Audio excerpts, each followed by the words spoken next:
Hello, everyone. I think we're on. Yes. I have green lights on the microphone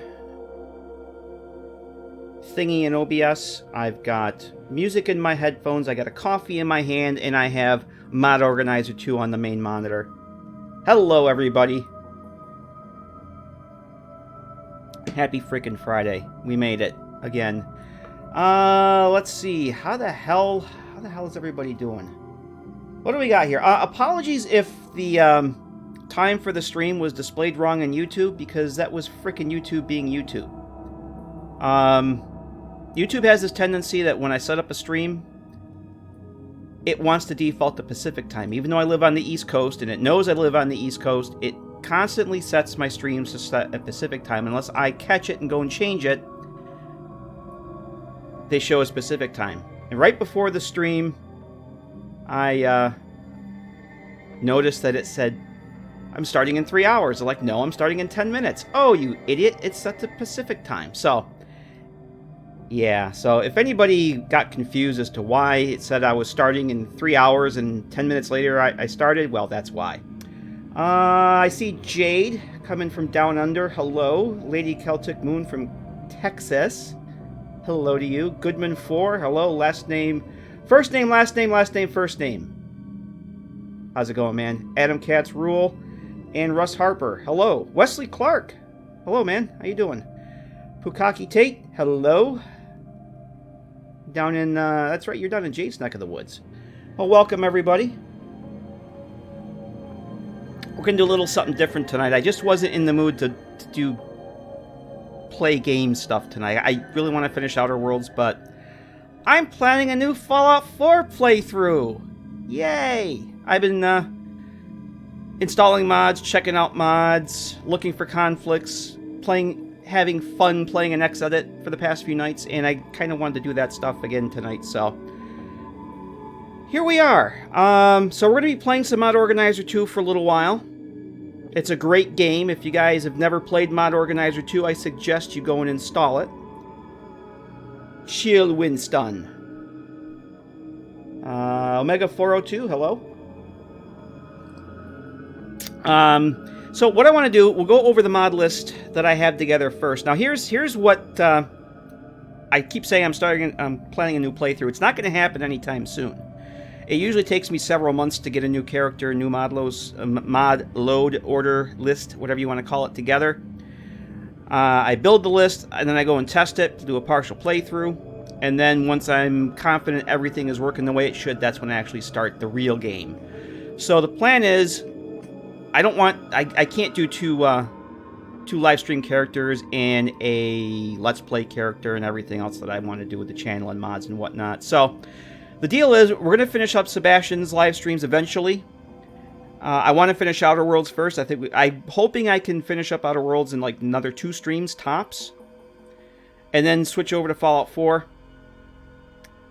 Finish up Sebastian's playthrough. We're just going to plow through the main quest and wrap that up as soon as we can. I want to rush through it, but I don't want it to linger, so, because I'm getting antsy for this new one. And, we still have Fallout 3 in New Vegas to play, but I do want to start a new Fallout 4 character, because there's a whole bunch of mods that have come out. I want to try some new ones. Hey, John Wick, how you doing? Sergeant Sabotage says, thanks for the Starlight Storeroom. Oh, glad you're enjoying it. That's one of my favorites, although I'm not using it in this playthrough. For the first time since I made that mod, I will not be using it. Actually, no, I take that back. Second time, Sebastian isn't using it. Sebastian doesn't have it. We're going to be using Lexington Courier Station. Awesome. So, the premise for this character, this playthrough that we're going to be tweaking some stuff with tonight, when all is said and done, it's going to be a no settlement run. Completely settlement free. No settlements allowed. In fact, out of 170 plugins that I have active here, I think there's 2 that are workshop related. All the rest are just actual game mods. So, I kind of want to show and try and illustrate the fact that, dispel a myth, let's say, that people keep saying how settlements are very important in survival mode. They're not. they're not important at all. And I kind of want to play without the whole settlement thing just to show that. So there will be no settlements at all in this new playthrough. Cinepus, hello. How's it going, man? Won't even be unlocking them. The only settlement that will be unlocked are what the game forces your hand to do if you want to build the damn transmitter to progress the main quest. That's it. I'm not going to build Mama Murphy or friggin' chair. In fact, I think Preston and company are not even going to factor into the game at all. So, that's the plan. It will be a railroad playthrough. So, as I build this load order, it's going to be kind of railroad-centric. I've only done a railroad playthrough once. And I want to do it again. So, we'll go over the mod list a little bit here. Kind of talk about some of the stuff I have installed.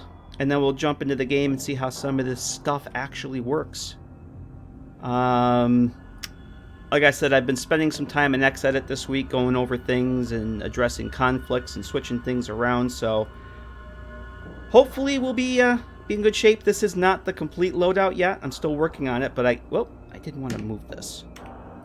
Still working on it, and by the time I'm actually ready to play, there's probably going to be, I bet there's more mods out that I want to use, so things may be changed. I might substitute some other things. So this will be a live stream character as well. I can't do another Let's Play series. They're just way too much work. In fact, once I get done with this Let's Play series, I'd be hard-pressed to do another one. They just take up way too much time. I like them, they're fun, but I can't devote the kind of time that they really need. If I could sit home and play YouTube all day and do videos and stuff, that'd be great, but, you know, Papa's got to pay the bills. 40-plus hours a week at a day job isn't very conducive for Let's Play videos, let's just say. What mods are we testing? I'm glad you asked that, Jade River from Down Under. We are testing all of these tonight. 170 active plugins. I've got 68 ESLs, and it tells me I have, where are we here? 93 ESPs, and I would say a good, at least half of those are flagged as ESL, so they don't count towards the load order. But the actual, what we're going to go test today, we'll kind of run through quickly here. I'm going to have to go through go back to Nexus, because just to kind of get more information on a couple of them, I can't remember exactly what the mods do. I know in general what they do, but I want to be specific in case you guys ever want to go try them out. Once again, I'm using the mod Thrive as the core of my game. Actually, let's pop over to Thrive here real quick. Oh, that's not the window I want. Let's see. Thrive is I call it an overhaul light. It's kind of a survival rebalance, and I'm not a fan of the overhaul mods like Horizon. Horizon's way too focused on settlements. Immersive gameplay I've tried, did not like it. War Never Changes, don't like the changes that makes. Thrive is exactly what I want. I want survival mode that's ramped up a little bit. But what it basically does is it reduces... it does a whole ton of stuff. It reduces the amount of your leveling. It reduces your XP gains. And you basically get no XP for crafting, which I love. I think the game gives out XP like candy. I mean, you can level up just by stacking floors or building picture frames in the settlement. It's just stupid. So it reduces basically your XP for everything. It removes adrenaline, which is another thing about survival mode I'm not really too keen on. It removes a lot of the loot from Vault 111 and Sanctuary. A lot of those freebies that you would get if you were starting there don't exist anymore. Companions deal less damage, although I think I took that out. I've modified this quite a bit, and we'll go over some of those changes. It actually removes the magic effect of food, but I've put that all back in.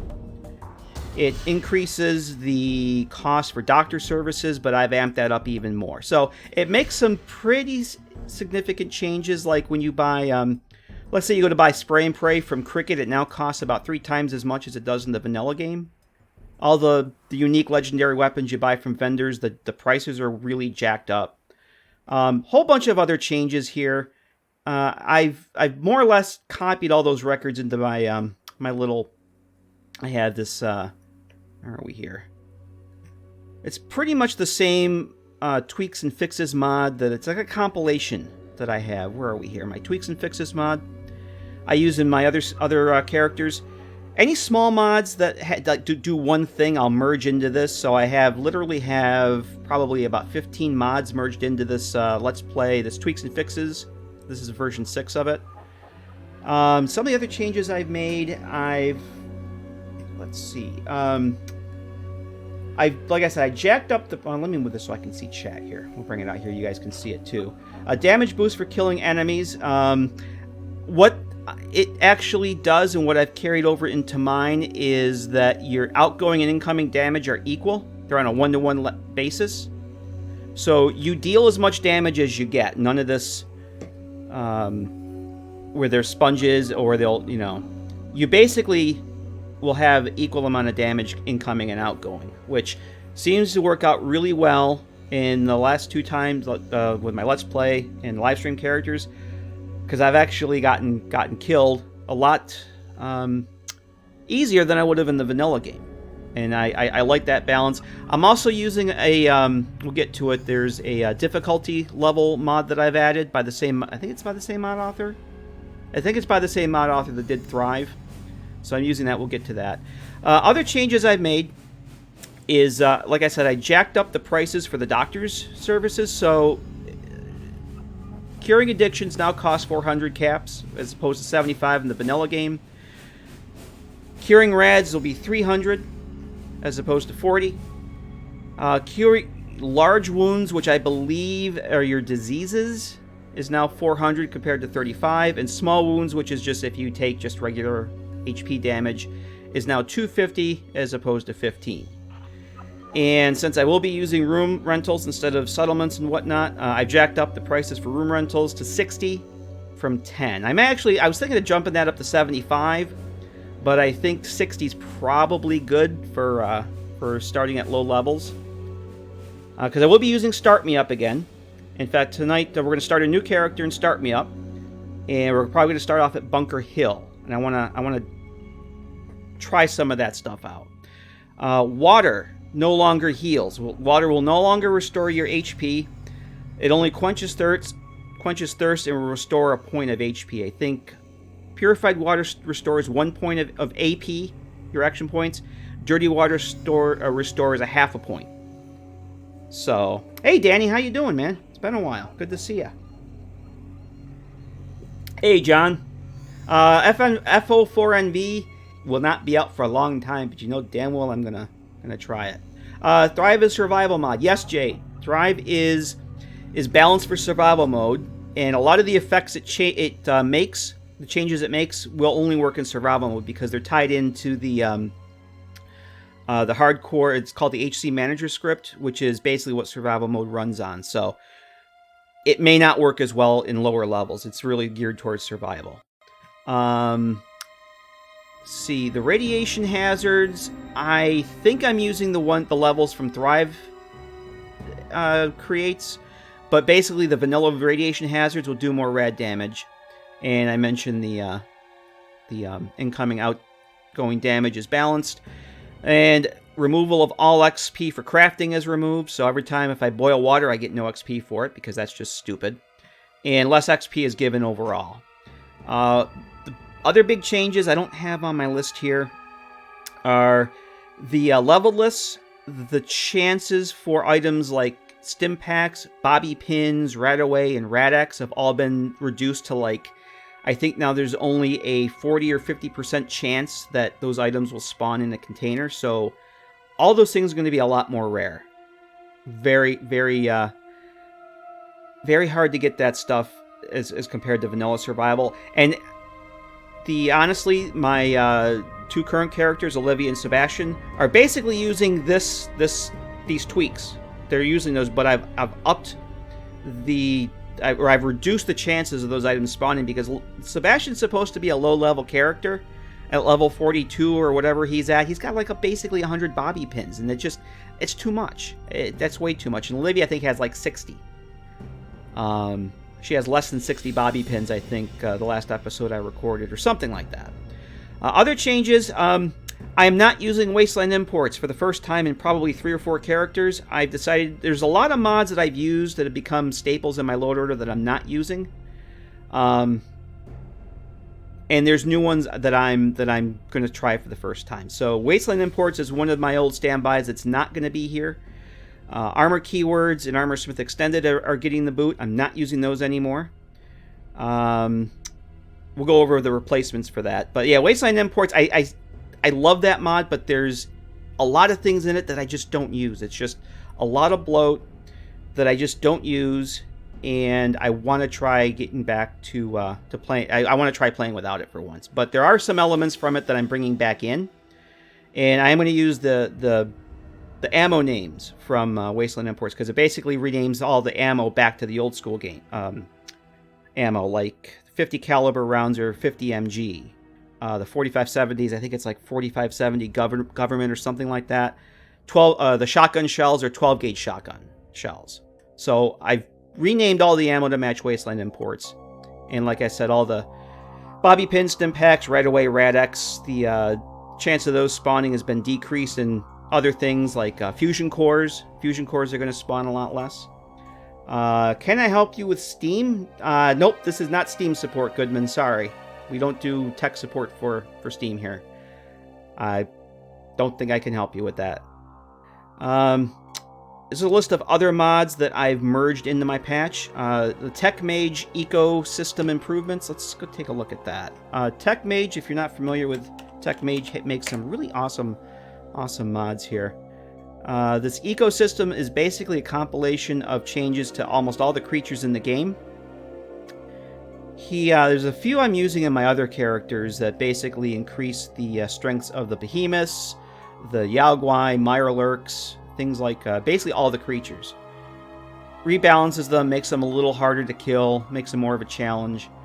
So I've merged this entire mod into my patch. Nighttime God Rays. So we'll now have God Rays at night, and it looks cool. No passive regeneration removes the HP regeneration you get from Life Giver rank 3. That's not a thing anymore, because I never liked that. That you magically regenerate your HP over time. That's gone. The Better Vertibird minigun is merged in. That basically increases, I think it's the angle that the Vertibird miniguns will shoot at. The rotation is a wider radius. I think that's what that does. Water LOD fix is it's exactly what it says. There's some areas in the game where the water LOD is kind of borked, so that fixes it. Just for a couple of settings. Smooth first person sprint. If you play in first person and you sprint, you notice that there's a bit of a stutter.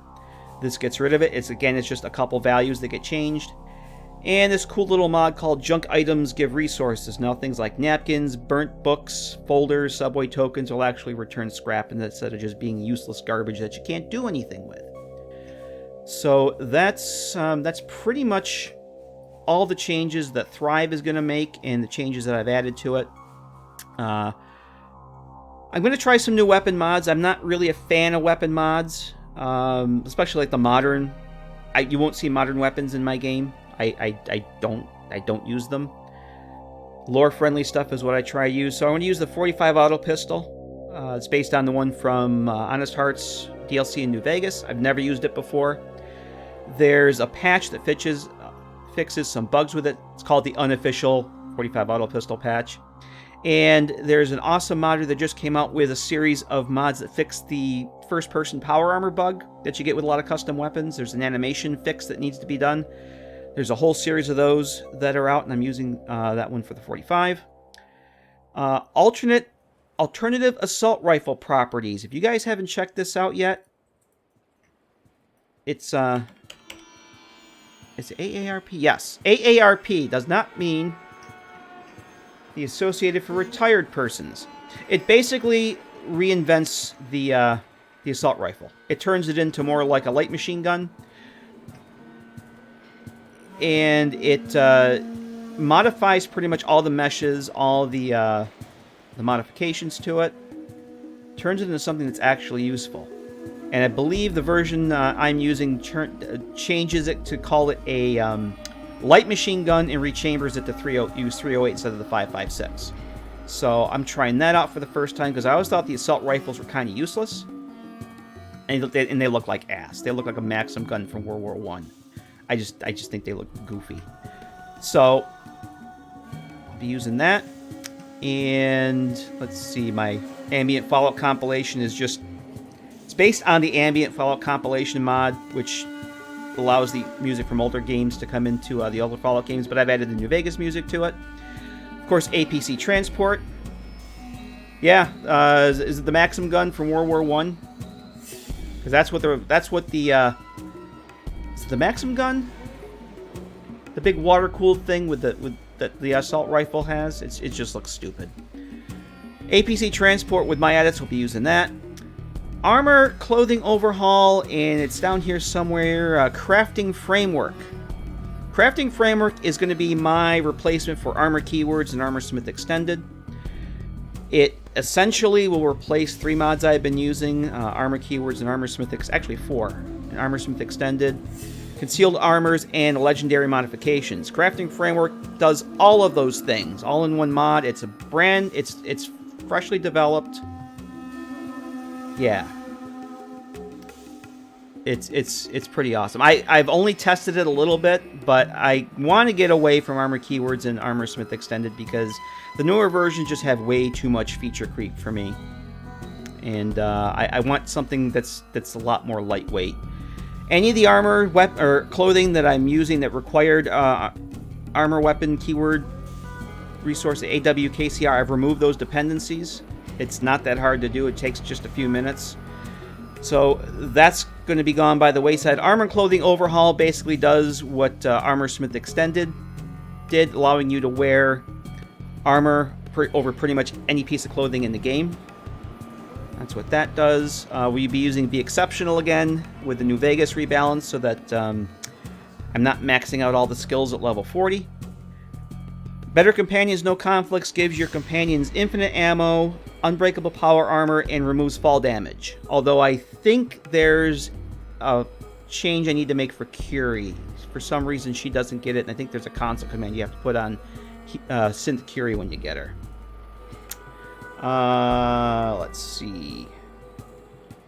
John says got what 1/700 scale models. Wow, that's cool. Are you sure I use any weapon, any mod? I've used that before. It's I've used it a while ago. I don't think I'll be using it again. I'm very picky about the weapon mods I use, and I'm pretty much set on the ones I want. Unless something new and exciting comes out. Let's see. Better female walk, pretty self-explanatory. We're going for the average jiggle version. Better LOD is basically that. It's better LOD. I'm using that in conjunction with my tree mod, which we'll get to. Better vertibirds. I'm sick and tired of vertibirds getting downed by Molotov cocktails and pipe pistols, so this makes them a little more resilient. The Black Widow armor is a cool new armor. Well, it's not new. It's been out for a while, but it's a cool looking armor I've never used before. I want to try it. Boat to Spectacle Island is pretty self-explanatory. And of course, we've got Body Slide and CBBE because you kind of have to if you want to play with a female character. Capital Wasteland Behemoth's been dying to try this out. We're going to use that. Capital Wasteland Merc outfits and the Capital Wasteland outfit pack. We're going to be using those. Of course, Caravan Shotgun. And of course, Creation Club Cleaner to get that crap off my load menu. Classic and Funny Death Narrations adds Ron Perlman from Fallout 1 and 2, so when you die, he has some really interesting things to say. The Classic Combat Armor, we'll be using that again. Classic Feral Ghouls, which I've been using for a while, but we're also going to start using the Classic Ghoul Replacer. This is from the Capital Wasteland team. So they will look, all the ghouls, non-feral ghouls, like Daisy and all the ghouls at the Slog, will start, they'll appear more as the ghouls in Fallout 3. I'm using the version that doesn't change Hancock, though, because I've seen the pictures of the modified Hancock, and I actually prefer the vanilla Fallout 4 Hancock. So I'm going to try that out tonight. We'll see how that looks. The classic metal armor, again, from Capital Wasteland team. Classic radiation poisoning. This is one of the ones I just discovered. And I want to go over, be very specific about what this mod does. Classic radiation poisoning. Classic radiation poisoning restores the level of radiation sickness that you got in the older games. So essentially what happens if you get 200 rads, you get minor radiation poisoning and you lose 1 endurance. 400 rads, you get advanced radiation poisoning, -2 endurance and 1 agility. So essentially, the higher your rads, the higher your poisoning ratio, and the more of your special hits on your special skills you take. So like at 800 rads, deadly radiation poisoning, -3 endurance, -2 agility, -2 strength. And there's also a version that has the Fallout 1 values, but I went to the Fallout 3 version just because why not?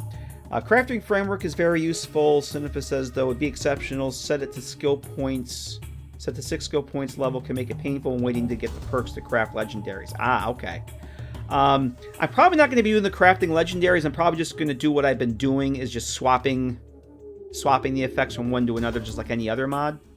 But I want to play with them both, the crafting framework and the what is it? The outfit overhaul, clothing overhaul. I'm really looking forward to trying out crafting framework, though. I'm just not a fan of the direction that Armor Keywords and Armorsmith Extended have taken. Because when you get to the point where you're making world space changes, in my mind, it stops being a framework. And I don't want any of that stuff in my game. I just want the framework. I don't want all the bells and whistles that go with it. So, but cool. I'm glad to hear that Cinepus, that you're using it, because if you say it's useful and good, then that's good enough for me. I'm definitely looking forward to it. Bethesda should let some of the older Fallout companies take a crack at expanding the base game of the Fallout 4 map. Nah, they never will. Why would they do that? So anyway, that's the classic radiation poisoning, and it also will give you a message. You'll get a notification that you're suffering from minor radiation poisoning, so I'm looking forward to get radiated to try that out. The crafting highlight fix, because, you know, why not? Crimson Rider's Beautify Companions. I've been using that for forever. It's a nice little mod that tweaks the companion appearances. I think it only does like Preston, Kate, Piper, McCready, Dance, and Gage. I think those are the only ones it touches. But they're very subtle changes. It makes Gage look really cool.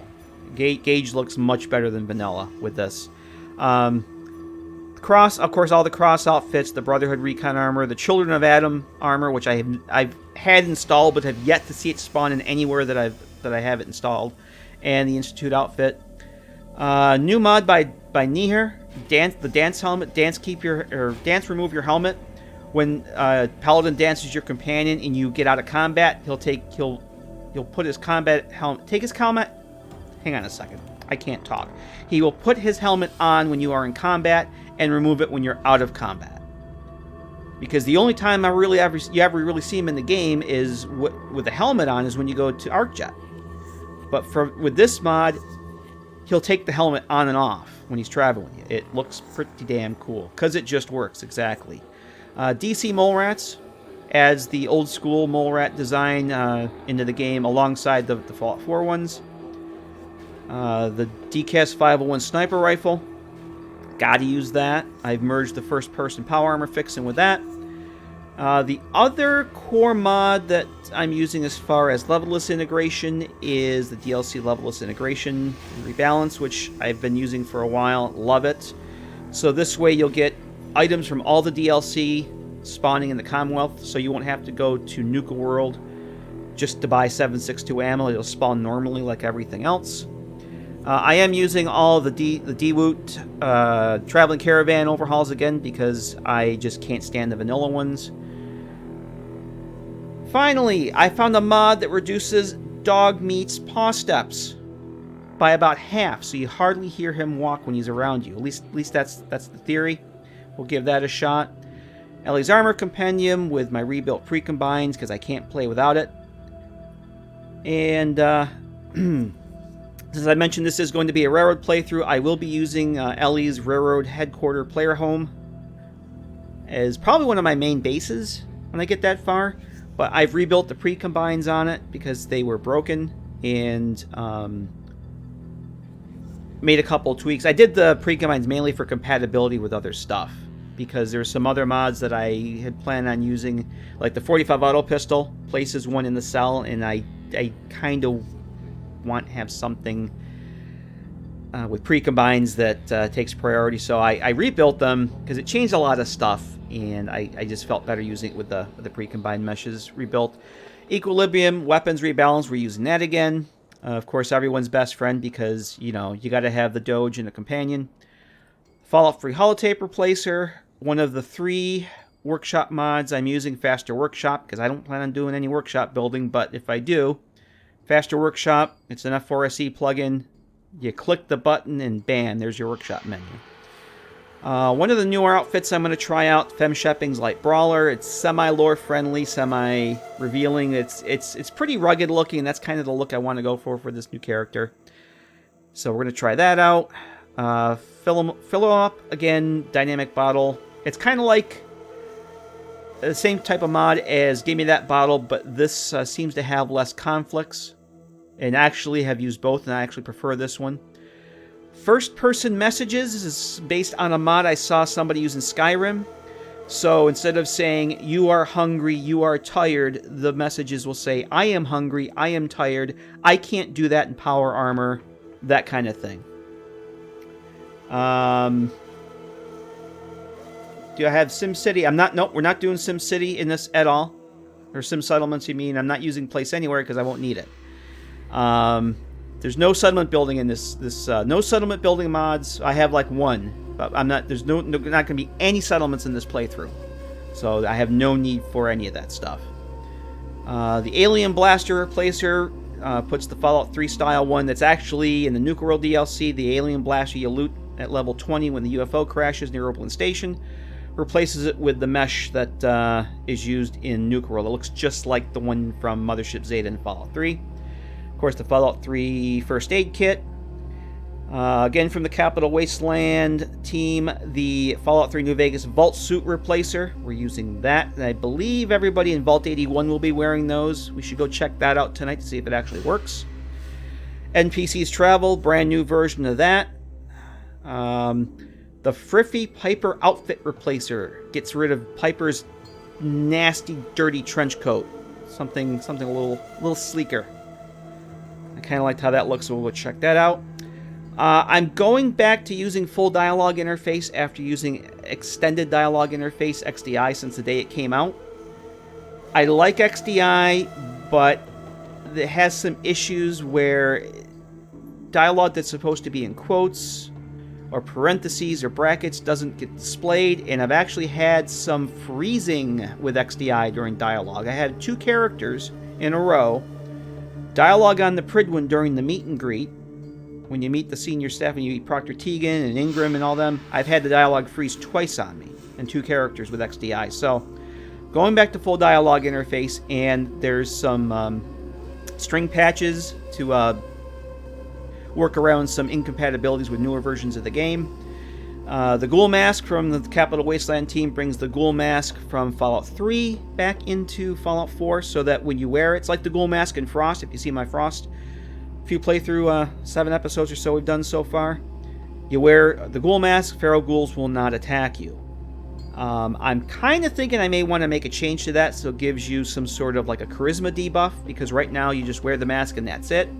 In Frost, it took away, I think, 20 sanity. So I think I might change this so that when you have the mask on, you get like a -2 charisma. I think there should be some penalty for wearing it. There wasn't a penalty in Fallout 3. You could just wear it anywhere, but I might do that. Good Neighbor Expanded is a really awesome Good Neighbor overhaul. I'd like to go check that out tonight. Since we're going to be starting at Bunker Hill, we won't be very far away. The mod author did a really great job with it, and also has a version that regenerates the pre-combined data. Adds a doctor, which is one thing I really wanted to have in Good Neighbor. It actually adds a doctor. Trench coat? Which trench coat, John? I have the Wanderer's trench coat, if that's the one you're talking about. I'm using the Wanderer's trench coat because that's one of my favorite clothing mods. Happy Maker is one of the 2 workshop mods I'm using. I probably won't even need that. That's just there because I might need it. I don't know. Home plate is going to be used exclusively to send companions to, because I'm using a Loot's home plate. And I thought maybe I'd put the Happy Maker there just to keep the happiness up. Not that I really care or that it matters, but I might not end up using it. I'm not really sure. The Hazmat Suit Redux is a complete overhaul of the Hazmat Suit by Spiffy Skytrooper, I believe it is. Looks awesome. Has a nice clear helmet. You can see your character's face in it. And after playing with Willow in New Vegas, I want to go back and give Heather Kasdan another try by the same mod author as Willow, Llama RCA. Best damn companion mod in Fallout 4 that I've ever tried. So we're going to be maybe saying hello to Heather tonight. Let's see. That ghoul mask makes little kids cry. I actually COC'd one in Cinnabis just to see what it looked like, and yeah, it does make little... You wear that to Little Lamplight, everybody's going to be crying. But yeah, I think there should be some sort of debuff for wearing that. So I'm going to see what I can do about that. The highlight console reference, if you select something in the console, it will highlight it with like a color overlay so you know exactly what you're selecting. It's brand new. I think a week or so ago it came out. It's awesome. The game has needed this for so freaking long. Holotime gives me the clock in my HUD again, and the hoodless BOS scribe. I've been using those forever. HUD++. Icebreaker gives Piper some dialogue. I'm using that in conjunction with Thuggy Smurf's new-ish Companion and Settler dialogue overhaul, which I really wanted to use that this time around. Immersive Drumlin Diner is another one I've been wanting to use, but it had some issues in that it broke precombines like crazy and had a bunch of deleted references. So I fixed all that, refixed the precombines, rebuilt those, and it works beautifully. It's a cool little mod if it's fixed up properly. Hey Brad, how you doing? Oh, Mad Fargo, I'm rambling. I'm not even paying attention to chat. Hey Hunter Woods. Yeah, give me a sec. I'm sorry guys, I'm rambling. I'm trying to get through this, so you guys know what we have here. I'm kind of completely blanking on chat here. Hunter Woods, hello. Sorry to hear you're feeling sick, man. Feel well soon. Mad Dog Fargo, how's it going, man? Good to see you. Good to see you. Brad and John. Hey, Red. John's been here. But yeah, what was I here? Yeah, I don't mean to be blanking out on you guys. I'm just so excited to all these new mods I want to try. Immortal Cats, I've been using that forever, but I found that there were some actual cats that it didn't touch, which I thought was weird, like Ashes. Ashes of all cats was not set to being immortal. Essential. So I went through all the cats because I like cats. And the thought of like Maisie over at Abernathy Farm, yeah, I like my cats. So my cats are now all immortal. Interiors enhanced, fading signals, lighting overhaul mod for the interiors, which is the only one I've seen in the game that doesn't touch anything as far as the vanilla references other than the fog, and the light values doesn't touch precombines, none of that stuff. That's why I keep using it, because it's awesome. Yeah, my coffee's actually getting cold here too, so I want to get through the mod list, then we'll jump into the game, but before we do that I'll have to get some more coffee because the coffee cup is getting empty and something else is getting full. Let's see. Cinepus says, Heather's on my permanent mod list, trying to test the Ellen Companion mod, may pick up buttons later. Yeah, I kind of want to try out some new companions, but I'm really going to stick with Heather, and I might try the Eddie mod. I played around with the Eddie, the iBot Companion mod. It's very cool. I made some tweaks to it. I suspect Ashes wasn't optional for quest to... option for that quest is to kill him. Yeah, but I wouldn't do that. You're probably right. You're probably right, but I would not kill Ashes. I couldn't sleep at night knowing I'd done that because it would be awful. Heather and Kasdan, weird after using Willow New Vegas to hear the voice. Well, that I had the same exact opposite thing, Brad, because I hadn't used Willow in 2 years almost, and the first time going back to New Vegas late last year, middle of last year, actually going back and playing with Willow again, it was like, wow. It was, but I know exactly what what you're saying there. So yeah, I have missed using Heather, so I want to give her a shot again. It's one of those, it's like I'll use a mod for 2 or 3 playthroughs in a row, and I need to kind of give it a rest and try something else. And that's kind of what I'm doing with this loadout, is I'm kind of going back and revisiting a few that I haven't used, ditching some things that have been kind of sacred cows, and see if I can live without them, which I probably can.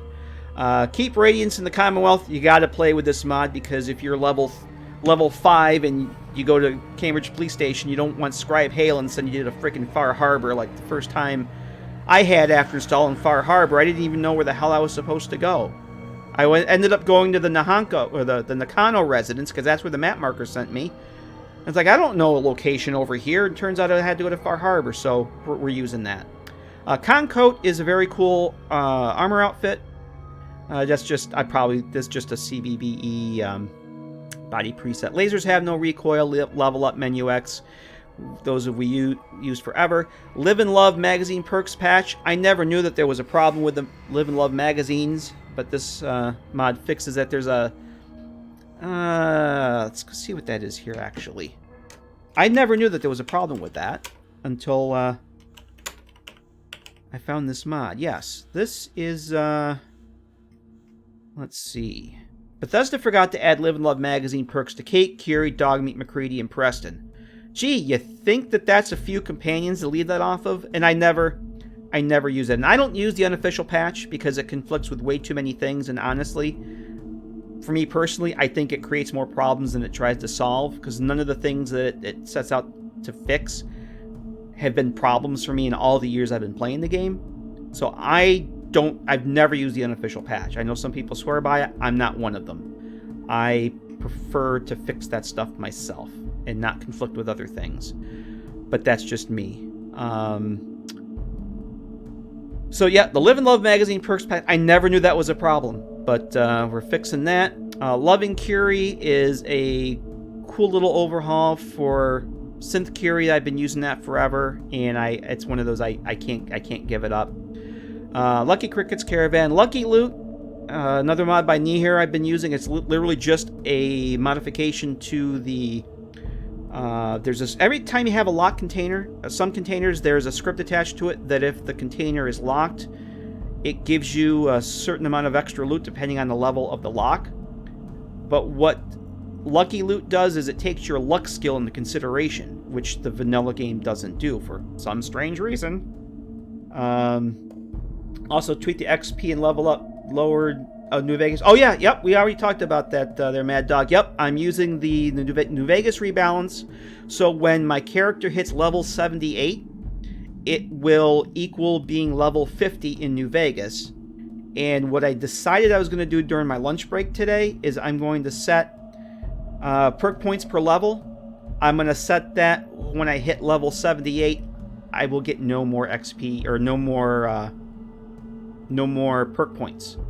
So it'll be kind of like when I level out at level 50, I'll still level up, I just won't get any more perk points. And along the same tokens, for a long time I've been using perk points per level to give me 2 perk points for every level to kind of replicate intense training. Because there's 10 levels of intense training in 3 in New Vegas, and you get to add an extra special skill, and after that you can't change your special skill. I kind of want to replicate that. I see that there's level cap mods, but it's like, why do I need a level cap mod when I'm already using perk points per level and I could just set the level cap in the ini file? It seems kind of silly to use another mod that does the same thing, especially when perk points per level doesn't take up it's a F4SC, it doesn't take up a load order slot. The M72 Gauss rifle from the Fallout London team. This came out like a week or two ago. It replicates the M72 Gauss rifle from Fallout 2, and it looks freaking awesome. I spawned one in the other night just to see what it looked like. It looks fantastic. So we're going to be using that. Yeah, if you're using perk points per level, you just go to the ini file, and you just, whatever level you want to stop getting XP, like I'm going to put 78 equals 0. And then at level 78, you will no longer get XP. You will no longer get perk points. So, And that was one of those things that I don't know why I hadn't thought of it sooner, but the kind of things you think about when you're on your lunch break and not not thinking about work. Fading signals, military MREs, we've got to use that. That is an awesome mod. Mr. Handy, the 2K overhaul by Scotty, is it Scotty X or Scotty X? I think it's Scotty X. He does the Fallout 3 radio retexture that I do. Cosworth looks freaking amazing with this. It's got all new cube maps, 2K textures. We gotta go. I've got to show the guys to you. It looks. I've never seen Cosworth look so damn good before. It looks awesome. Oh, this is Mr. Troublemaker. Has been making these really cool little bug fix mods. You guys have probably seen it where Bethesda will miss a part of a wall in the side of a building or the inside of a building or in a cell. Well, he literally just kind of what I would do is put things on a new layer and just fixes, basically covers up the problem spot without breaking any precombines or anything. So we're going to be using some of those. There's one for the Fens Parkview apartment and Slocum's Joe, and it's probably not the thing that you would notice until you know it's there, the bugs that these mods fix. But once you see it, you can't unsee it. Natural Landscapes is going to be my landscape textures for this one by Spiffy Sky Trooper. They look fantastic. New Vegas Caravan Lunch, like I mentioned before, I'm not using Wasteland imports, but I love my Caravan lunches. So I found a mod on Nexus that basically recreates the Caravan lunches without the overhead of Wasteland imports. So I will have Caravan lunches again, same recipe. A Vault-Tec lunchbox, Instamash, Cram, and pork and beans. The difference with this mod is that the script returns the lunch box to your inventory, which I think is beautiful. I did have a problem with it though, and I probably need to report it to the mod author, is that the mod actually didn't compact with the script to do that. There was no script attached. I couldn't figure out why, and it wasn't working until I finally looked at the file and like, oh, there's no script. So I was able to actually, it's a long story, I was able to track down the actual source for the script, and I've got to let the mod author know that the mod's been up there for I can't believe nobody said it. I can't believe nobody knows that it wasn't working. But Nina's Proper Pipe Guns is a mesh and texture replacer for the pipe guns. I hate pipe guns. I think pipe guns are garbage. This mod makes them not garbage. It doesn't change any stats or anything, but damn do they look cool. I might actually want to start using pipe weapons in this playthrough. That's a recently added mod too. It's literally just meshes and new textures. But they look 1,000 times better than vanilla. No fusion cores and 4s is another level-less modifier I'm using. It does exactly what it says on the tin, as far as I know. Reduces the amount of fusion cores. Like if you kill a sentry bot and it's got 4 fusion cores, that won't have it happen anymore. Yes, they still use caps. No lockpick activate. This is another one I've wanted to try out. So if you unlock a door or a container, instead of having if you unlock a load door, or any door actually, instead of having the door automatically open, you get to choose when you want to open it, because you may not want to actually go into a cell right away. If you have a locked load door, like I have in some of my player homes, as soon as you unlock that, the way the vanilla game works, you unlock the door, you immediately load into the cell. Well, you might not want that. This makes it so that you have to open the door or the container on your own, and it's awesome. It does exactly what it says. Also using all the No Quest Auto Start for Automatron, Fire Harbor, Nuka World, and the Vault-Tec DLC, as well as the Brotherhood Fire Support quest, because that's annoying. And that you can go all around Cambridge without running into Ada's caravan being under attack until you listen to the radio transmission. You can go up and down that whole area there where her crew spawns, and they won't be there until you listen to the radio signal. This is the same Nuka-Cola Classic bottle replacer I've been using in Sebastian. I like it much better than the Neo Classic one I've been using in Olivia. I just think they look more They look more better, like Moira Brown would say. They just look more like the old school bottles. Perk points per level, which I was rambling about earlier. This allows you to, it's an F4SE plugin, allows you to set via an ini file how many perk points you get for each time you level up, and it's glorious. Pip-Boy flashlight, using that. Plasma carbine barrels adds what it says, carbine barrel, mid-range barrel to the plasma weapons. Combat ponytails, as there's ponytail hairstyles because you got to use it. Power armor animations are faster animations to get in and out of the power armor. I've been using those since day one. Let's see. Cinepus says, I tried going to Ada's Caravan raid site with that mod and activate and listen to that message. Nothing happened. I guess you have to leave the cell and return to get it to start. I think, yeah, that would be my guess. Because I've actually done it over at my Cambridge Bungalow mod, which is literally right in the adjacent cell, and I've had it happen there. Like, I can be outside the bungalow in the backyard, listen to the radio beacon, and all of a sudden I hear the gunfire. So I don't think you have to actually go very far. Like, you go to an adjacent cell, it probably works.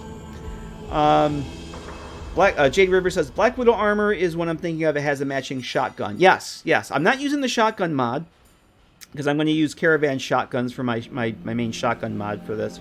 But yes, that is the Black Widow armor. And I'm not a fan of the helmet that comes with the Black Widow armor, but damn, the armor itself is awesome. So, Project Reality Footsteps, another thing I've been using for a while. Basically adds a whole bunch of new footstep sounds to the game. It's very awesome. Protected Unique Brahmin, because I'm protecting the cats, and I'm protecting the named Brahmin, basically. The Brahmin at Abernathy Farm and all the Caravan Brahmins, now they shouldn't die unless I kill them myself. This is a mod I just discovered actually about a week ago, less than a week ago. It's the Pridwin Verticall. And you know how when you get vertibird fast travel, you have no option to actually call a vertibird on the deck of the Pridwin, which I think is goofy? This mod fixes that. There's other mods that have fixed that, but they do it in a very clunky way that doesn't have any advantages of just going down to the airport and calling one from there. Pridwin Verticall adds an actual little console on the flight deck outside. You activate it, and the friggin' vertibird flies in and docks with the Pridwin. It's the same docking station that you land at when you first go to the Pridwin with Paladin Dance. So, yeah, it's awesome. And the thing, it comes in, it does the animation where the hook comes down, it lifts it up, and then you can get on the vertibird and fast travel to wherever you want to go. It's glorious. I don't have it activated yet because there's obviously no need for it. The R91, I'm using my R91 mod again, because that's my favorite Fallout 4 weapon is the R91, the Fallout 3 assault rifle. Tech Mage, we talked about earlier, did the ecosystem overhaul that I'm using. Modified the level list, so basically it spawns about half as much as it normally would. I think he removed also one of the... actually, I think there's only one left in the world space to find inside the National Guard training area. Normally there's 2 or 3 in there, but I think he makes it 1. Makes it a lot more rare, which is what it should be. It should be a very rare weapon. So, using that. Rad Band Eyewear, using that again, except I've removed the armor keywords dependencies. Sayonarian, glad to caught you live. Want to say hi and express gratitude for this. Oh, you're more than welcome. I'm glad you find all that stuff useful, helpful, and you enjoy the mods. Gonna jump back to the start of the live. All right, cool. Well, thanks for stopping in. Appreciate you coming and hanging out with us. Raider's Armor Retextured is, oh my god, this is such a cool mod. It's by Deer, I think is the author. This retextures not all, but most of the armor, the Raider armor, like the actual Raider armor, the armor pieces, and I know the cage armor, or the spiked armor, the cage armor. Oh my god, they look awesome. The one of the gas masks, the Raider gas masks, they look fantastic. One of the best retexture mods I've seen in a long time. The range Master Remastered brings a hunting rifle from, I believe, Fallout 2 into the game. I've been wanting to try this one for a long time, and I'm finally gonna try it. So it's a very lore friendly. It looks like it belongs in the game. It's not one of these modern weapons that looks completely out of place. It's awesome. And I was testing it yesterday. It spawns on the DC Armor Guards, or the Diamond City Guards, with a freaking Diamond City paint scheme on it. So you can attach paint schemes to it. It looks and sounds fantastic. The sound it has is really awesome. Red Wave at the Egret, we'll be using that. These are all my texture mods. Get into my player homes, and I'm going to use some of my own mods. I'm not going to be using very many of my own player homes for a change. None of the settlement stuff. Oh, let me catch up on chat here. Jade's leaving. Jade, don't die much. Yeah, actually, Jade, I'm probably going to be using God mode a little bit tonight just for the testing. So, but thanks for stopping in, Jade. You go have a good lunch, and we'll catch you later. Yeah, I think I'm only going to be using like maybe 4 of my player homes. None of the stuff that's attached to settlements, so the better homes and bunker stuff, not going to be part of this because I'm not going to be unlocking settlements. Mostly going to be the courier stations. I think the subway safe house is going to be probably my main base. And I'm going to be using the scav bunker. I have Oberlin basement for a test character. That's what I was using to test my looks menu stuff, because it's the only place I know of that I can go and use a surgery and a barber chair that I know to sell the COC into. But we're not going to use Oberlin Station. Subway safe house, the scav safe home, and I think that's it. Oh, my new boxcar cottage. I'll be using that. I'm not going to use Cambridge Bungalow because it is halfway between Lexington Courier Station and Bunker Hill Courier Station. And the reason I'm not using settlements, besides hating the settlement system, is you have settlements and it takes away a lot of that wasteland feel. Like everything is there to kill you and you have very few safe havens. You have settlements all over the place. You could literally walk 3 minutes into another safe haven. I want to get rid of that, so that wherever I go, I'm a lot further away from a safe place, if that makes any sense. So like you have Grey Garden and Oberlin Station, you can spit from one to the other, they're so close. And you get to Oberlin Station, they're like, oh, well, you're not that far from Diamond City and Home Plate. Or actually, you're even closer to Hangman's Alley. Oberlin Station to Hangman's Alley, you can get there in, 2 or 3 minutes if you run? It's crazy how close these places are together. So, in addition to showing that settlements actually are not important in survival mode, I want to have that feeling that I have to actually make a journey to get to a safe location. So that's why I'm cutting out a lot of the player homes I normally use, just because they're kind of close together. Less safe havens, I guess, is what I'm going for. Let's see. So these are some more of my texture packs here. The Rust Devil Redux is a mod that reduces the spawning frequency of the Rust Devil patrols. After you start Automatron, it seems like every time you turn around, you run into a friggin' Rust Devil random encounter. This reduces that significantly, at least it's supposed to. I've had it installed in 2 characters I'm currently have on the channel, but I haven't started Automatron to know how it actually works. The Rusty Face Fix fixes the brown face bug. At least it does for me. Some people claim it doesn't work. I've never used a tattoo pack before on a character, so I'm going to try this one that just came out a couple days ago. Yes. Now we're getting into the good stuff.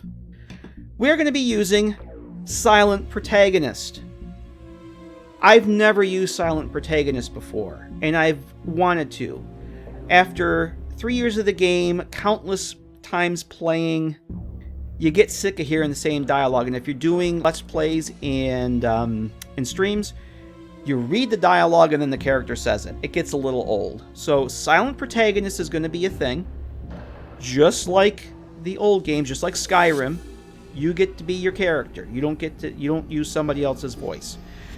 Conjunction with that, I'm using the subjective cinematic dialogue camera, which works really well with silent protagonists, so that when the NPC you're in a conversation with is talking, the camera kind of shifts to put the focus on them, and will occasionally shift so that it does show your character, but the focus is really on the NPC you're having the conversation with. And I really like it. So with the little bit of testing I've done with it, it works really well. It's exactly what I've been looking for. So we're going to be using that. Hey, Ogre, how you doing? Good to see you. Along with that, the Settler Companion Dialogue Overhaul, that's the mod by Thuggy Smurf we mentioned before, creates a whole slew of new dialogue options for companions. The random chatter that they keep saying the same things. You know, Kate will stop saying, "I can't wait to get out of this goddamn heat," over and over and over. Apparently there's a whole ton of unused dialogue that Thuggy Smurf found, and he's integrated into the companions, into the settlers, into NPCs like raiders. Raiders now have a whole bunch of new dialogue. I almost ended up not using it because it wasn't working well with silent protagonist. If you talk to your companion still had a voice, but somebody came up with a patch for it. So we're using the silent protagonist patch for the Settler Companion Dialogue Overhaul, as well as Start Me Up. There's a silent protagonist patch for Start Me Up as well. So we're using both of those. And there's a silent protagonist patch for Heather Kasdan. So all those, anything that silent protagonist has a patch for that I need, I'm using that. So, sofa surfer sleeping on couches, gotta use it. Another one of the big game changers, some assembly required.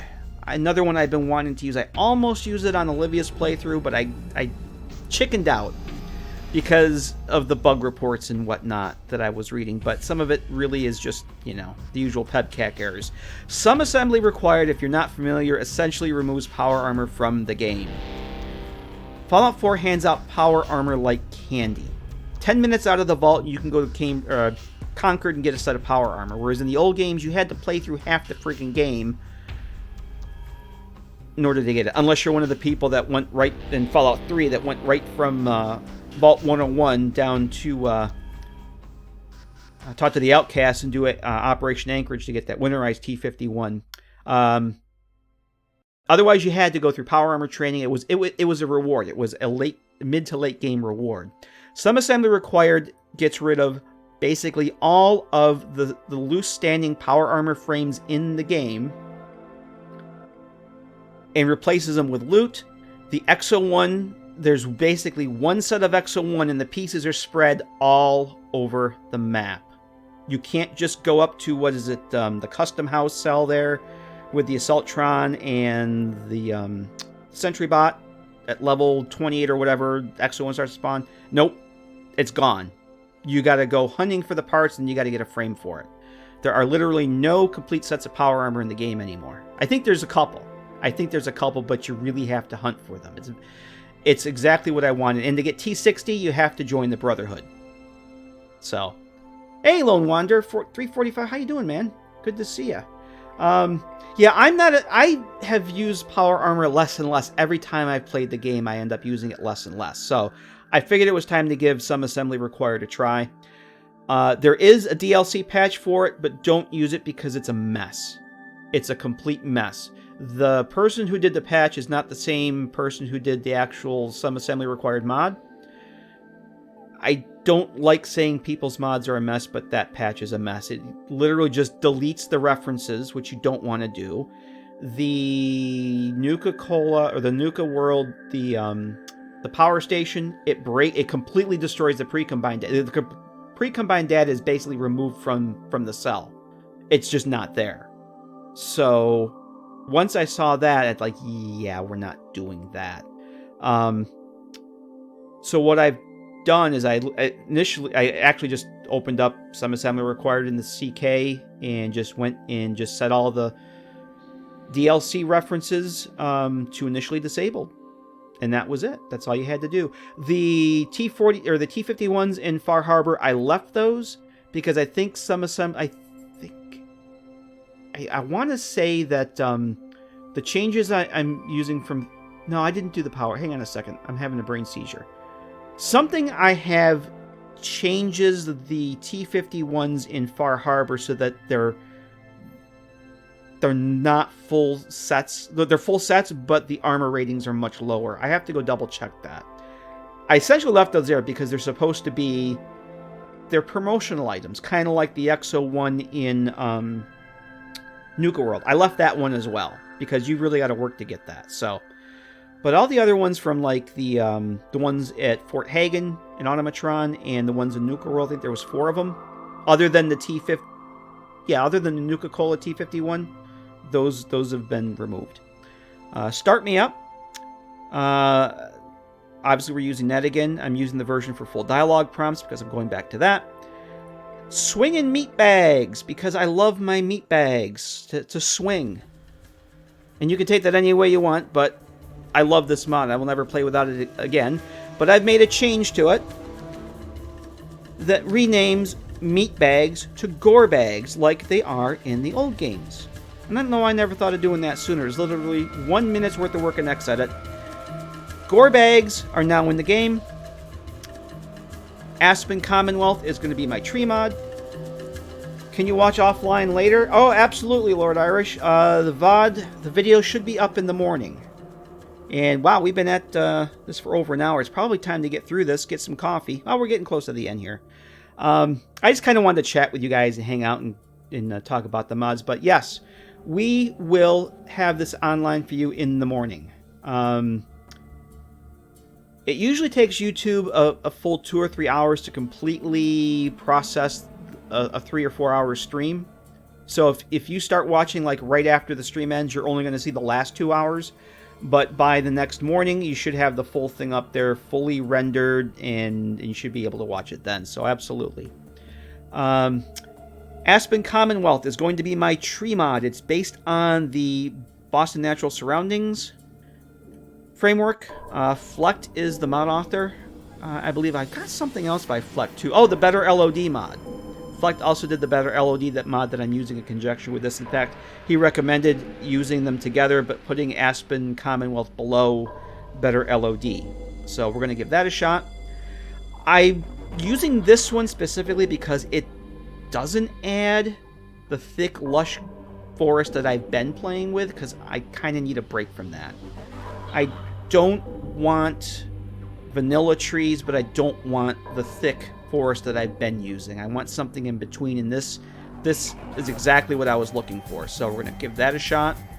And I've made some cell edits to get around some conflicts of some mods that I'm using. And I think I still need to go check out Ten Pines Bluff, where my APC will spawn, because I've changed that location.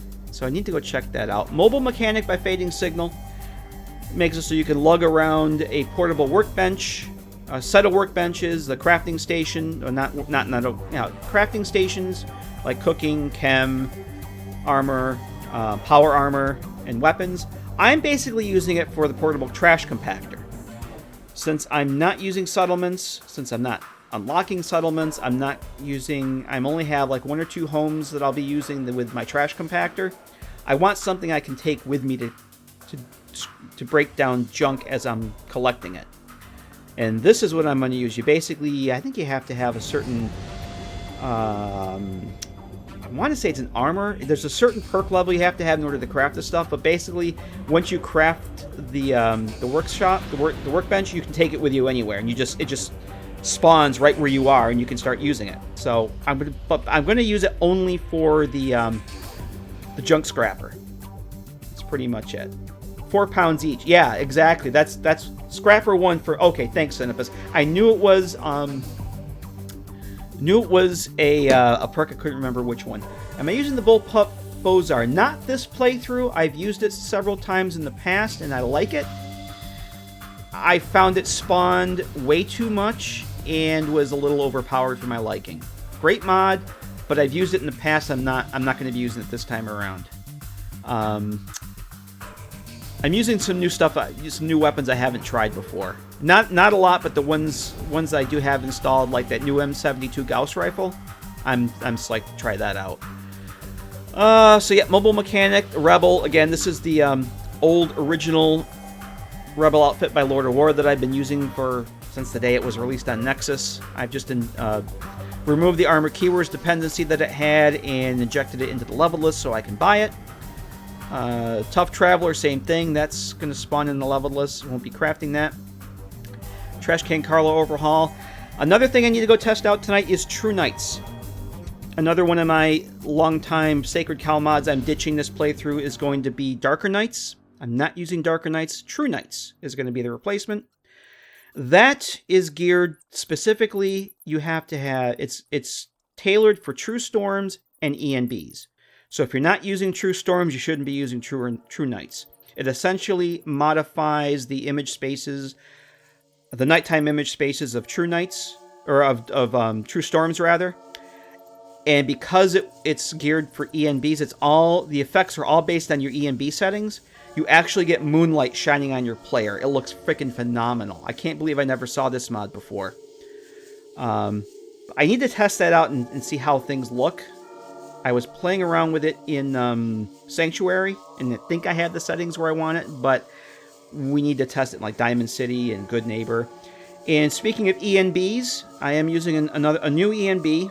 I've used in my Frost playthrough the Stalker ENB, which is, I wanted something a little grittier looking and a little more desaturated, little more subdued than what I've used in the past.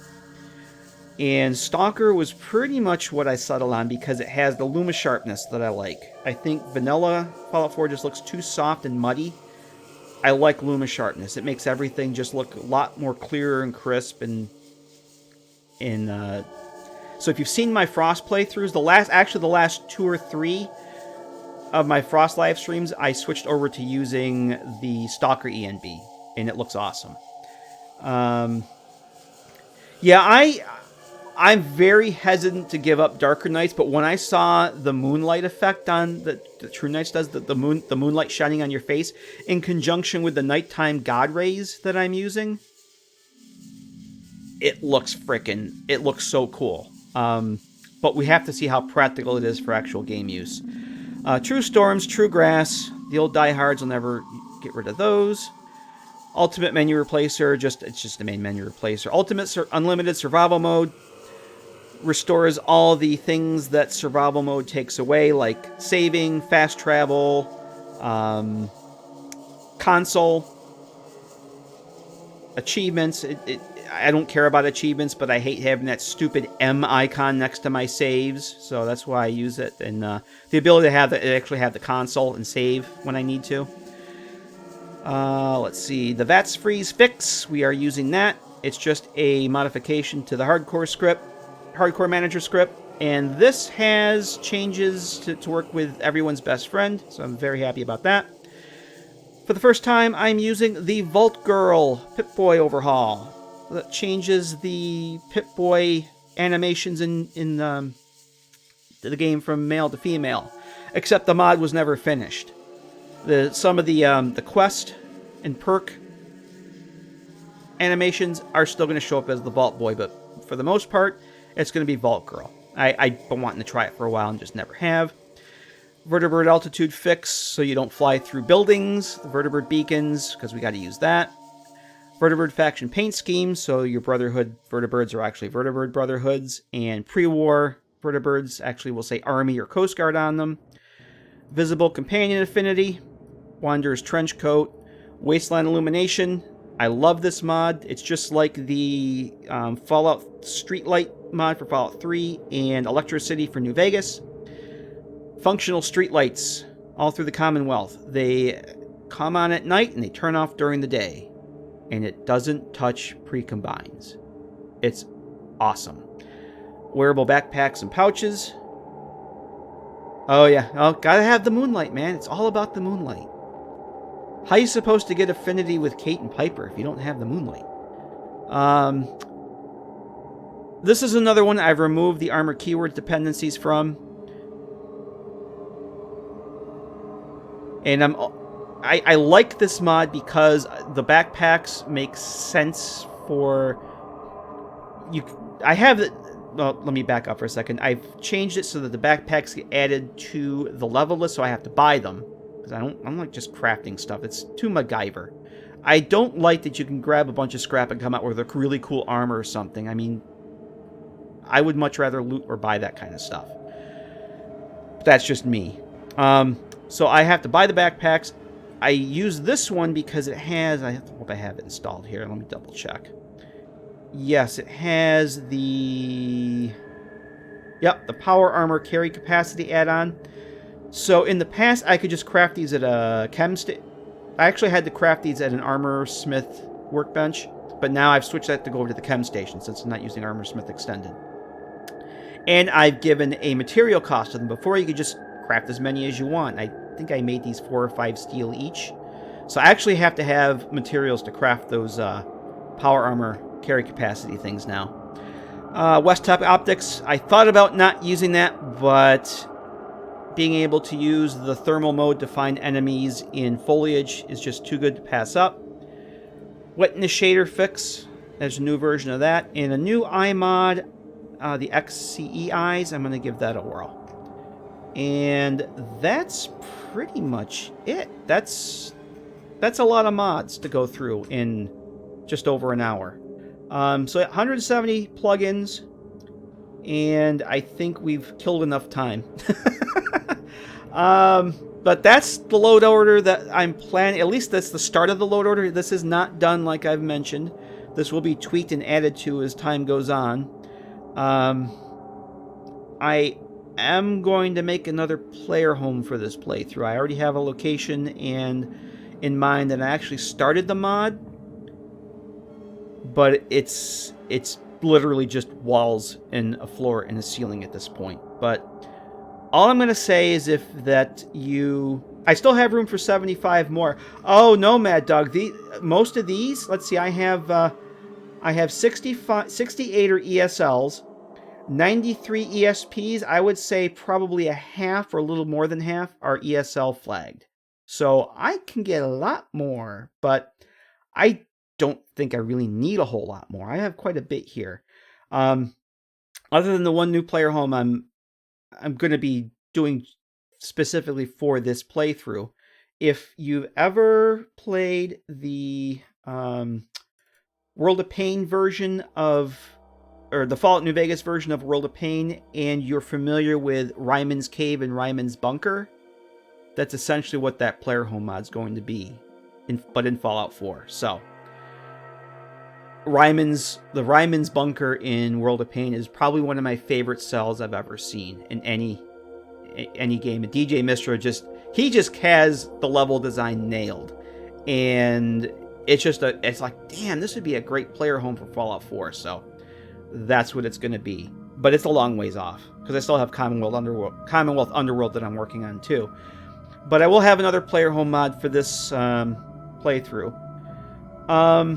I want to come up with some new location mods. Like, I've been using Inside Jobs, but I opted against it because I've used it 4 times in a row, and I love that mod. It's so well done. It doesn't touch any vanilla references. It only conflicts with one mod I know of, Tales from the Commonwealth, and I'm not using that because I've used that a bazillion times. So I want to look at things like Stumble Upon Interiors and More Explore, and there's a couple other ones I want to go take a look at, see what they might conflict with, where they are, if they need any, pre-combined work or whatnot. I don't want to do a whole lot of fixing of things if I don't have to. But I want some more places to go and some more new locations to go and explore. So we're going to be adding some of those. Well, I thought I had a lot. 400 active Moster ESPs fight as ESLs, and 300, Lone Wonder says 355 plugins, 412 mods total. That's a lot. But yeah, the whole ESL flagging as ESP thing is a godsend. I've shied away from doing ESLs because converting stuff to ESLs tends to break things. It tends to break stuff. And I found that out in the last time we played with Sebastian, that my Red Rocket map mod, the Commonwealth map mod that you pick up the magazine, activates the map markers. Yeah, I converted that to ESL so I could try that out, and that broke it. Completely broke the script fragment that works with that. So ESLs are not the magic bullet people make them out to be. I much prefer flagged ESLs when I can. I've kind of stopped converting stuff to ESLs because they tend to not work after you... Some things tend to not work after you convert them. Let's see. 12 gigs of textures in Red Rocket BA2s. Yeah, I probably have... I actually updated one of my texture... Actually, all of my texture BA2s got updated 2 nights ago. I made some changes. And I have at least 12 gigs, if not more. Hey, DJX, how you doing? Good to see you, man. Yeah, I was kind of wanting to try out the ESL things just to see how they worked and whatnot, and I completely forgot about the script fragment that for that Red Rocket map thing. There's actually a quest that's attached to the perk that it adds. It's basically, in case you guys don't know, there was an Explorer perk in 3 in New Vegas that when you can choose that perk, it activates all the map markers in the game. You still have to you can't fast travel to them, but it just enables them on the map. That's in Fallout 4. You open up the CK, there is an Explorer perk. So my Commonwealth map mod essentially just gives you that perk. But I did it through a script fragment attached to a quest. And converting the mod to ESL broke it. Which I'm glad I didn't release it. Because I would have felt really stupid. But I would have tested it, though. If I was going to release it, I would have tested it. And found out that it didn't work. So, that was just for something for me to play around with. And I didn't test it before the live stream. I just like, oh, I'll just convert it to ESL. And I never thought to go and test it, so. Yeah, but certain things you can't flag as ESL. If you want to get into doing that, I suggest running the handy-dandy little script in Xedit. If you come up to... Let's show you guys real quick. If you have any idea at all what we're talking about, let's go into Xedit. I'll give you guys a little peek here. Let's open up just this random mod here.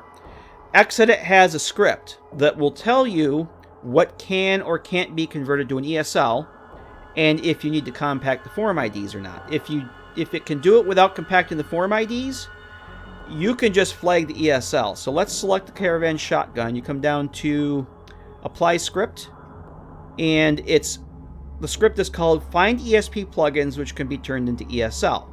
And if it's not selected when you launch it, you just you can just filter for it. And if you just type here ESP and pull the pull-down menu, it basically shows up. That's basically the only one. So, and then you just hit Apply Script. And right here, all the plugins that you have active, you'll get a report here. Caravan Shotgun can be turned into ESL by compacting form IDs first, then adding ESL flag. A mod like this you do not want to do because it has a quest, which has a quest in which this I know has a script attached to it because that's what does the level list integration, but via script injection. So you don't want to convert this to an ESL because you'll break it. If you see a report that only says can be turned into ESL by adding ESL flag in TS4 header, then you're golden. Then you have an ESP that you can flag as an ESL, and you just come in here and go to the header flag, edit. It'll give you a warning, which you definitely want to read this stuff if you've never done it before. You come in here, you check ESL. But you want to run the script first and read this report very, very carefully. You just don't want to go doing stuff willy-nilly. Because some things cannot have the ESL flag. Like Lone Wonder 345 said, if it's too big, if it's an ESP, you'll break the mod. And if it's something that has a quest or a script attached to it, you'll break the mod. So, ESLs, apart from all that, ESLs have their own set of baggage that... they're just not the magic bullet that people make them out to be. They're helpful, they're useful, but don't go converting everything under the sun to ESL because you'll regret it. Especially if a mod gets updated. You really won't be able to update it without breaking your game. So, there you go. That's one of the reasons why a lot of mod authors don't. Also possible. Oh yes, Sinopus. I tend not to use. I tend to forget about the flags. But Sinopus is exactly right. There's a pseudo ESL flag that you can show which ones. That is correct. I'm just so used to working the way I work, I keep forgetting about that stuff.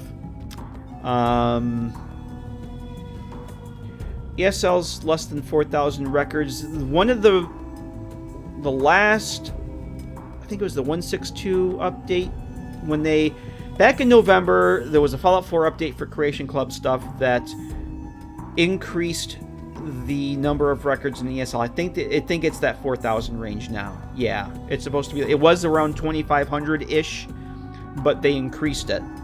And because they did that, that's the problem.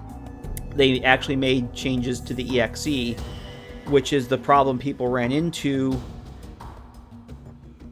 with that 162 update, is they suddenly found that mods that were... Well, first off, people found out that when they launched the Creation Kit, it gave them an error saying that it was not the right version for their game of Fallout 4, so people had to update the Creation Kit in order to get it to load.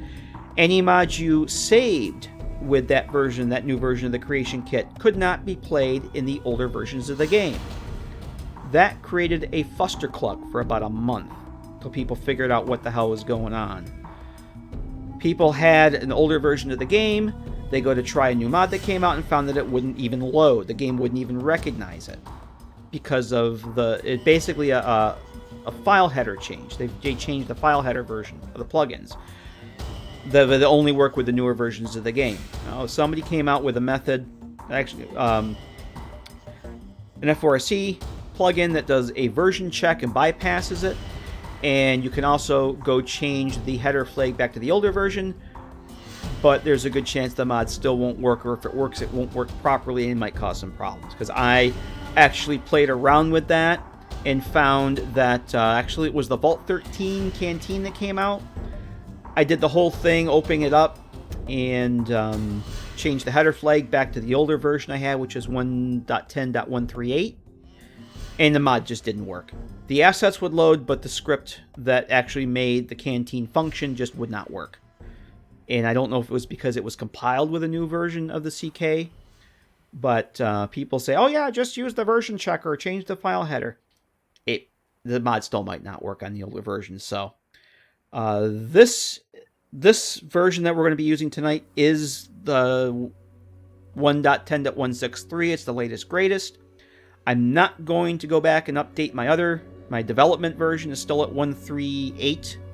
That's staying there until I finish Commonwealth Underworld, because I'm not going to update anything. I'm not going to update the CK with all the work I have in that mod. I don't care if it's next year. And plus, anything I put out in the meantime, I want people with the older versions to be able to play it, because the older mods will work just fine in the newer versions of the game. It's just not backwards compatible. And of course, Bethesda never told anybody that they were going to do that. It was just, surprise! Your shit doesn't work anymore. Haha, here, buy our Creation Club stuff. Let's see. I stick to mods that don't expect to upgrade it, having to do that. Worst save game set from before I activated most of my mods if I had to. That's pretty much what I do, Sinopus. I don't like to upgrade my game mid-playthrough. I've really resisted doing that unless I absolutely have to. I don't like getting, months invested in a game and then update it and find out that things are broken. What I do is I actually back up my game folder, because all my game folders, I have several. I have to go to my games drive here. I currently have 5 Fallout 4 installs on this drive. And they're all different versions for different things. Well, this is my Let's Play, the stream. Those are both actually, this is Olivia. She's still at 1.3.0. But I don't update them. But what I was going to say is, my mod organizer, all my mods, my profiles, my loadout profiles, everything is self-contained within the game folder. So if I am going to update a game, I will back up the entire folder first, all my mods, all my settings, all my MCM configs, everything is contained within the game folder. So I back everything up. If something borks in the update, I just trash the updated one and I bring back the old one and just keep playing. How do you install more than one Fallout? What you do, DJX, is I have Steam set this E drive, my games drive, as my primary Steam drive. You just rename it. You just rename it to something other than Fallout 4. You just put an AA after it. I can't do it right now because obviously mod organizer's open, but you just name it to something that Steam will think that Fallout 4 doesn't exist. So that when you launch Steam, you go to the verify game files, Steam says, uh-oh, you don't have Fallout 4 installed. And it installs a brand new version. And that's it. And I just go and change the name of the folder. I just change the name of the game folder for whichever one I want to use. Now, yes, I can use the different profiles in Mod Organizer, but because of the way I set up my load orders and doing dev stuff and testing and whatnot, I prefer to have the different installs. That way I can have different versions. If something happens to one, I have another folder that I can replicate things from. So if you have the drive space to spare, it works really well. But I know not everybody has gobs of drive space. And obviously, there's the I think C Dante has that other thing too that will back up your exe. I've never used it because I've never needed to. This method has worked perfectly fine for me for nearly 2.5 years. Since I switched to Mod Organizer, I've been able to do this. You can't do this with Nexus Mod Manager. I don't even know if you can do it with Vortex. I know nothing about Vortex other than I'm not interested in using it. I like the portable installs of Mod Organizer because then I take every, few weeks or so, month, whatever, I can take that game folder, throw it on an external drive, and back it up. I have a complete game backup just by dragging one folder. The syncing software that I use for my system, I have it sync up the drive that has all my game stuff on it. It syncs to another drive every hour. So if I ever need to go to restore something, everything is in the game folder. I don't have to go dig in, other than my save files. My save files are still on my documents folder, but everything else is in the game folder. It just works.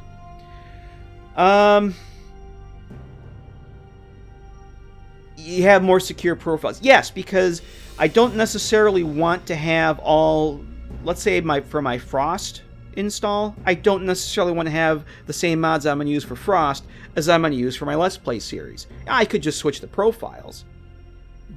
But there's always a chance that something, because you see how long this is, you may activate something and you don't realize it. And all of a sudden you got to realize, well, you're in Frost, why the hell are the survivors named Raiders? And then come to find out that you've accidentally activated some mod that was in a different profile. Because the thing is, your mods will still show up in the profile. They may not be active, but it's really easy to, accidentally hit one. So it's just an extra layer of security. Exactly. I guess that's the best way to do it. You do need storage. Yes, you do need storage, and that's why I like the portable structure that I have. That if I do need storage, let's say I have this one right here. This is what I started building this load order on before I updated it to the 1.6.3 version. I don't need this anymore. Technically, I could just get rid of it. I could just archive it off to one of my archive drives and delete it from my games drive. I could still go restore it. Literally just drag and drop it here. My mods, my profiles, and everything is just there. But you do need the space for it. But SSDs are a lot cheaper than they used to be, so. Let's see. Let me catch up on chat a little bit. And we've been going for a really long time here without any actual game play. So I think I talked about mods enough. But I kind of just wanted to give you guys a rundown of the kind of things I'm thinking of using. I want to go and test out tonight and and just hang out and talk, because I just was more in the mood to do this kind of thing than actual sit and play a game tonight. Catch up on chat, and I'm going to take a break because the coffee cup is empty and something else is full, and then we'll go and jump in the game. Starting to feel clickbaited a little. Well, I could have put the girl in the Slooty Vault suit in the thumbnail. Let's see. I just saw Hunterwood said something here. Downloaded Vortex but didn't know how to use it properly. A couple people have asked me about Vortex, and I always say I know nothing about Vortex other than what I read. And what I read about Vortex doesn't give me any incentive to want to use it. Mod Organizer does everything I want it to do. For me, it's been so easy to use. People say, "Oh, the interface needs to be updated." It really? I don't know. I can click this button and install my mods, and I don't know. I don't do the auto download from Nexus. I download manually and install manually. That way, I can work around the occasional hiccups that Nexus has when it does that. When you do the auto install right from your mod manager. I like having an archive mod in case a mod disappears, because that happened. Oh, that's the other thing when we were talking about Loot's home plate that I love to use. Yeah, it's gone. I got tipped off yesterday. Loot's taking his mods down from Nexus. They're gone. A Loot's home plate. There was Cambridge police station overhaul, and there was another one or two that he had up there. They're gone. They are gone from Nexus. So that's exactly why I will download the mod first, store it in an archive folder, and install it from that archive folder. I'll come up to install, go to the folder, install my mods from there. Any mods I edit, make changes to, I separate those out from the original version and put those in a dedicated edited folder, so that the pristine original version and like my Lord of War original Rebel outfit that I like much better than the one in his mercenary pack. Yeah, I still have an unedited, untouched version of that. So if I make changes to something, I'm not screwing over the original file that I can't get anymore. So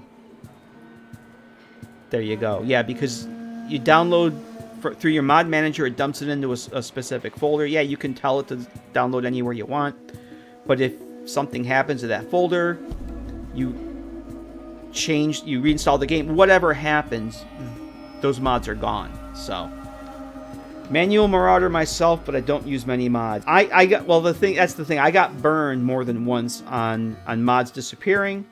Not for Fallout 4. I think it was Fallout 3 or New Vegas. Mods disappeared, and the mod manager download borked the mod, and I didn't find out until it was too late to fix anything. So. But I've been burned in Fallout 4 several times with download a mod, play with it for a while, uninstall it, it gets lost, deleted, machine gets wiped, whatever. 6 months later, you go download it, and it's gone. And it's gone forever, so I don't want that to ever happen again. But I was very, very sad to hear that a Loot removed... I don't know if a Loot removed the mods or what happened, because they were up there for a long time as community resources. Because he said he was getting out of modding. Mods are here. Do what you want with them. Community resource. And now they're just gone. So I don't know what happened, but it was sad news. It was because the Loot's home plate is something I will never play with. I'm not going to use home plate in this thing. It's like I said, it's going to be my home for my companions. But it's hard for me not to use it because I love that mod so much. It's exactly what home plate should have been in the vanilla game. Let's see. Vending machine mod for Fallout 4 a while back got taken down because of copyright reasons, I think. Yeah, and that's the thing. And there's a lot of mods that shouldn't be put up on Nexus because of that, because they're using assets that they shouldn't be using. And Nexus is pretty stringent about that, not because they want to be dicks, it's because they can get sued. It's basically they're covering their ass. And they really shouldn't be hosting, stuff that has copyright issues. So when you see a mod taken down for for using assets like that, yeah, it's not Nexus just being dicks to be dicks. They're covering themselves legally, because they can get in a lot of trouble for hosting that stuff. They're in the UK, and the laws in the UK are different than they are here, and they're going to be very different now that they're not in the EU anymore. So, Whispering Hills up on a Tuesday, removed Thursday twice. Last year. Really? I hadn't heard about that. Alright, guys. I keep saying I'm going to take a break, get some coffee, and then jump into the game, and I mean it this time. I'm going to get some coffee. It's probably stone cold in the coffee pot by now, so I'm going to go warm that up. We'll come back and we'll do some actual gaming. Yeah. You won't have to stare at the Mod Organizer game anymore. I think we played enough Mod Organizer for a while. What we're going to do, real quick, in fact, let me do that right now. We're going to do a new character, just a test character, and start me up. And I have a profile set up specifically to start new characters and start me up with for this. I'm going to switch over to that so I don't forget. Because you don't want to start me up with all your mods loaded, which we'll get to when I get back. We'll load up a new character. New start me up character. We'll start off at Bunker Hill and go check some shit out. We will be back as soon as I get the coffee and all the other stuff I gotta do. See you in a few.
All right. I have coffee. Coffee is very important. I saw Mad Dog's heading out. All right, Mad Dog, thanks for stopping in, man. Always good to see you. You have a good night. You're gonna miss all the fun. I know Mod Organizer is a very strenuous game, but it's good to see you, man. Thanks for stopping in. I appreciate you being here. We'll catch you next time. A very important thing I forgot to mention is this dynamic difficulty mod. I just realized that I kind of glossed right over that. This is another one I wanted to try out. It's by Breton, the same mod author who does the DLC level list integration mod that I'm using.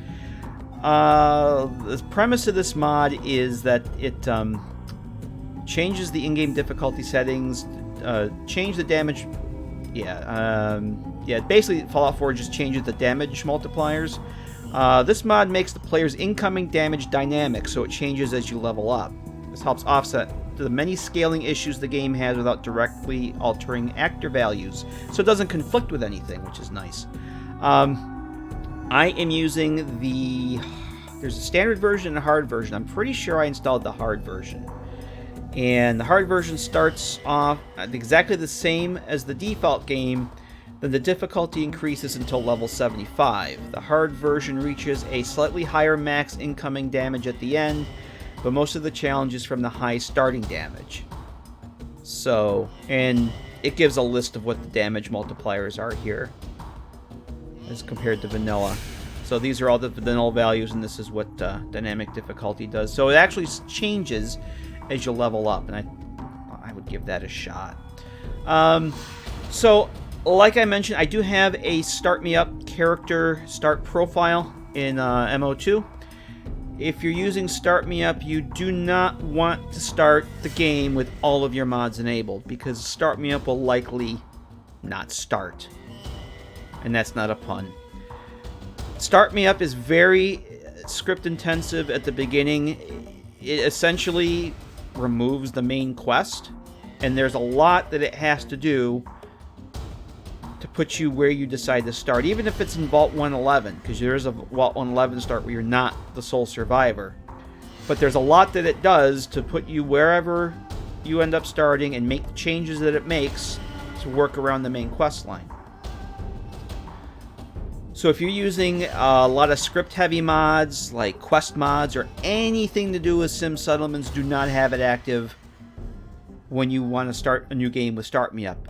You want to have essentially just the mods you need for character creation, and maybe a few other things. Like I have basically my mods that will populate the leveled lists, the main level list. I don't have any armor mods or anything, but like my DLC level list integration and my tweaks and fixes mod, because they make some pretty major changes to the leveled list, and I want that from the get-go. If you don't have those active and you add them later, it's going to take a while for your level list to repopulate, and it would kind of negate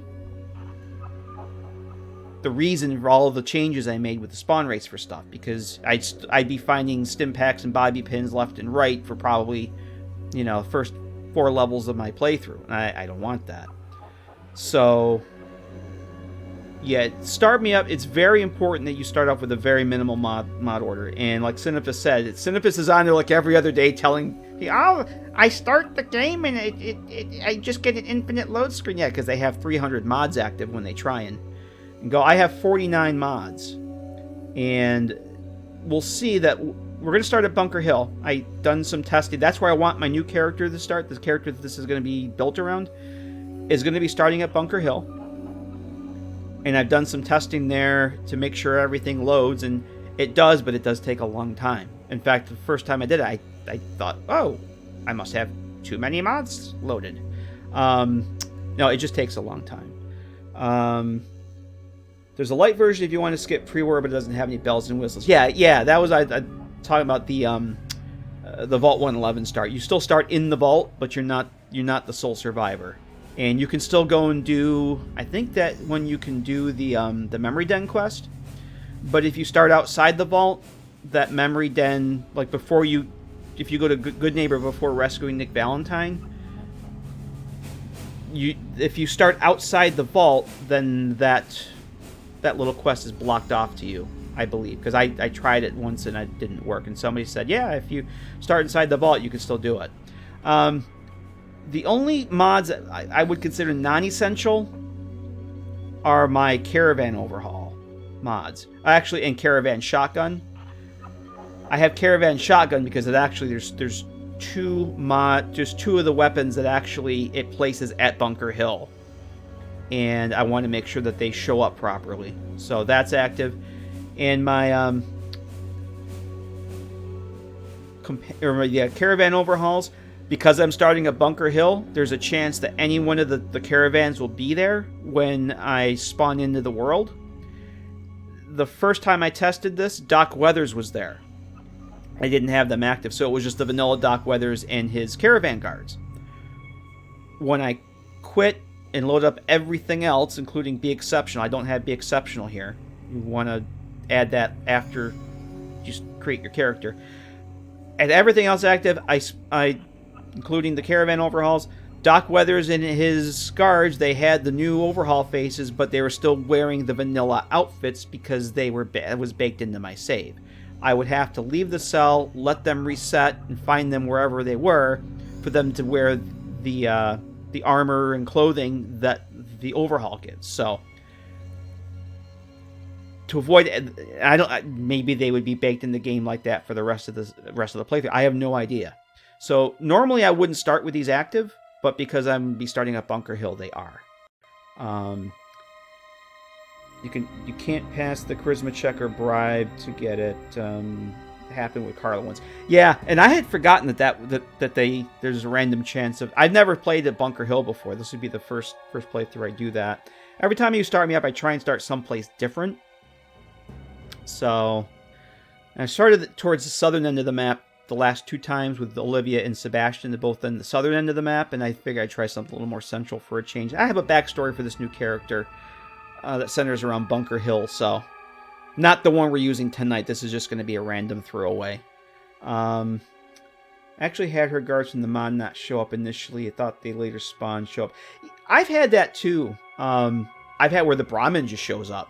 The Brahmin itself just runs off, and then I don't know whose Brahmin it is, but eventually a Caravaner shows up.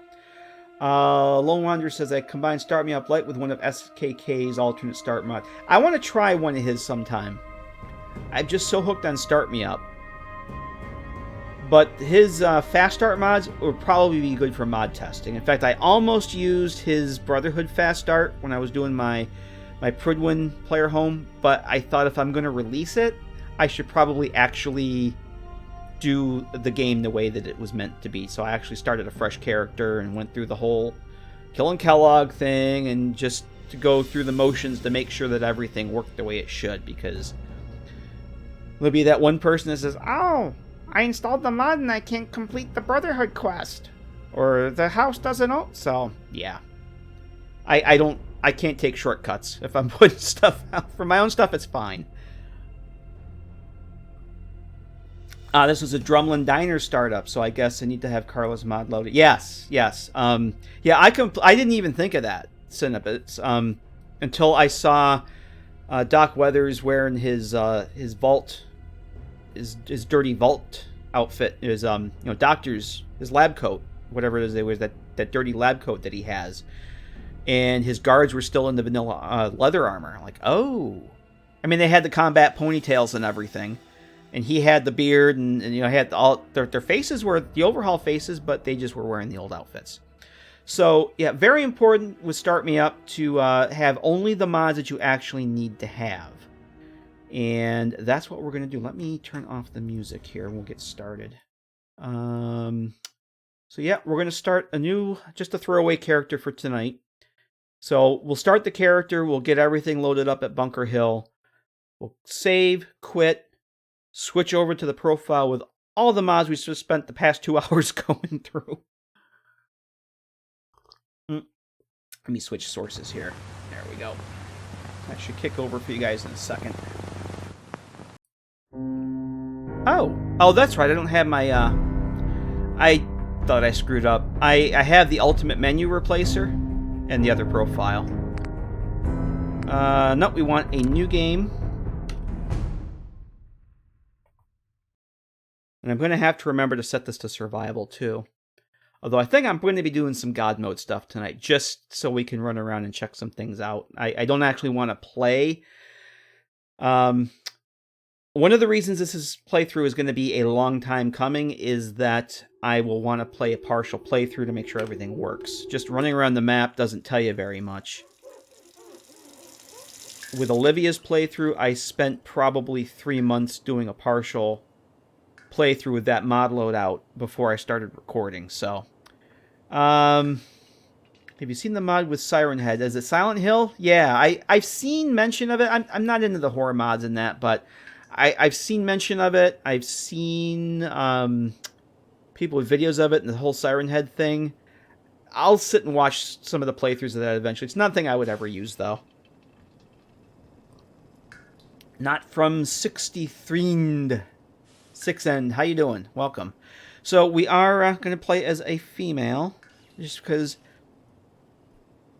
they have better outfits. So get out of the way there, Nate. And yet, you probably noticed all the dialogue just flipped through because we're using Silent Protagonist. I have a preset all lined up here. We're going to use Natasha Stage 7. She's a little rough and tumble. She has a couple scars and some tattoos. And that was difficult. So we are going to go start outside. So this is a dream. I need to wake up. I was in the Commonwealth. Makes me special. We are going to call her Natasha. And I know I'm pretty much set on having a semi-high charisma. I know luck I wanted around 3. It's a cute preset. Don't ask me the name of the original. I usually start off with a download off Nexus, and then go from there. I can't remember. If I think of it, I'll look in MO2 and see if I can figure out which one it was. I think I wanted Strength will make 5 and Agility will bump up to 4, because I'm going to start off at level 10 for this, so I'm not too concerned about special skills. Like I said, this is just a throwaway. Natasha Romanoff, that wasn't my initial thought until I actually started making the working on the name. It's like, yeah, it's not her who it's supposed to be, though. It's just, I kind of recycle the Russian names for my characters occasionally. Like, I've had a Natasha, I've had a, what was the other one I had? Nadia, and there was another Russian woman's name I had a while back.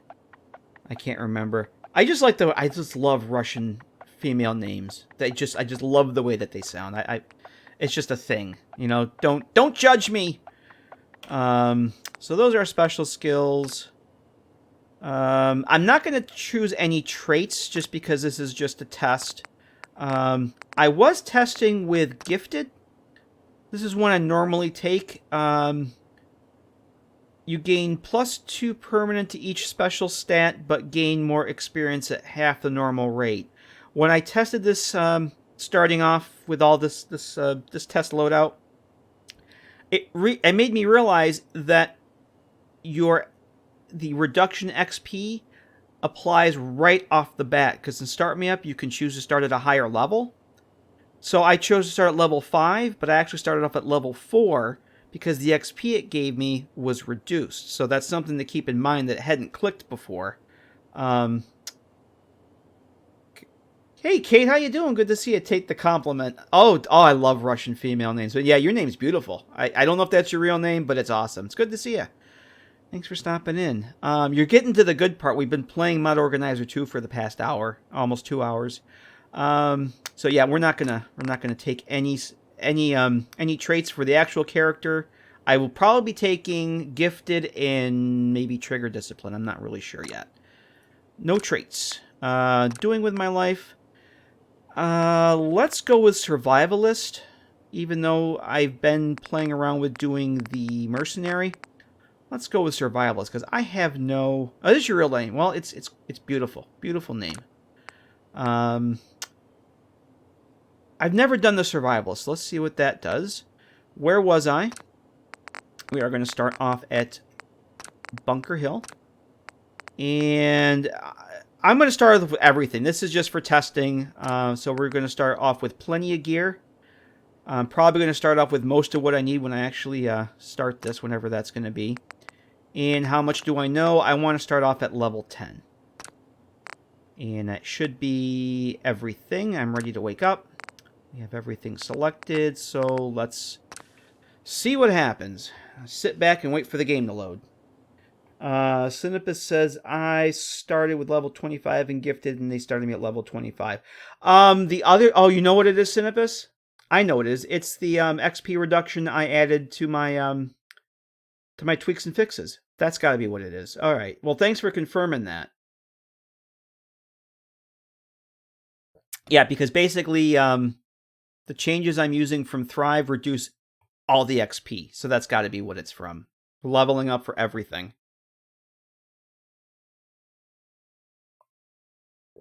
I just tested this again last night, so it should load. It might take a little bit. Don't you stay away too long, John. You're going to miss all the fun of the black screen. When we start to hear music, we'll know that it actually worked. There we go. I don't know how many times I've seen streamers on Twitch. There we go. There's one guy, I love watching his streams, but he's constantly starting off in the Sanctuary root cellar because it's the only location he can get to load. And it's like, dude, because you have your entire load order going. Just turn half of them off and the game will work. So we'll just let everything level up here. Give the game a chance to... and I'm going to be playing with the frame rate meter on, because that's how you test. But we'll let this finish off, and then we'll quit, save, or save and quit. So this is where you start, in Bunker Hill. There's Dr. Kate, and there goes Kessler. Over there's the Brahmin pen.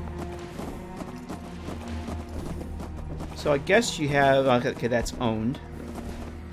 Oh, here's another fun thing I found out. You can't use this chair. You cannot use this chair because it's too close to the wall. You can use this one. But, yeah, in Fallout 4, if you place chairs or couches too close to the wall, the camera animation doesn't have enough room to work. You can't use it. Same thing with workbenches. So, somebody didn't test that chair. While we're waiting here, let's see what we actually started with. Looks like we started off with some pretty crappy gear, actually. But we do have leather armor. Let's take the gray knit cap off and take a look at Natasha. Yeah, I don't remember the name of that preset, but I tweaked it a little bit. And that is, I think that's from the hairstyles from Miscellaneous Hairstyles. So we have, alright, we have gas mask, leather left arm, right leg, it's a leather left arm, full set of metal armor looks like, and a right arm. Yep. Patrolman sunglasses, dirty army helmet. Oh, that looks pretty cool. What gas mask is this? Oh, it's that gas mask. I hate that gas mask. We don't need that. Okay, we'll put the patrolman's glasses back on. Don't have XP reduction except for some crafting. 3 XP for cooking isn't much, even lower levels. Yeah, I got rid of all the XP for crafting. And for settlement stuff, which I'm not doing, but I've been playing that way for ages. It makes a huge difference in not leveling up too fast. I never liked that you could level up by just stacking pieces of floor or building 100 picture frames. There's a guy I watch on Twitch, and he does these challenge playthroughs, and he will literally get enough stuff in a settlement to build. He literally one time like 300 picture frames. He leveled up just from doing that like twice. It was crazy.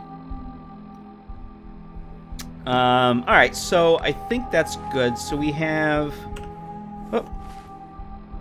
We have 7 level ups. What did we actually get to? Level 8. See, I selected level 10. We only made it to level 8. We have 7 level ups. We're not going to do those because... Oh, and I finally discovered Bunker Hill. See, I only get 9 XP for discovering locations. Oh yeah, we gotta let the start me up stuff. We're not not quite ready. We gotta let the start me up quest start. Give the game a minute here. I think normally you get like 20 or 25 XP for a new location. I'm only getting 9. Even without the reduction, I found only were effective at level 10, though I do limit myself to building useful things and not stacking. Yeah, it's one of those things. I just think the game... I don't think you should get XP for boiling water. I mean... You get the water. That's your reward. Alright, so I think we're good here. Let's... actually, I am going to switch over to survival mode, because I don't want to forget that. Actually, no, you know what? We're going to wait. I'll wait till I get unlimited survival mode on, then we'll switch over. We'll drop save. Oh, I must have it active, though. Hang on a minute. Oh, I do have it active. Alright. Otherwise, I wouldn't be able to save. So let's go make that change right now. So I don't forget. Because I do want to test some survival mode stuff. Yes, except I'm using a mod that lets me change it. And we'll go save. Let me... Actually, I have a habit of saving with the character looking at the same direction, and if the character has the same name I have another save I'm testing with in this loadout, and same character name, and I get confused as to which one it actually is based on the thumbnail, so I always try and make the thumbnails a little different. So now we can quit onto the game. And I'll switch back here so you guys can see everything. So we're back in the MO2s. I'm going to activate my new loadout with everything active. Make sure this is... Yeah, I think we're set. And let's load it back up. And we'll have to config some stuff. And then we'll go play around a little bit. Let the game load back up here. Thanks for mentioning Protected Uniques mod. I'm going to make everyone in Covenant Atom Cats protected. It was Sentry Bot. NPCs travel. They don't get annihilated. Yeah, there's a lot of people in the... animals, people in the game. I just feel awful when they die. XP reduction mod inactive at first. No, well, I suppose I could, but my XP reduction is part of my tweaks and fixes mod that all my stuff from Thrive is loaded into, and that makes, I'd say, 90% of the level list changes that I want.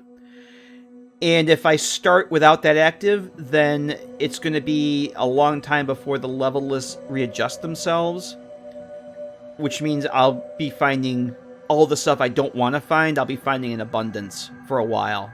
I'd rather start with the level list spawn the way I want them, and I'll take the XP hit. I'm perfectly fine with that.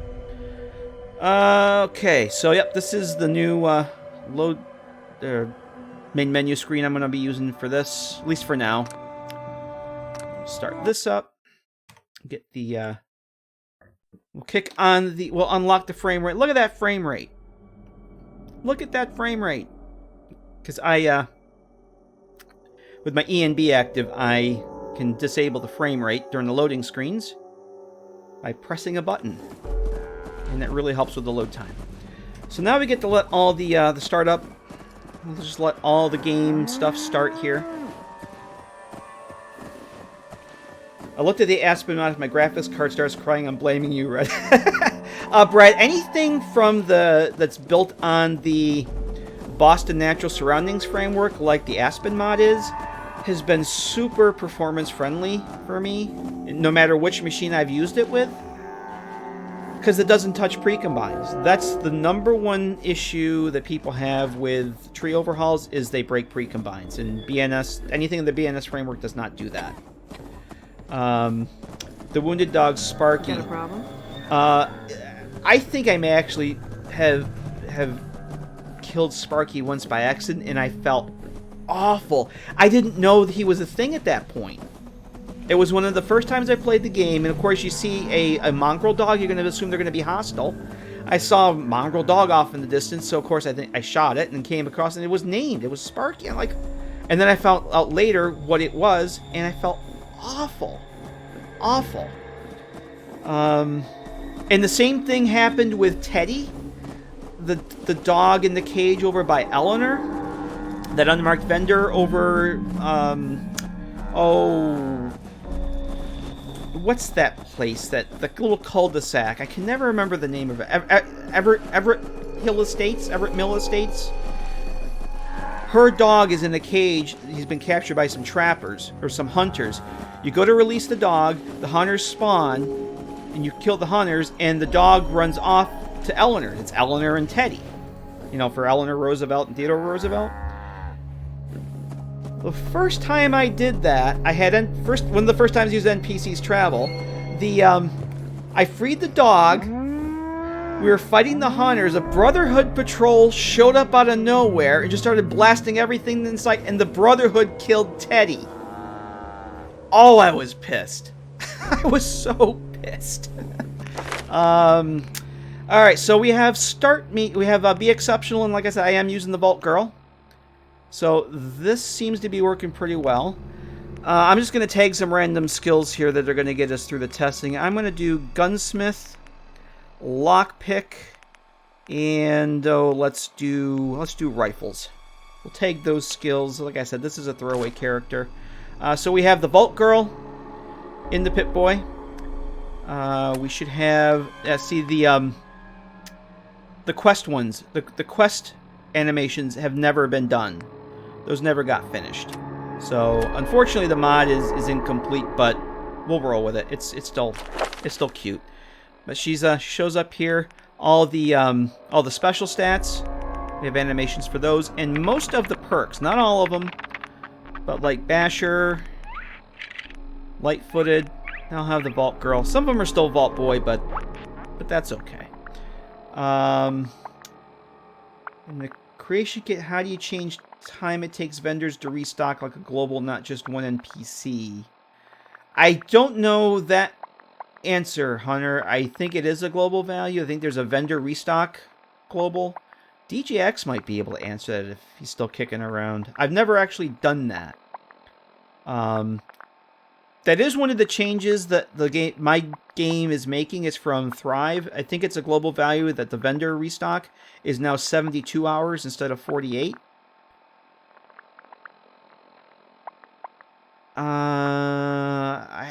I don't know how else you would do it other than a global, but somebody else might be able to answer it.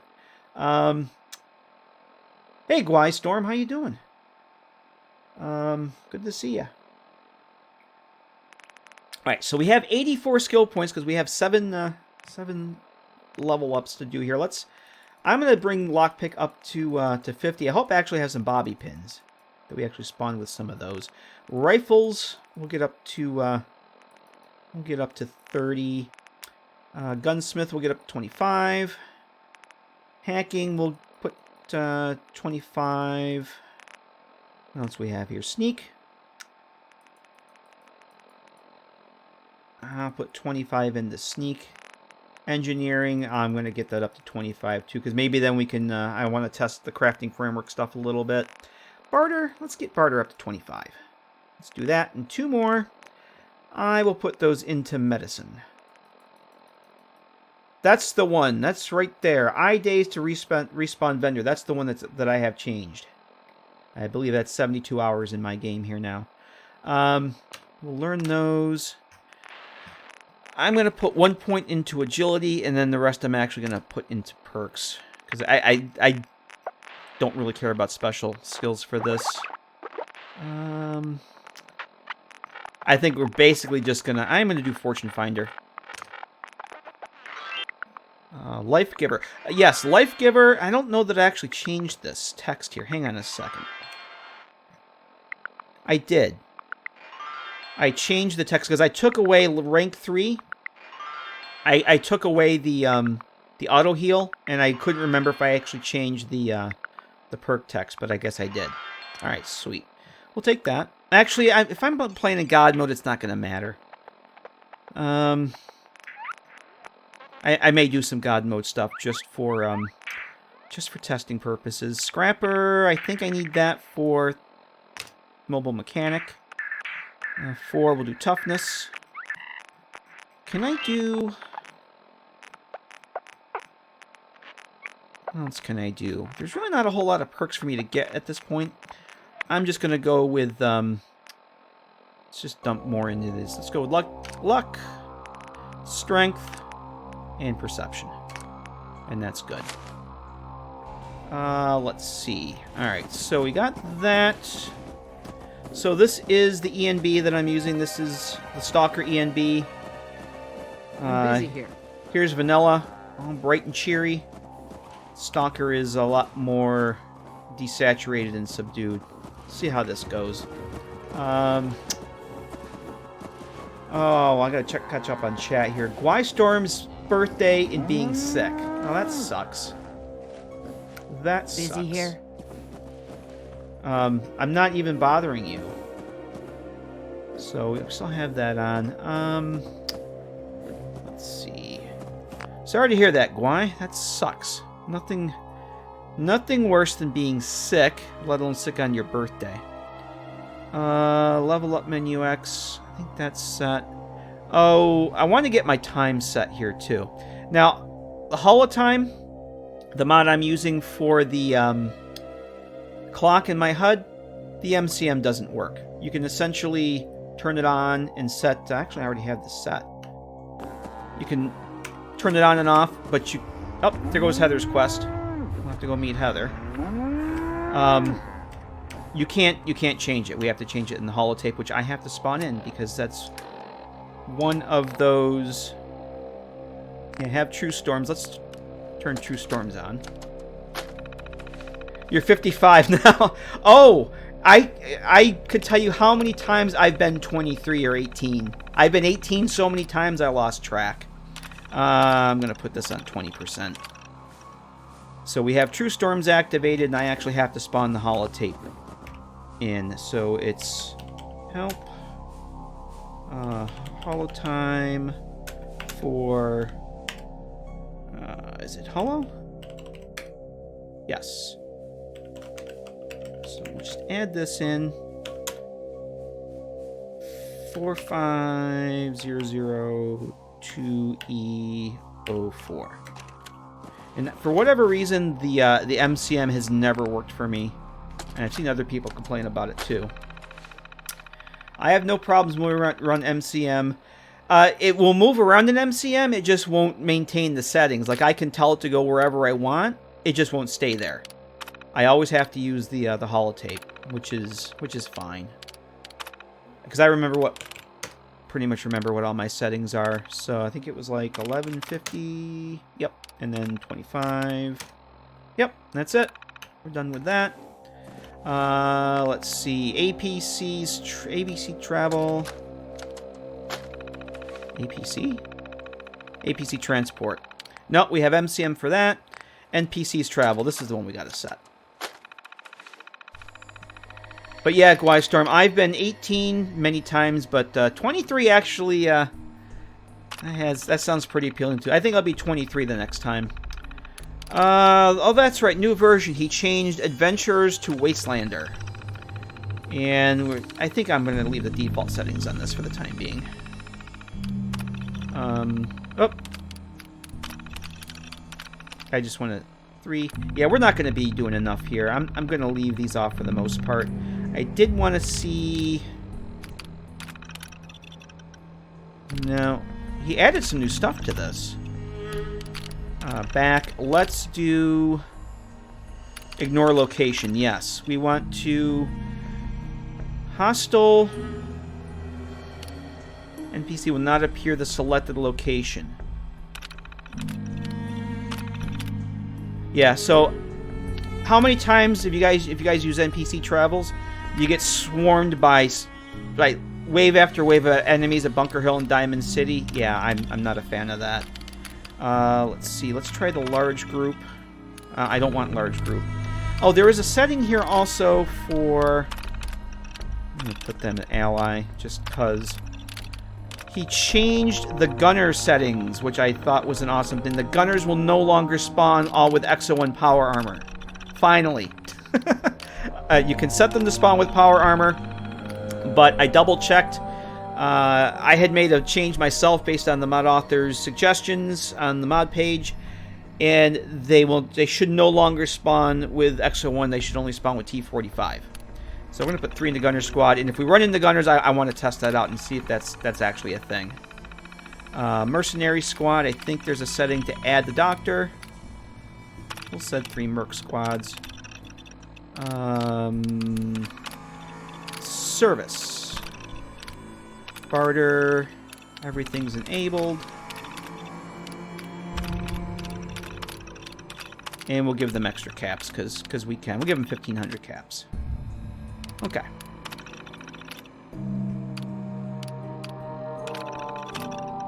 After I activated that, Sentry Bot in the Assaultron Mr. Gunny combo showed up at Diamond City. Yeah.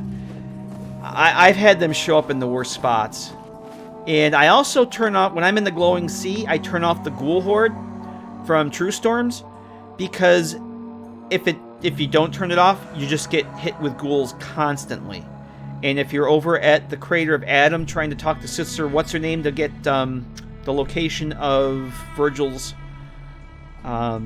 cave, you can't talk to you. You can't finish the dialogue. She just keeps breaking. So I always turn that off when I'm in the Glowing Sea.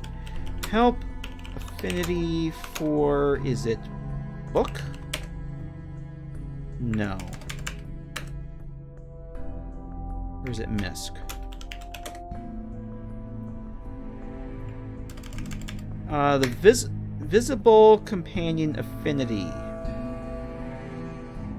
Oh, it's an alchemy item. Visible companion affinity is supposed to spawn in an affinity list and a holotape. But with Start Me Up, it's one of those mods that doesn't sense if you've left Vault 111 or not. And because you're outside Vault 111, it doesn't spawn in your inventory, so I always have to go and add this too. I don't know that we'll need it, but I just want to make sure that this actually shows up here. I tend to use the affinity list just because it's quicker. It's just a text box than waiting for to have to plow through holotape menus. Whoops. Oh, I screwed this up, didn't I? 5, 6, 0, 0, 8, 0, 0. There we go. So now we should have in our 8 items this affinity list. You have to develop a personal connections with companions to have it. All right, at least it works. At least it works. I'm not going to set my time scale like I normally do. I normally play with a time scale of 8, but I want darkness to show up sooner so we can check out True Knights. Let me just catch up on chat here real quick. Ever tried the Remnants Bunker mod? No, and I'm tempted to try it this playthrough, except that it's a little outside the vein I want for this playthrough. But I have to say that Khalid Gaddafi, the mod author, is probably one of the best authors we've got in the scene right now. His stuff is freaking awesome. He's letting me use some of his old school utility doors for my Commonwealth Underworld mod. He's actually letting me use pretty much any of his assets that I want. He gave me permission to pretty much use all his old school Fallout 3 New Vegas assets, like some of the Enclave stuff, which I thought was really generous of him. That was pretty awesome. So I am going to try that mod. I did take a look. I tested out his Enclave officer outfit. That's very cool.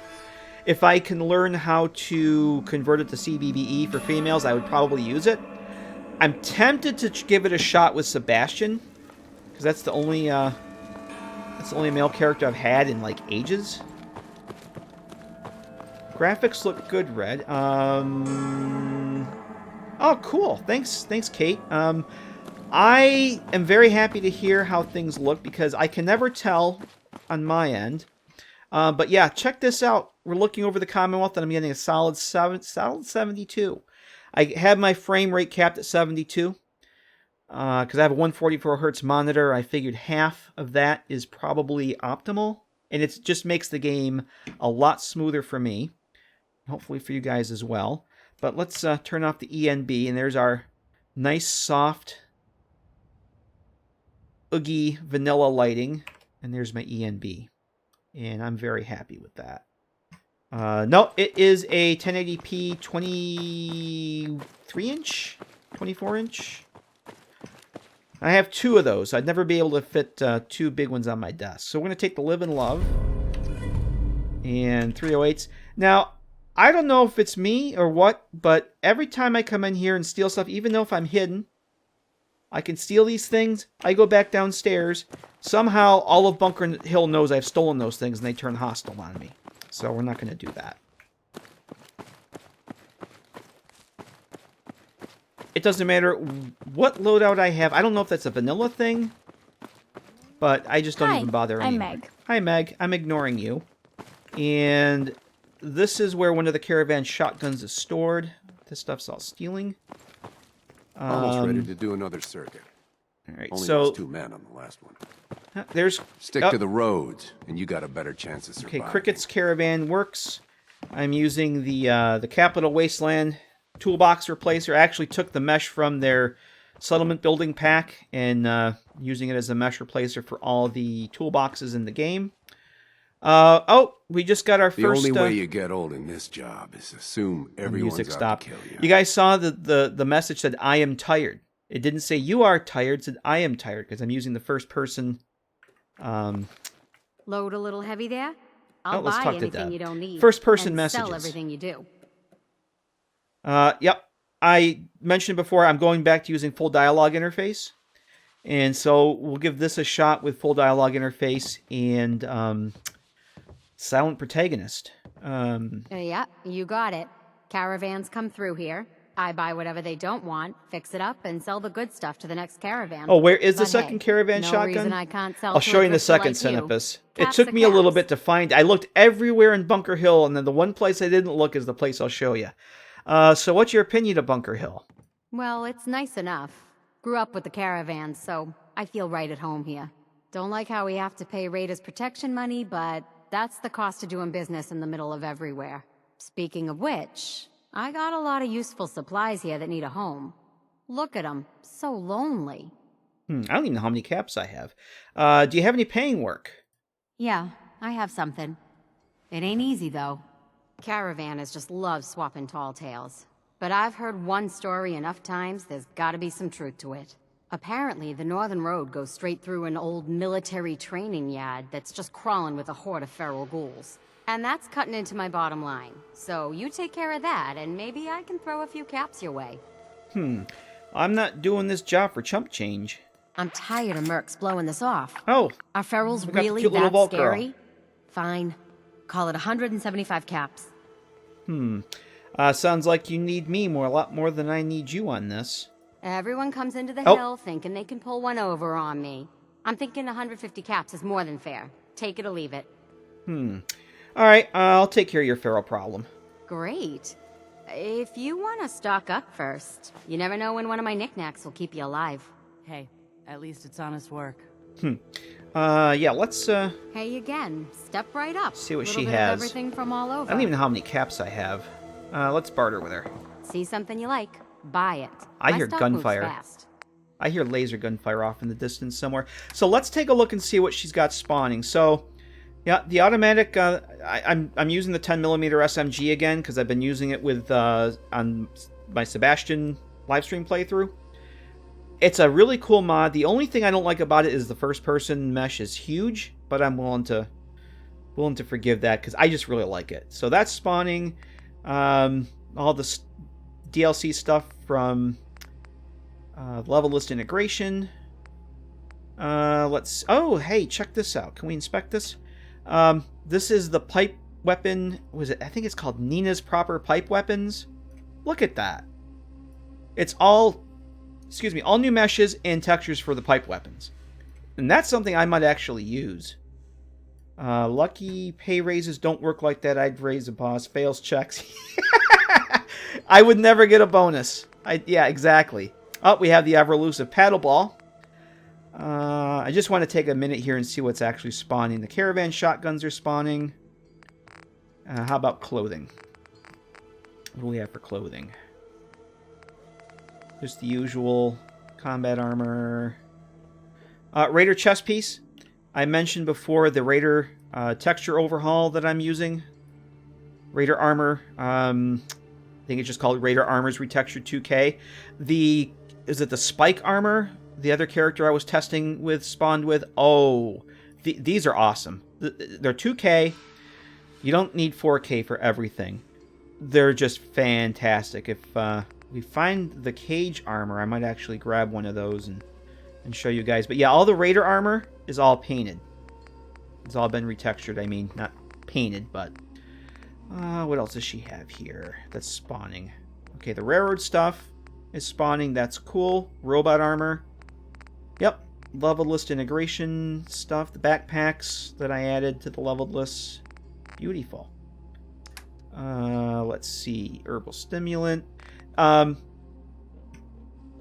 don't know that I have anything to trade with her. I'm tempted to sell the combat knife, but I don't want to get too crazy. Gas mask, I might want to hang on to that. I'm going to sell the knit cap, though. We can sell that. I'm going to grab a purified water from her. Like I mentioned earlier, I've removed the healing from purified water, so it only quenches your thirst. Instead of healing, purified water will restore 1 action point. Dirty water restores half an action point. So you actually have to drink 2 dirty waters to get an action point back. Let's see. I'm just curious what she has here. Mods. I don't think I need those right now. And yeah, I renamed all the ammo to match Wasteland Imports brought in from New Vegas, because I'm not using Wasteland Imports, but I changed the name of the ammo, and I'm using the Wasteland Imports textures for all the ammo, because it's based on the old school stuff. Fusion cells are microfusion cells, so... actually, no, we're gonna grab that. Okay. So I'm tired. Don't eye the Brahmin if you got it. What else did I want to... Oh, we gotta show Cinnabis the other shotgun. Yeah, it's right there. It's right there where Deb can grab it if she needs to. I went all over the place trying to find it. And the one place I said, oh, I didn't look behind Deb's counter. And it would figure that a shopkeeper might want a shotgun under the counter, so there it is. Hi, all right. I'm Meg. Me new to the Oh, hill. hi, Meg. For 10 caps, I can give you the tour. Nobody knows a place like me. Any chance I can get it for free? Fine. The market's in the back, bar's in the corner, and the outhouse is over the wall. Bye. Asinopus, I didn't even know that let me turn my music down here a little bit. It's kind of loud for me. I didn't even know that the Caravan shotgun placed those 2 here until I was looking at the load order and X edit, and I said, oh, it modifies Bunker Hill. What the hell does it do? I saw that it placed 2, and I was almost ready to pop open the CK and see where it was until I said, I didn't look behind Deb's counter yet, so... Alright, so I think first thing I want to do, let's go secure a house. I should have... Yeah, I can do advanced locks now. Alright. I'm going to go unlock my Bunker Hill Courier Station. And I think what I want to do, we'll go unlock that just so I have a place to sleep. We'll head up to do Deb's quest. Clear out the training yard. We can go check out the landscape. I want to go over and check out my Bunker Hill, or my East Boston station. Make sure the changes I made to the Aspen tree mod, because I had to remove some edits from that cell because it conflicted with the Quonset hut over there, or the airplane wreckage. They were coming right through it. And I want to go into the National Guard training yard to see if the changes from the Tech Mage modification of the R91 mod. He basically, like I mentioned, he reduced the amount of leveled lists it spawns on, and I think there's just 1 left in there, where I think there's normally 2. We can go try that out, and then I'd like to get over... go over across the river where that power armor on the barge over by Old North Church normally spawns. We can check out some assembly required, make sure that that's gone. And then maybe go over to Good Neighbor. I'd like to end up in Diamond City and talk to old Pipper. Actually, did I get... I don't have any 12 gauges. Oh. Yep, there's some gunfire over there. Oh, you know what that might be? That might be the robots. That might be the robots. Let's favorite some weapons here. I do have a pipe pistol. See, if the vanilla pipe weapons look like that, I'd probably use them. Those look pretty damn cool. Oh, that's something I've had happen with this. I think it's the ENB. You guys saw that very extremely bright flash there? I think it's the ENB that's doing that. I need to get some 12 gauge rounds. That only does... Let's see. John says, not longer how long I'm going to stay on the stream because my buddy's got Eagle Court on. Oh, okay. Well, no worries, John. We'll have the video here in the morning. Oh, there's our groovy ghoulie. This does nothing. Oh, I'm already... Alright, we're running. Running. Let's bring him up to, Let the fine folks in Bunker Hill take care of him. Sorry. I'm already crippled. That's why I don't do melee. That's why I do not do melee. Yeah, that's another reason I want to, Oh, he didn't follow us in here.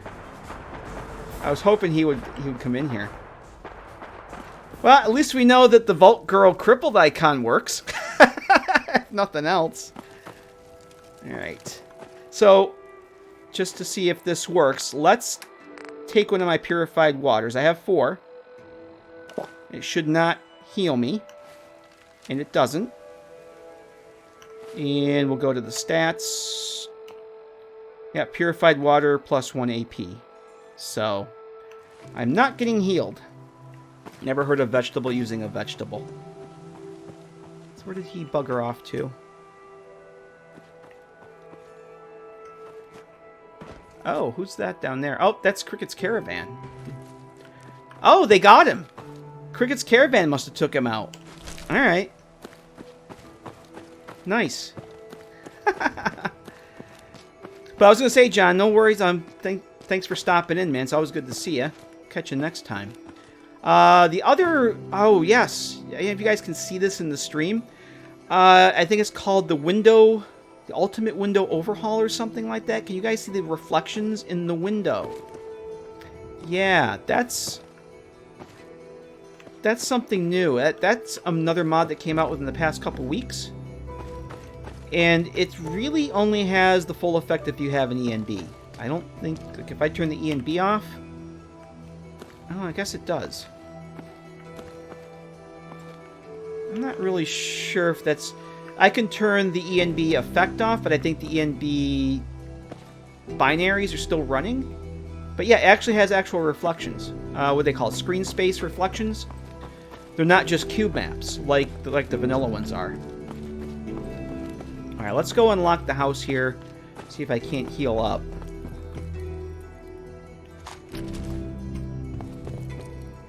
Grab some of the things here. So you have a tin can. Yeah, I think it's called Ultimate Window Overhaul or something like that. It's basically just textures. And instead of just the normal cube maps that are always the same image, that actually changes based on your angle of looking at them, which I think is pretty damn cool.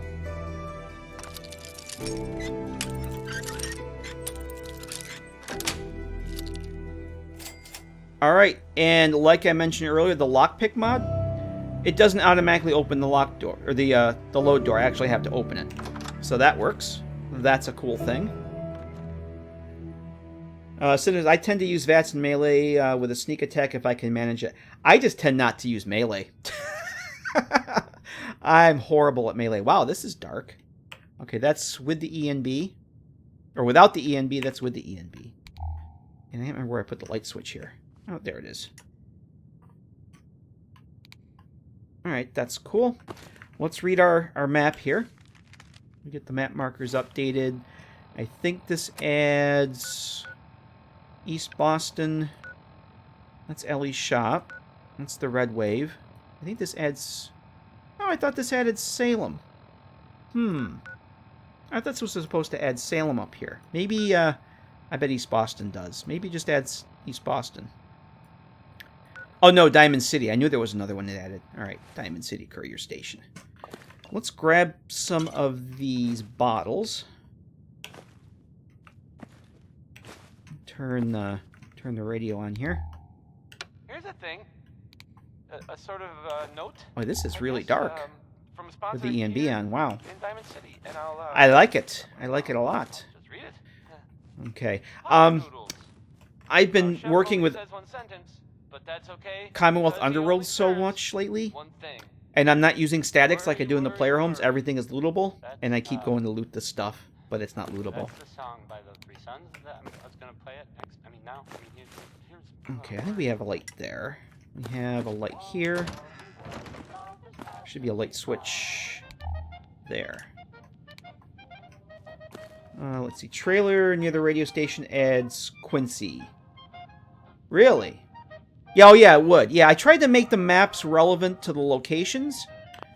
Oh, I can open this. Cool. I tried to make them relevant to the locations, and I think I have this one just doing East Boston, and I might not unlock this yet. Alright, I can always spawn in more. Hey, there's some shotgun shells. Yeah, we'll take everything. I'm gonna want to sleep here. Let's,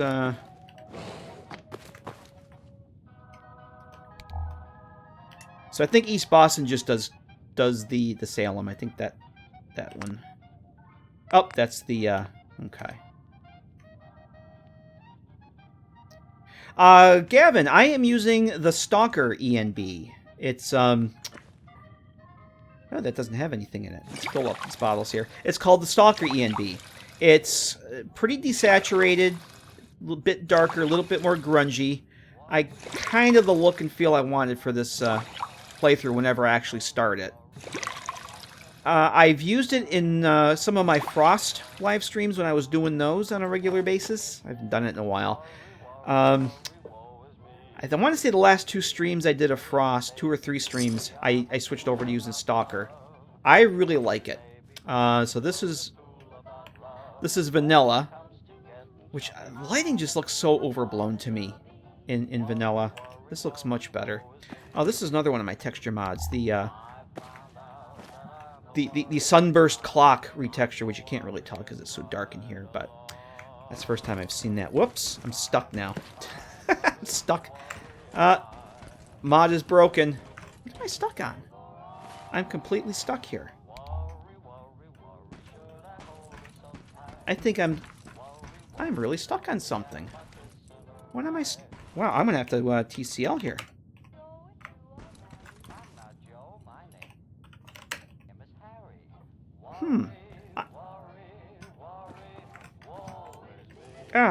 Alright. I'm really confused what I would be stuck on there. I could not move. Alright.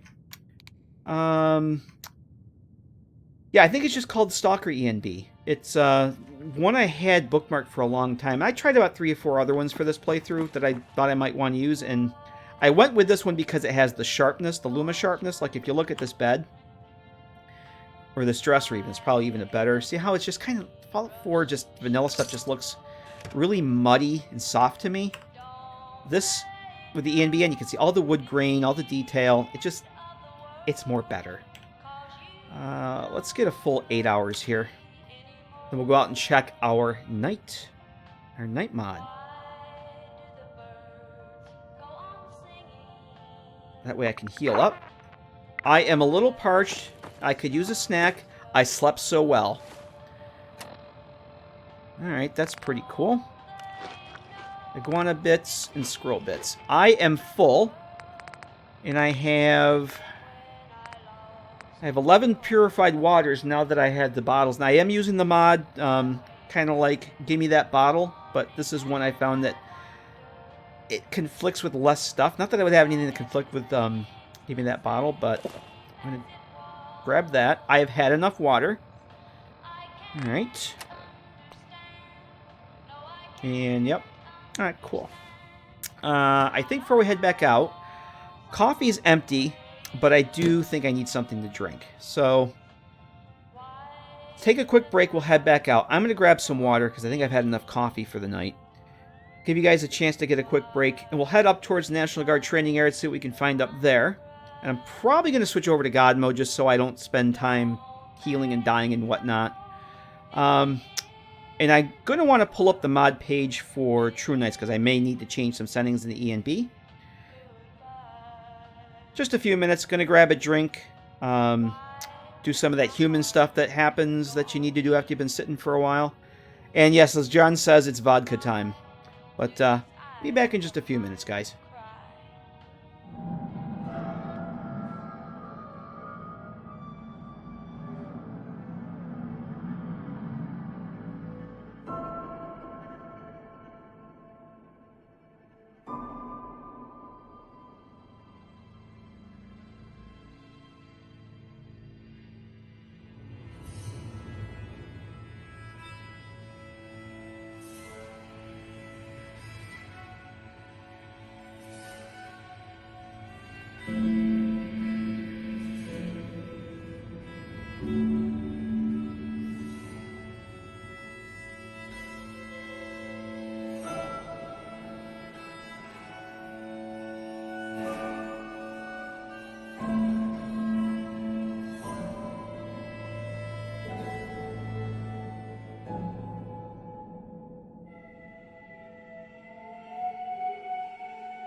Okay, we are back. Appreciate you guys sticking around. Yeah, I just pulled up the page for True Knights. I don't know if I need to make any changes to that or not. Let's head on outside and see what things look like at night. So I probably am going to turn God mode on because I really just want to test how things look and perform. I'm not so much worried about combat at this stage. I just don't want to keep dying and having to deal with that. Oh, this is interesting. This is not what I was expecting. It's a little bright for my liking. The sky looks awesome. There's somebody running around over there. I'm actually going to probably change the weather. It's a little foggy. I want clear so I can get a good test of this. 02B, 52A. We're going to put some clear weather. There we go. So, oh, you know what? Because it's clear out. That's why it's so bright. See, I have actual moonlight on my character.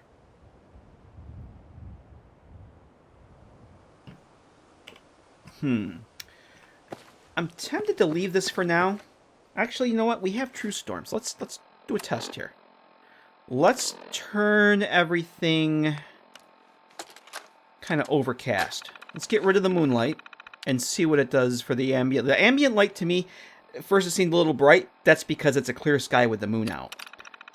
And this is what you would expect. Let's make it overcast and see what that looks like. That's a little better. It's still a lot brighter than I would like. Let's just pop over to Nexus here for a second. Just bear with me 1 second, guys. I'll pull up the mod here. So it's all done. All the settings are all done through ENB. So what we want to do... Okay. Ambient light intensity night, direct light. I probably want to turn those down a bit. So let's jump back in. See what we can see here. Let's open up ENB. And I need to go to the environment menu. I probably have these cranked way up because when I was testing this, I was in Sanctuary and outside Vault 111. Direct light intensity night. Oh yeah, it's probably up a bit too high. Let's knock this down to 7. And what's the other one I have to edit? Ambient light intensity night.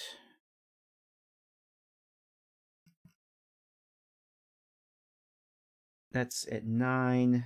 I'm going to knock that down to 7 as well. We'll save that. I just saw a change immediately.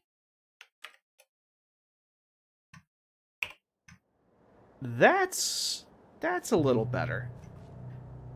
If that's too dark for you guys, let me know. I'm just going to switch back here for a second.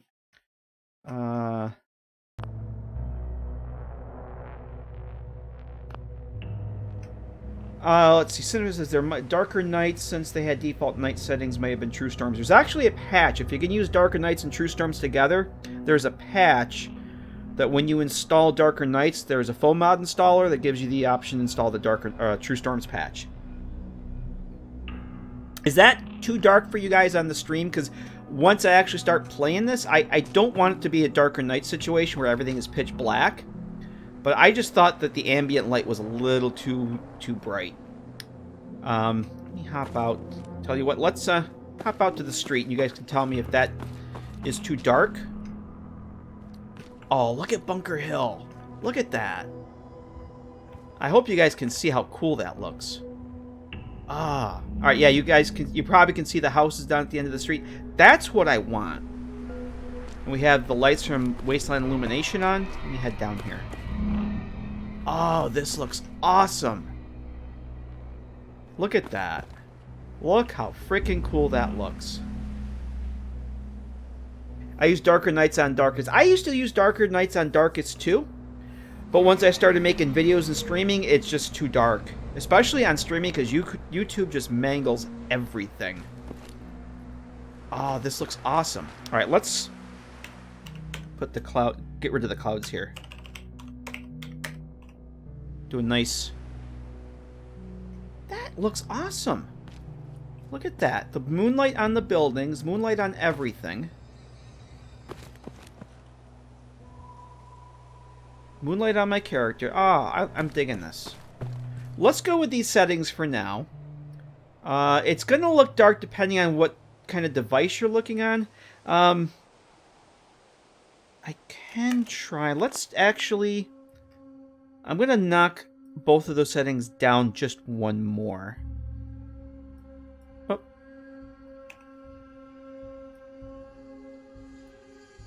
Oh, hang on a second. I'm selecting things. No, I don't want... I certainly don't want to log into Bethesda.net. Get out of here. Let's drop this down to... Let's make this 6.5. And I'm going to make this other one 6.5.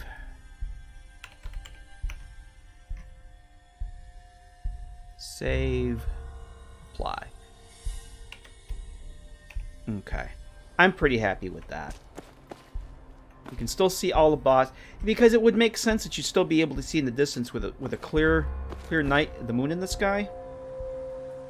Oh, this looks beautiful. Actually, I'm gonna turn God mode on too. Well, other thing, I'll show you guys. The console highlight mod. Check that out.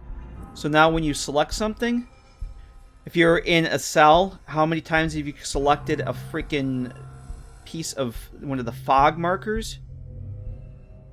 Yeah, now when you select things, they highlight. So if you're in a situation like that, yep. You want to deselect it before you come out.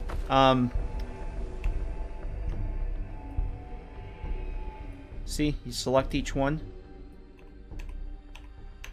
Well, you want to deselect it. You can, when you install the mod, you can choose the opacity, and I think I put 15%, because I noticed in bright light you almost can't see it, so I might want to adjust it. But I always thought that was pretty cool. And you can choose the color that you want too. There's like about, I don't know, 7 or 8 different colors you can choose. Look at this. Oh baby, this looks beautiful. Hey Godosin, how you doing? Good to see ya. Look at Bunker Hill at night. Look at that. Okay, that's without the ENB. Of course, I have True Nights will not work properly without the ENB installed, because that's where it gets all the settings from. But look at that. That looks... Oh, wow, I'm very happy. Yeah, I think this might be okay for the stream. I hope this looks okay to you guys. It's going to be a little different once we get into rain and whatnot, but... Alright, let's head on over to the Bunker Hill Station, or not the Bunker Hill Station. It's East Boston. That's where we want to go. Let's see what we can loot here. I just kind of want to poke around. I really want to test out the True Nights. I'm very happy with these settings. I'm not going to bother unlocking that stuff right now. Very happy with these night settings. And how Illuminated Commonwealth, all those street lights look fantastic. Alright, thanks, Kate. Yeah, I don't want it to be too dark for you guys, but I do like the darkness. But I do want it to look nice on the stream, too. Now, that's odd. Oh, it's got... Oh, it's a shadow! I couldn't figure out... Why are those rocks 2 different textures? It's a shadow from the building. Oh, man. It's a shadow from the friggin' building doing. That's like, why is my textures have 2 different colors on the same rock? And these would make nice locations for a player home. All these houses back here, I never even knew that these were here until recently. I never came back here before.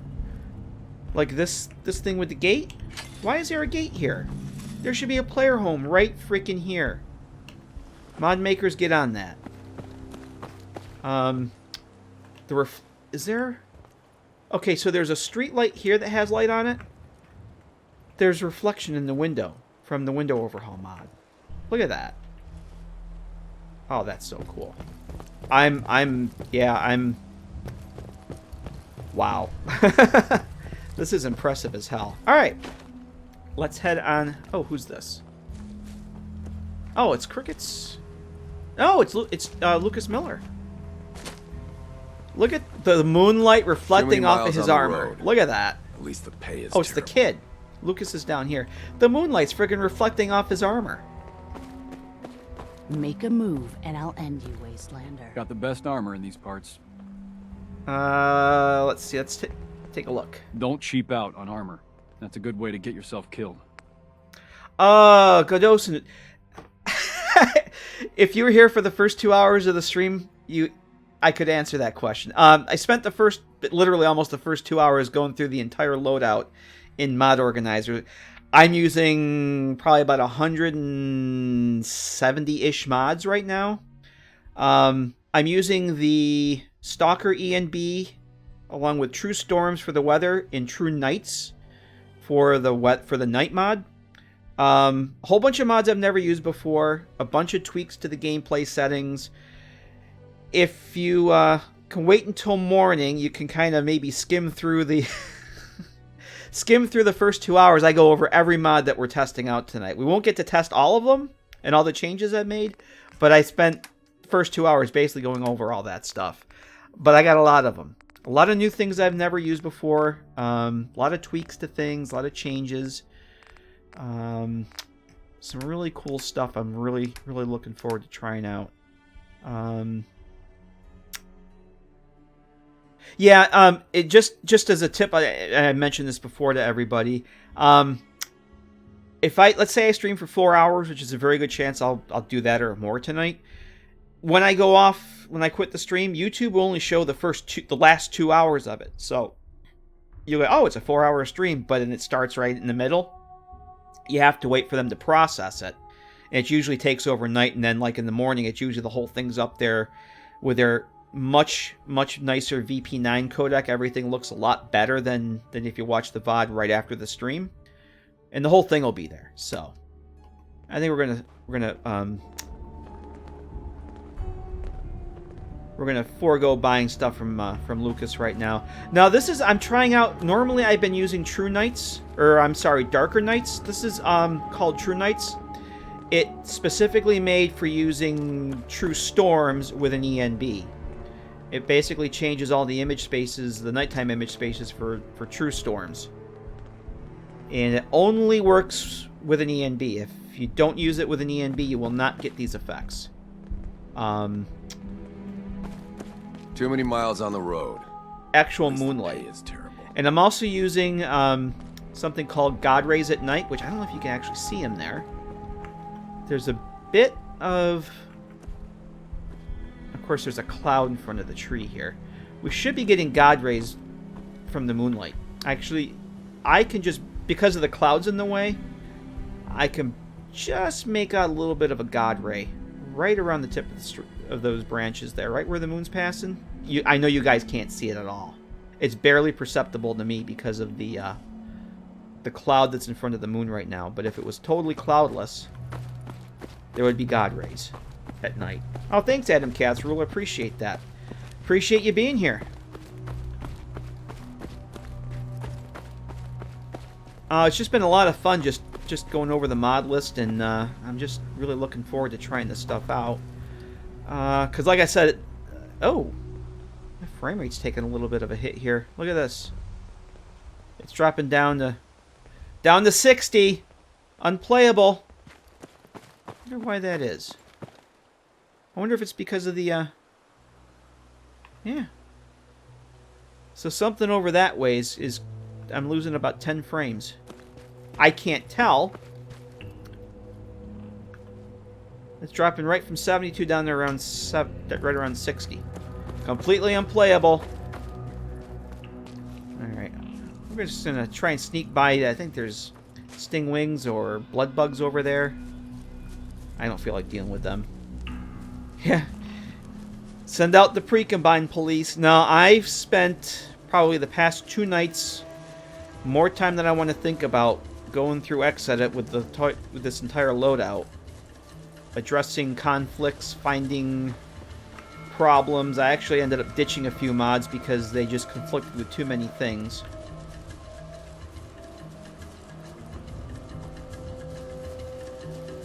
Yeah, if I get much below 60, I get cranky.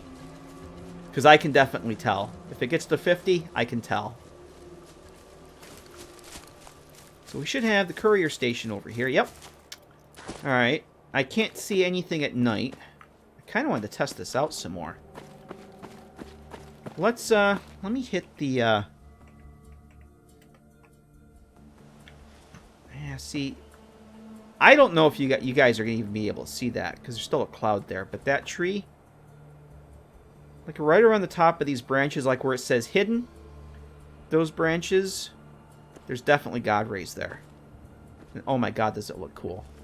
They're very subtle, and that might be contributing to the frame rate hit. It shouldn't, because I'm using the Ultra God Ray Fix, which is basically just a couple of settings. Yeah, this is pretty dark over here. So that's because there's no ambient light. There's no there's nothing. So let's adjust these settings a little bit more. I wish it was dynamic. All right, so I'm going to actually drop this down. Let's make this 5.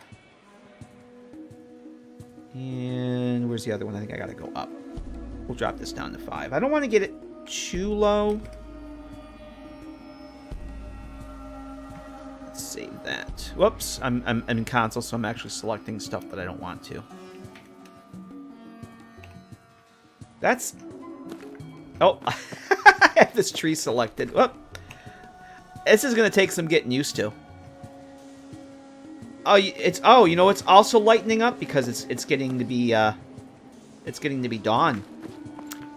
I had to go and adjust the nighttime settings, what time the sun rises and sets in my ENB, because they were out of whack with True Storms. So I'm using a version of True Storms that actually gives you more nighttime. I'm a little parched. I'll tell you what.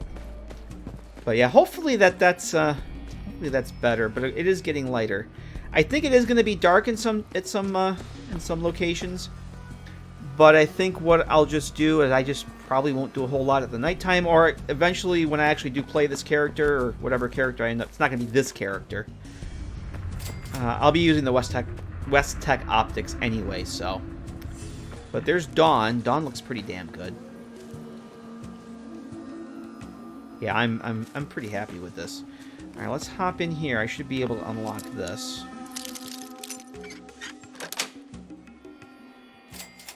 And yep, that I really like that mod that you don't automatically just open the load door. I'm using a version of True Storms that starts. I think that's what it does. True Storms. It'll start it off at 6. Because the vanilla one just stays bright way too late, and it wasn't working well. The vanilla time wasn't working well with True Nights, so I actually have the version of True Storms that has the longer nighttime, and I adjusted the settings in the ENB. Just pop this open here. If you come down, there is a time setting. Time of day. There's some times you can set the sunrise, sunset, dusk duration. So I probably need to go and play with it some more. Because like I said, I literally I spent maybe 20 minutes tinkering around with it. What's your next character playthrough? Hey, Edison, I saw your earlier show up. I meant to say hello. Edison Sierra? I hope I'm got my leet speak right. It's going to be a railroad playthrough. Because I've only done the railroad one time, and all the times I played this goofy game. It's going to be a very railroad-centric playthrough. Oh, look, I slept so well, and I could use a snack. Oh, look, she had a nightie on. Vault Girl had a nightie on. Let's go check the perks and see if that actually shows up there. Yeah, it does. Check it out. She got a little nightie. Okay, so these actually work. Scrapper doesn't work. Live and Love works. Fortune Finder doesn't work. So, yeah. It's too bad that mod never got finished, because, man, that's really cute. The Unlock mod, I think it's just... Oh, boy. I think it's just called... let's go find out. Because now I'm curious. I can't remember what it's called, and I can't look at Mod Organizer. Wow. Is it unlock? We'll take a second here. You guys find out the answer to that, because we have the internets. Yeah, no lockpick opener. It would be helpful if I could spell unlock. I don't know if this is it though. It's by AI Stewie, who's been coming out with some freaking amazing mods for New Vegas F4SE stuff. It's one of his, I think, 1 or 2 mods he's made for Fallout 4. See if I can find it here. Yeah, it's like no lot. I think Lone Wanderer might be right. No lockpick activate. There it is. Yep. Stewie AI has made some friggin' awesome stuff I'm using in New Vegas. I'm not sure if he's the one that made the quest toggle for that or not. No lockpick activate. That's the one. Alright, map updated. This should be Salem. Yep, there's Salem, which we're not going to tonight. Alright, let's head up to the training yard. I better eat first. Let's go get, fill up my bottle. Oh, I didn't, let's try this. I don't think I tested actual... Okay, so water from a fountain, I don't get the AP bonus, which I'm okay with. I might want to go and fix that. But the water, that's right, because it's a magic effect. I think it's a separate magic effect on its own. There's a script that gives the magic effect when you drink from a fountain or a sink. It doesn't give me the AP bonus that the purified water does, which I'm okay with. I'm fine with that. I just don't want it to heal me. That's very important that I don't get the healings. Okay. So even though I am in God mode, I'm still going to do the eating, drinking thing because I want to test all that out. Couldn't be more happy for a railroad playthrough. Yeah, like I said, I've done it once. And it was so long ago, I couldn't even tell you what I ended up doing. Oh, this looks cool. I couldn't tell you how railroad ending playthrough goes, because I just don't remember. I've mostly done Brotherhood, more than anything. That's the one I tend to gravitate to, so... It's good. So basically, for those that, like Godosin who weren't here earlier, this new playthrough it's going to be a long time coming. I still need to finish Sebastian's playthrough, because I can only do one live stream character at a time. The Let's Play character, Livia, I'm just going to keep on doing that as much as I can, as often as I can. Sebastian, eventually we will be wrapping that up. I want to plow through the main quest line of him, you know, the main story. Finish that up. But that's going to be a while, and I need to go and test all these mods. I want to do, before I start a new playthrough, I actually do a partial playthrough with the mod loadout. Make sure everything works, so I don't want to get halfway through a playthrough and find out something's broken. So, I do a thorough testing of everything. It's going to be a railroad playthrough with no settlements at all. No settlements unlocked. No settlements allowed is basically going to be the theme. So I have no settlement mods installed. I have no plans to unlock settlements. The only settlement activity there will be is where the game forces you to build something to progress the main quest. I'm only going to be using home plate for a place to send companions to with a loot's home plate. Otherwise, it's basically going to be player homes and wherever I can find a place to sleep, kind of like a hobo. I'm going to have like one or two. I don't think I have any actual weapons. One or two main bases. I don't have anything favorited. One or two main bases. Basically, some of my player homes. I'm only going to use a few of my player homes. But yeah, it's pretty much going to be a vagrant, live off the land kind of thing. Let's check that over there. I don't have... Okay, I do have that. That I'm going to be able to do much in here.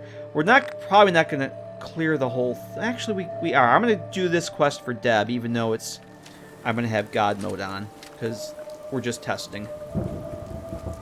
What I'm probably going to do for the Brotherhood, or for the transporter, is I'm going to do the Brotherhood quest far enough so that, because when you do, I think it's after you do Show No Mercy, you automatically get the Boston Airport unlocked. I'm going to build it there, so I don't actually have to unlock the settlement by doing anything. It's automatically given to me. So that's where I plan on building the transport to have the Brotherhood do it, but then we're going to do the railroad playthrough. Because Mercer's Safe House, I think that forces you to actually unlock a settlement, and I don't want to do that. Homie don't want that. So that's my plan. I don't, you know, like I said, it's a long way off. We might be ages before we get to it, but I just really am antsy to start a new playthrough with a bunch of different mods. Pipe Peppins, yes. One of the mods I'm using, Godosin, is something new called, I think it's called, oh, now I can't remember it.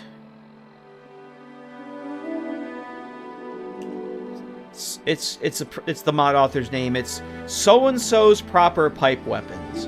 It's relatively new. It's basically just new meshes and new textures. It doesn't change any of the stats. But this is my pipe pistol, and I thought I had another one. No, that was on the other test character I had. It's all new meshes and textures for the pipe weapons. And they look pretty damn cool. So, I can't... It's like... I want to say the mod author's name begins with a P, but I can't remember. Nina's, thank you!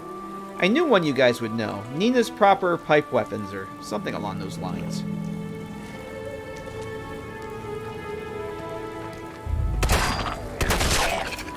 Okay, oh, we got a level up here too, didn't we?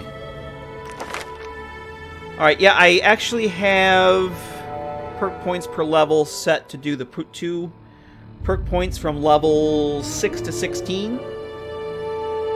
So that, it kind of takes the place of taking... I'm getting tired and I'm losing nouns here. Intense training from 3 in New Vegas, where you get an additional perk point. You get to choose a special skill, because once I go through those 10, I'm not going to be choosing special skills. And like I mentioned before, once I hit level 78, I'm going to have perk points per level not give me any more perk points. I'm going to... 12 points. Yeah, I'm just using the New Vegas, the level 78 one, because I have I don't think it does the 5 intelligence. 12, that's what I've been getting on Sebastian. With that 12 is fine with me. Which one are you using, Cinnabus? Do you get less than 12? I'm curious which one you use. I think you may have told me one time, but I can't remember. Let's see. That's going to go into medicine here too, and then we'll put one into engineering. I'm not paying too close attention to for this because it's just for testing purposes. So it'll be basically one special skill in one perk for 10 levels. The 156 version, which provides 6 points per level, 7 with educated. Okay. I'm just using the basic, the 78. Oh! Oh, one of the ghouls set off the mine over here. Alright.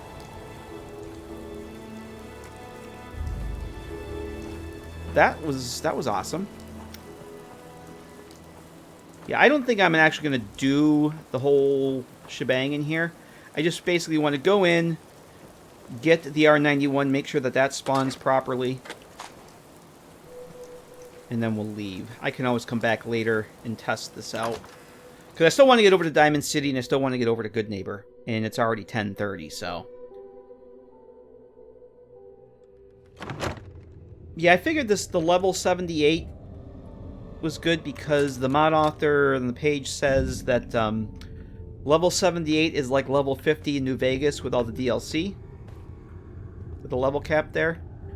And once I hit level 78, I'm actually going to have it stop giving me XP, so... Oh, you're awake.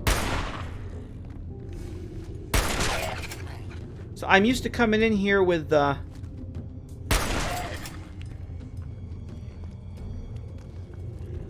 my West Tech gear and being able to see all these guys.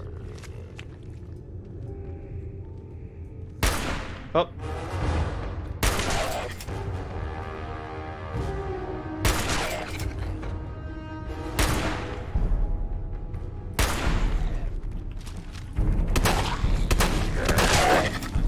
Oh yeah, because I'm using God mode? Because I'm using God mode, I don't have to reload. That's pretty awesome. Oh, so I thought that's right. You don't have to clear out the whole thing in here. Oh, Alright, so here's our first experiment of that AARP mod I was talking about. What's this? Oh, it's just a regular footlocker. Alright, it's got my metal texture on it. Let's go check out that assault... Well, I'm sorry, it's not an assault rifle.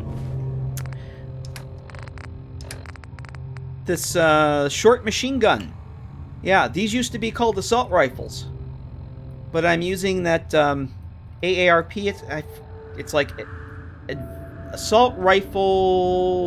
Oh, boy. One of you guys...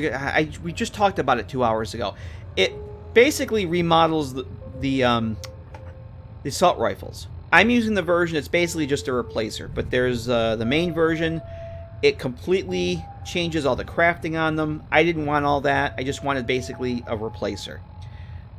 This one, it's all new modified meshes for all the components, everything. Changes it to be a short machine gun, or actually just a machine gun, and rechambers it to 308. I replaced them with the R91. I thought about doing an actual replacer. I thought there was one. There used to be one, or is it in here? Oh, I have to. I don't know enough about hacking to hack this. Was it in here, or is it in the actual... There used to be 2 of them in here. I thought there was one in here, but... Because I'm using the Tech Mage version, his tweaks to the R91 mod that basically cut them out of the leveled list for the most part. Oh, I hate the vanilla assault rifle, Kate. That's why I've never used it. I think I used it my first games. I'm not going to bother grabbing her stuff yet. I didn't want to go through the entire cell here, but I guess I might have to. Because I think there used to be 2 R91s in here. There used to be one in there, and then there's one further in the actual other part of the cell in the locker room. I could TCL. Actually, yeah, because this is really just for testing. I probably could do that. Or just, you know, unlock it. I just want to take a peek around here. There should be... I don't remember. I think there's a fading signal MRE box in here somewhere, too. Is it over here?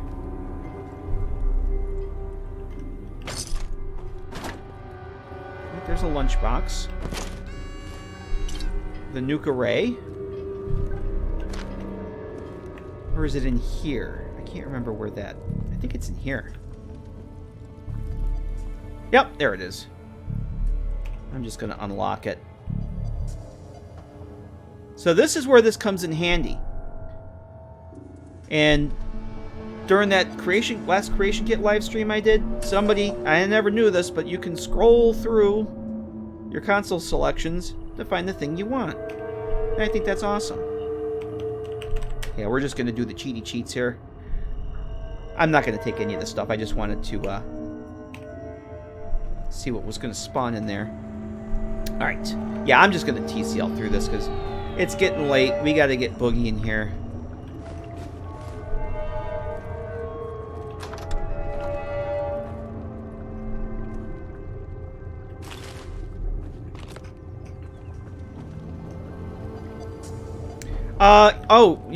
So, I never knew this. Somebody was kind enough to point this out to me. So, let's say when you select something, let's go back in here. When you select something, if you ever looked at the cell in the Creation Kit, you've got all these, all the mist are all markers, and they are always, whoa. Oh, what do we have here? I never noticed this before.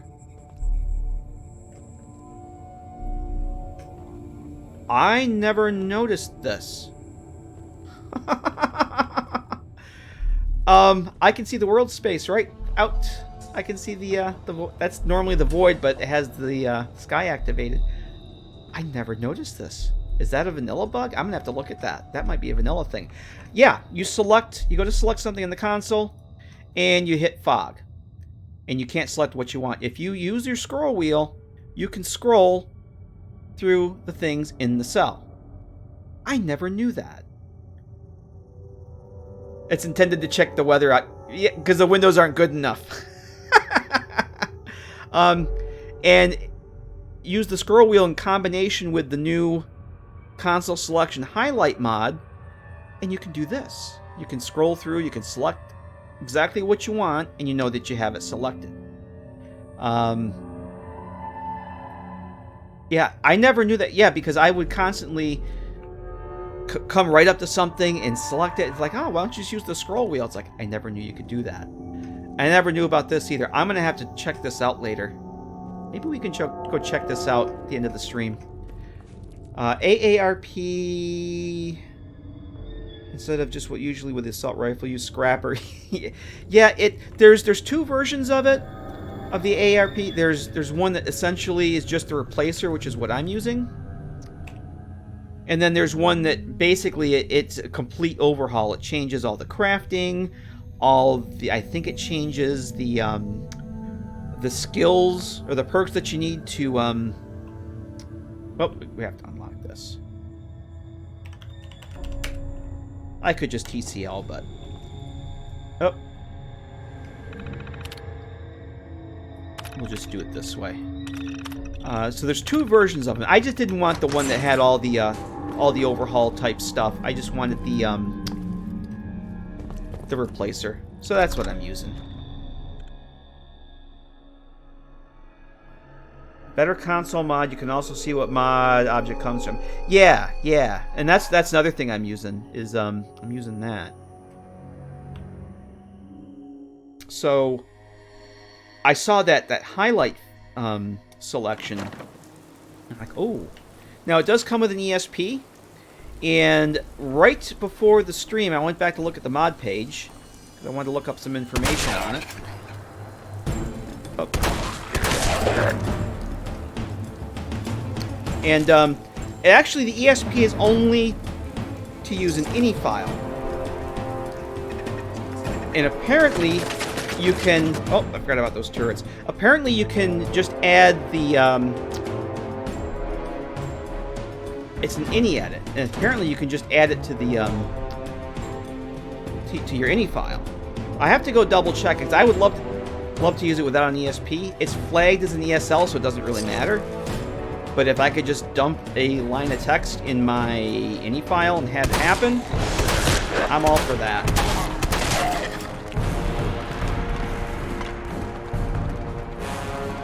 Let's use my one and only Molotov. Oh.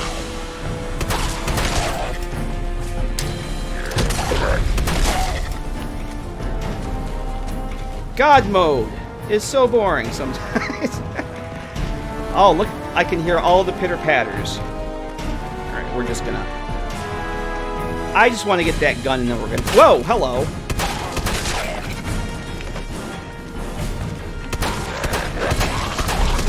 There's our first legendary.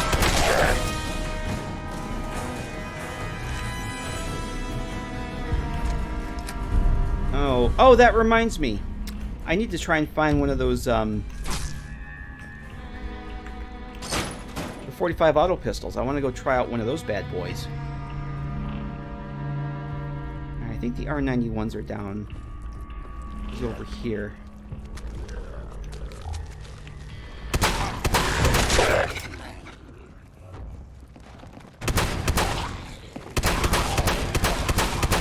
Rapid fire double barrel shotgun that you don't have to reload.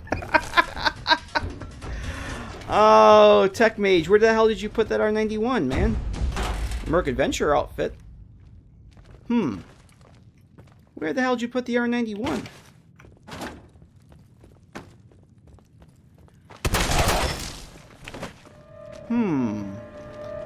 Because I was saying vanilla. In the base mod, there's one downstairs, and then there's normally one right by this cabinet here. I don't see it.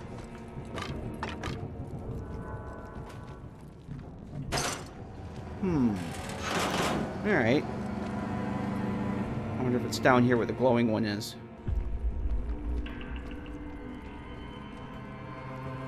That's the only reason I came here.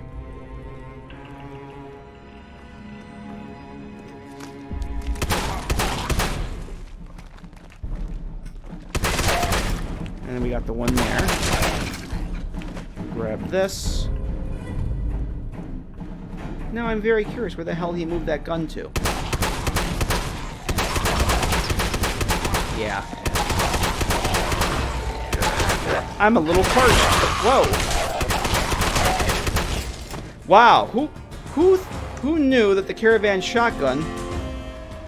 Oh, I don't have my waters bound. Alright, I don't know where the hell he moved it to. I'm gonna have to go look. I had just assumed that he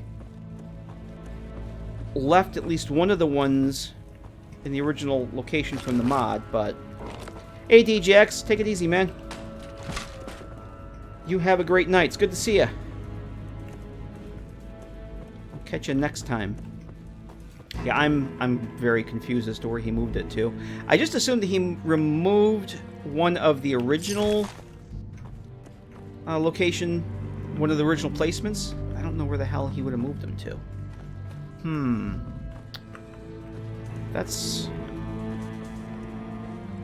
Oh, hey, Sat Guy. Power, is it really out there? Oh, I didn't want to go out there. Alright, well, that's where we're going next. How's it going, Sat Guy? I always forget about that room, because usually when I come here, I don't go in there because I can't, Yeah, we're just gonna... You know what? Let's just do this. Since we are just testing... Whoop. And I still have... Oh.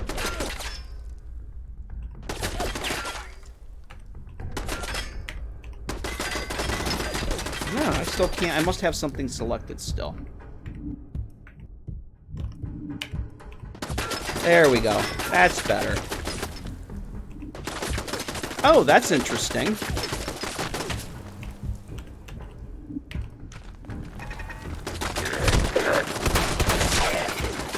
Alright, we're just gonna...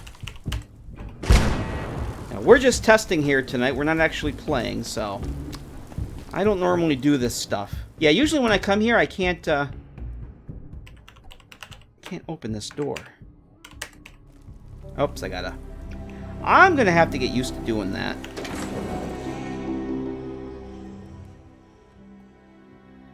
Yeah, I've never used the Tech Mage change for this, so... The only reason I came here is to find out where the hell it is.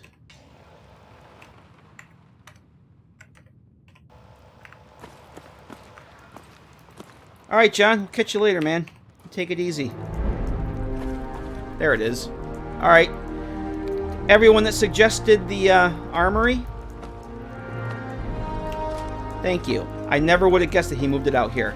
I was going to go in the CK and look. See, if it was me, I would have just deleted one of the placed ones inside the main building. I never would have thought to put it out here. Sneaky, sneaky. But yeah, take it easy, John. It's good to see you, man. We'll catch you next time. Alright. Alright, let's head on out of here.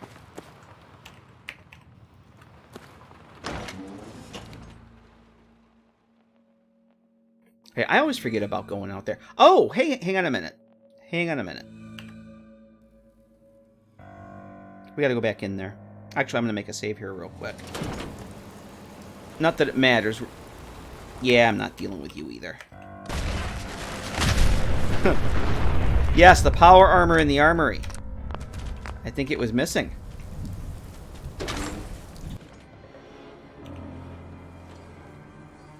Yeah, the 3 locations one, that's the actual mod. There's the one by the first terminal in the recruiting building, and then there's one in the main building up on that second floor in the by the lockers, and then there's... I didn't even know there was one out here. The Tech Mage version of it that I'm using, he basically apparently removes the 2 of those, and he removes it from most of the level lists. It won't spawn in the vendor level lists at all now. Yep. Oh! There's parts. See, there's no set of power armor, there's just a couple parts. Oh, let me turn the collision back on. So, that's the first evidence that Some assembly required is doing its thing. There's no power armor in here.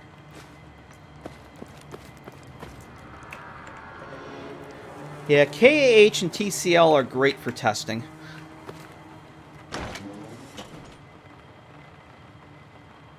Oh.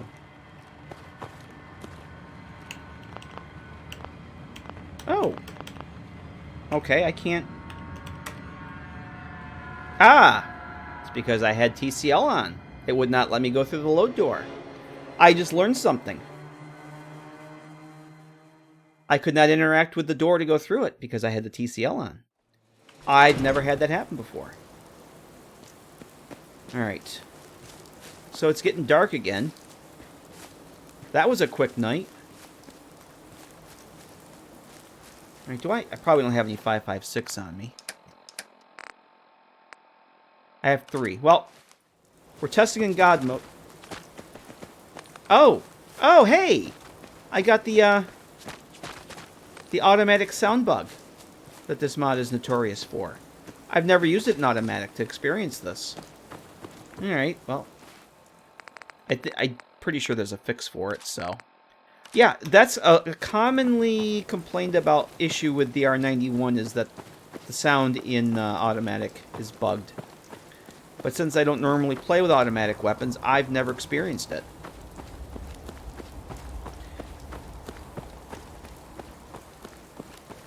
Oh, yeah. See, that's...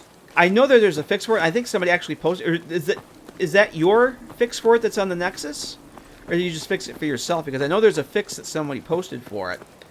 I never... That's the first time... all the times I've used that mod, I've ever fired it in automatic. I've never used it before.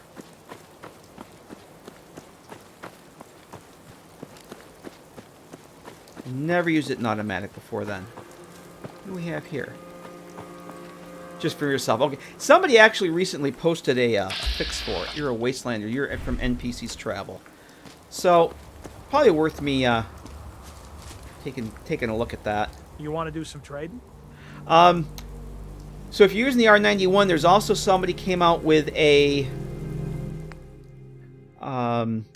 actually came out with several fixes for the first-person power armor bug, so that it no longer sounds like you're running when you're in first person and using it in power armor.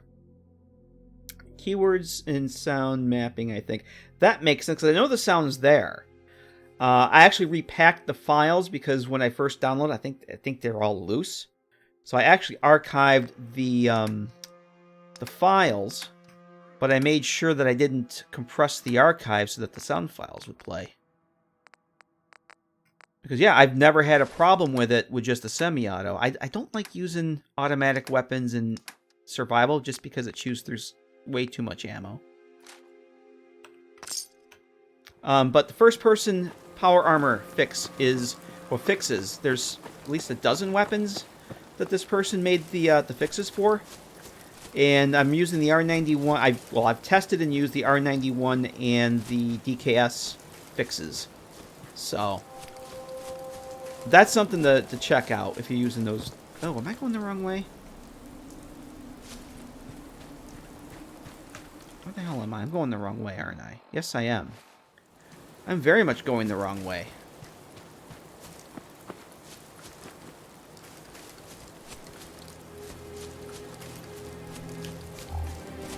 I don't want to go this way.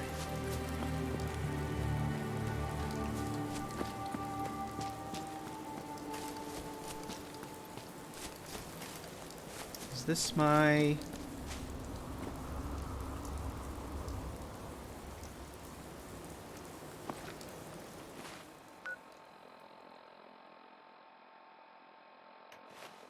I need to head back this way. Yes? Definitely a little confusing with all the trees.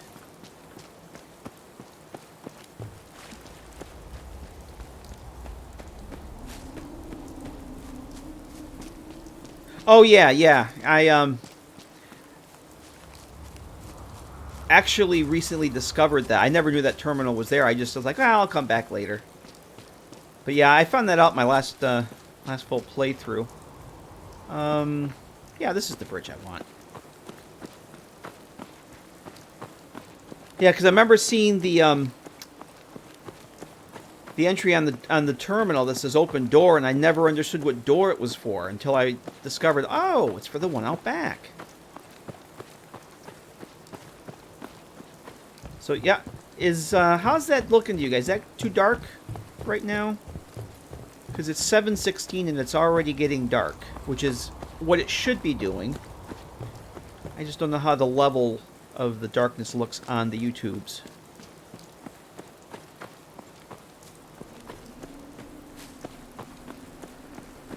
Alright, let's go turn this into Deb. And then we'll head over to the courier station. Yeah, I'm getting a little bit of a... I don't know if it's the weather mod. I dipped there for a little bit. I might be a doctor one day. Or maybe And- a sharpshooter. Yeah? What? Tell Right. a good doc what's There's wrong. Doc Weathers. Spend your caps, and I'll make it all better. Hey, Whiskey, how you doing? Am I a doctor? Let me show you my degree from the School of Saving Wise Asses like you. I'm a positive institution in these parts, so you need help or what? Yeah, let's do some You bartering. got the caps, I got the goods. Okay, I just want to see what he actually spawned with here. Let's see. Yeah, all the DLC stuff is showing up. That's good. Alright. And his caravanners are in their... Yep, their alternate gear, as they should be. Let's turn this into Yes? Deb. Finally, someone that can get things done. Here's your pay. You know, Kessler's been looking for someone competent. If you're looking for more work, talk with her. Before you go, though, I was hoping you could spend some of that reward here with little old me. Let's see what she's got. You may have to dig a little, but I got some choice stuff in there. Alright, I think I'm not going to take the level ups, or... Actually... I'm going to grab one of those and just to try that out. Does she have any other weapons I want to test? Any new weapons? She doesn't have one of the... I wanted to test one of the 45 auto pistols, but she doesn't have it. I'll bet Cleo will have one, because we're going to go to Good Neighbor next. I want to check out the Good Neighbor expanded mod. I don't know if you guys have ever seen that yet, but it's freaking awesome. I'm going to grab this. I do have some 10mm rounds. Yes, I'm just going to grab that from her. And I'm going to favorite that. Get rid of the pistol, Hey, pipe pistol. at least it's honest work. Alright, let's head over to the house. Probably need to take another quick break here, too. Oh, that looks awesome to me. I don't know if it's too dark for you guys or not. Oh, let's see the God rays are coming through the building here. Or the moon rays, rather. It's like from... Right, see where my center, that center dot in the screen, that corner of that building? God ray goes right down there. God rays at night. It's a delight. Oh yeah, that's very pronounced right there. Again, you probably can't see it on YouTube. Oh boy, that looks awesome. Alright.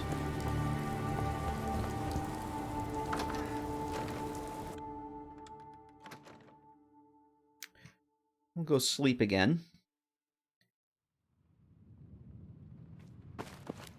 Let me make the game happy here. I probably don't have anything to take care of my... Actually, I'm going to keep that... I'm not going to bother with the...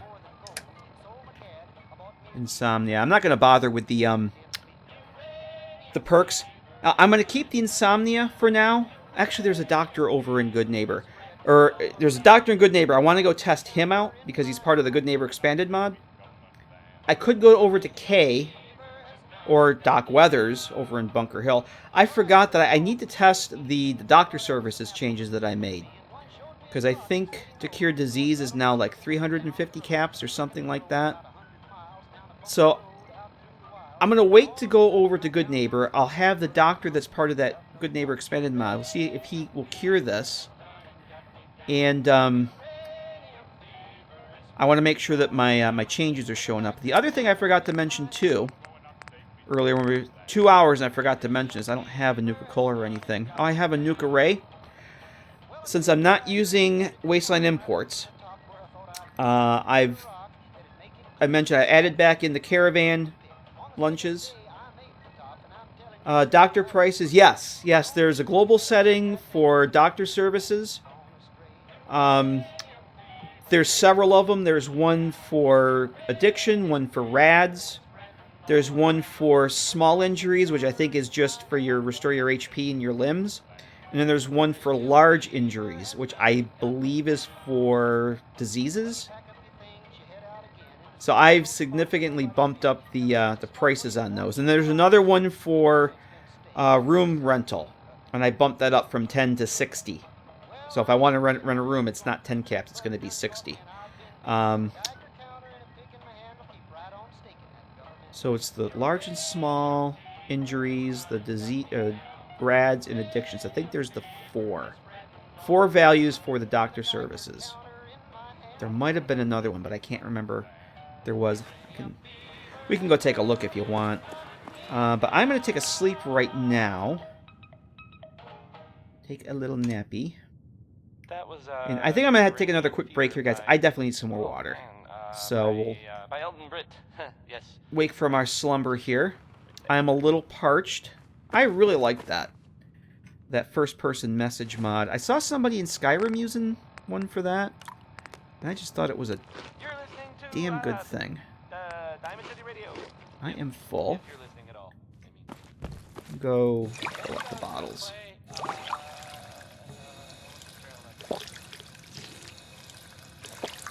Oh, see, this didn't have anything in it the last time. I'm not going to unlock that. Alright, we're going to make a quick save here. I am taking another little short break. Should be back in just a few minutes. And give you guys a chance to do what you got to do. And we'll head over to the Good Neighbors when we get back. See you in a few.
boy. I'm an idiot. Sorry. Yeah, it's tired and I'm a professional. Sorry about that, guys. I apologize. I just so psyched to play this, I completely forgot to turn the damn screen back on. I hope that's better. I'm sorry. And you guys tried to tell me too, and I'm just like, oh, look at this guy. He's wearing a postman's outfit. Yeah, I tried killing this guy, and he was he's essential. So yeah, I was a little confused that he was added by NPC's travel, apparently, because normally they're not friendly and they're not essential. Service cost. Yep, that's the one. All right, let's. I'm sorry about that, guys. God, this guy's just hanging out. Looking to buy? Alright, that's... unsubscribe! Unsubscribing now! It's been a while since I've done that. Oh, yeah, check it out. There's a duffel bag in place of the power armor. We'll actually open this one up. We'll do this one the legit way.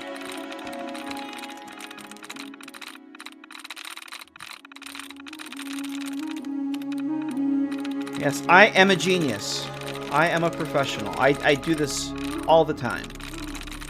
I think it's been a while since I've done that, so... I was about due. Hey, at least I had the microphone on.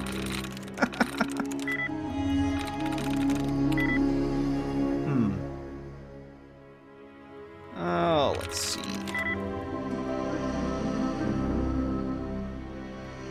Okay, maybe I won't do this. I just don't have the patience. We have other things to do.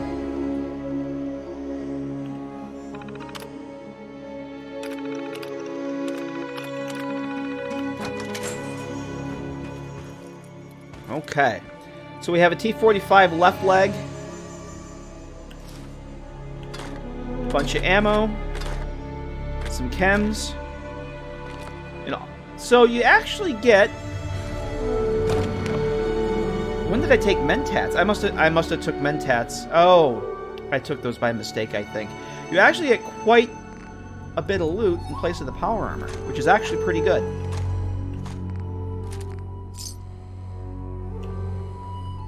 So yeah, the pipe weapons just look so much better with that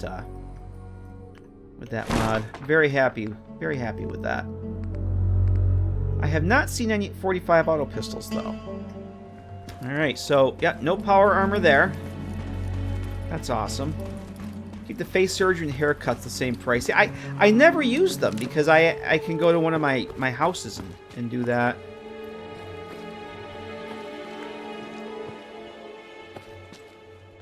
God rays at 6 o'clock in the morning. We're getting God rays. That's cool. Alright, so we can go in there, but we're not going to. We're just going to head over to the good neighbors now. Oh yeah, the little iBot was here. I couldn't figure out why the hell do the raiders have a laser weapon. That's why. It wasn't the raiders. Oh. You know what, just because I'm going to keep hitting the damn key I normally bind my water to, I'm going to bind my water to that key.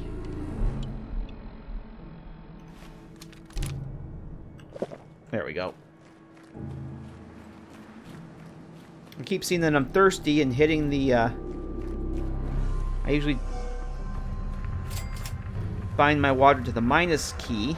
I keep hitting the minus key and I'm not getting water, so... We'll do what my brain wants me to do.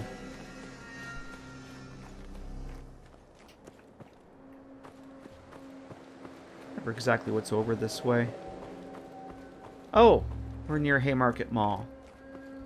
And I think Super Mutants. Because I think that's the back of Faneuil Hall over here.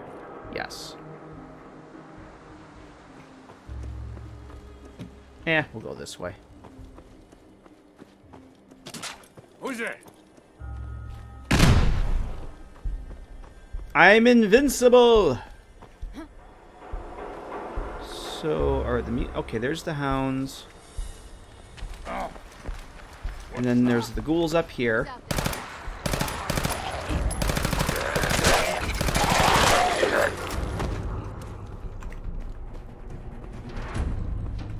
I don't know how people just go through and play the game in God mode, because it's no fun.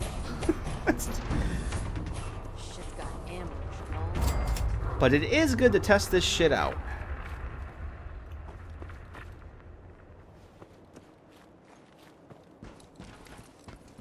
Yes, like a good neighbor, State Farm is there. Exactly. Oh, hello, pup. You're legendary.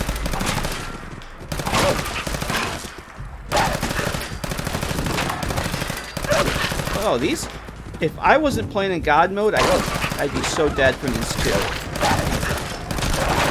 Wow. Okay. Oh. Gunner's over there. I got somebody. I'm going to make a save here, because I haven't actually entered Good Neighbor with that mod. I've only entered it by COCing in, so I don't know what to expect.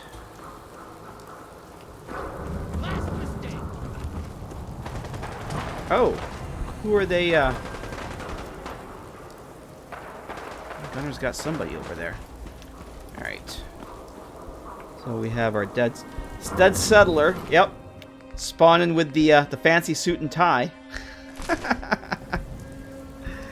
Alright. Here we go to Good Neighbor Expanded.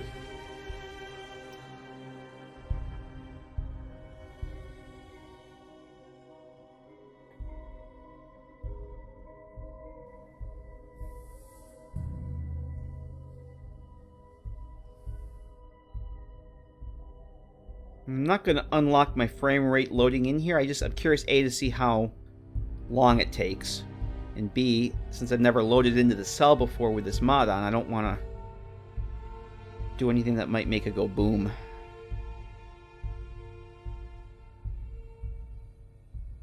Because this mod adds a lot to Good Neighbor.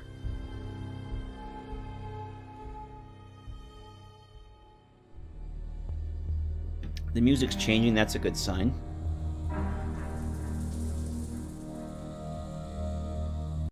Oh! Okay. We just had a crash.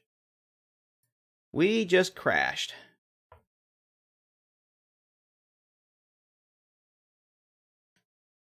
All of this just works.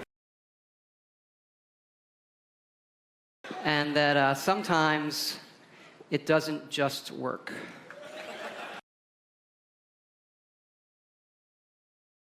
Whoops. Rip.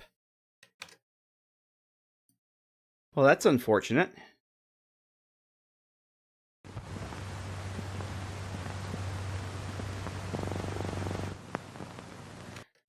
That's why we save, and that's why we test.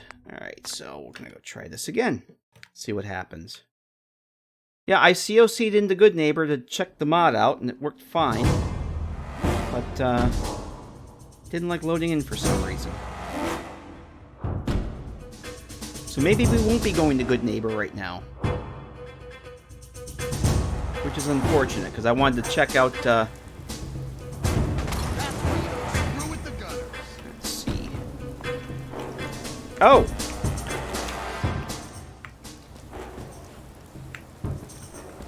Oh, I have to dump my stuff. That's right. I'm very over-encumbered.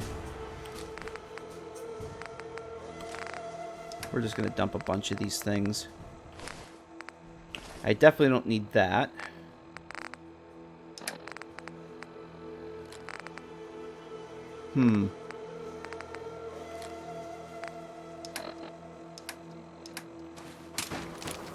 Yeah, if you oh, there we go. Can I pick the stuff up now?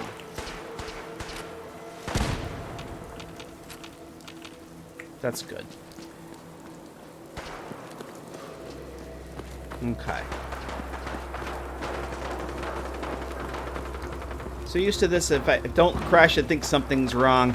I've had problems in the past. Even with no mods in Good Neighbor, I've still had problems. I'm going to make a save right here before we go in, so I don't have to go through that again. I will occasionally get crashes in Diamond City, too. Like if I'm leaving home plate, and this is across multiple characters. If I'm leaving home plate and going into Diamond City, I've had crashes.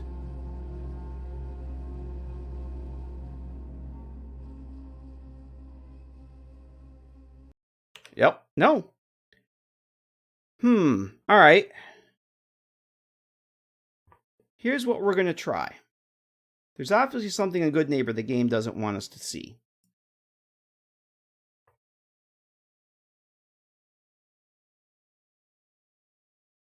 That is not good.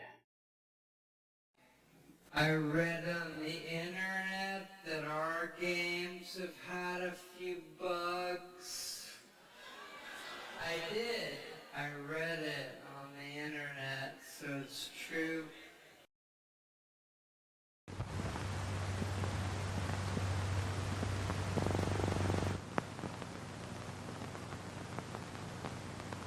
I'm tempted to go back. Let's see, it's the save I just made. I'm wondering if we sleep or wait somewhere for a couple days and then try again. If that'll change.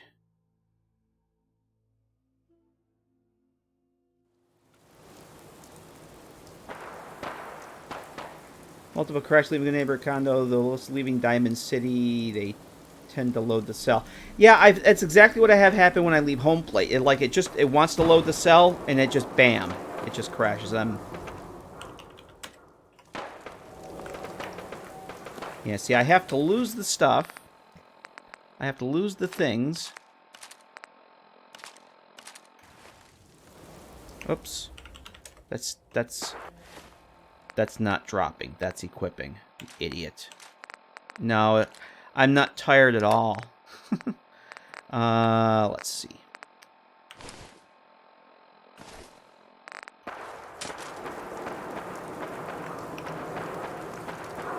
God, nope.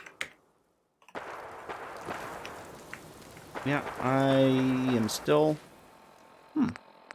It wants me to drop all these things before it will. No. Okay. God mode enabled. Let me pick them all back up. Alright, so where's our nearest map marker? The Old Corner Bookstore. Here's what we're going to do.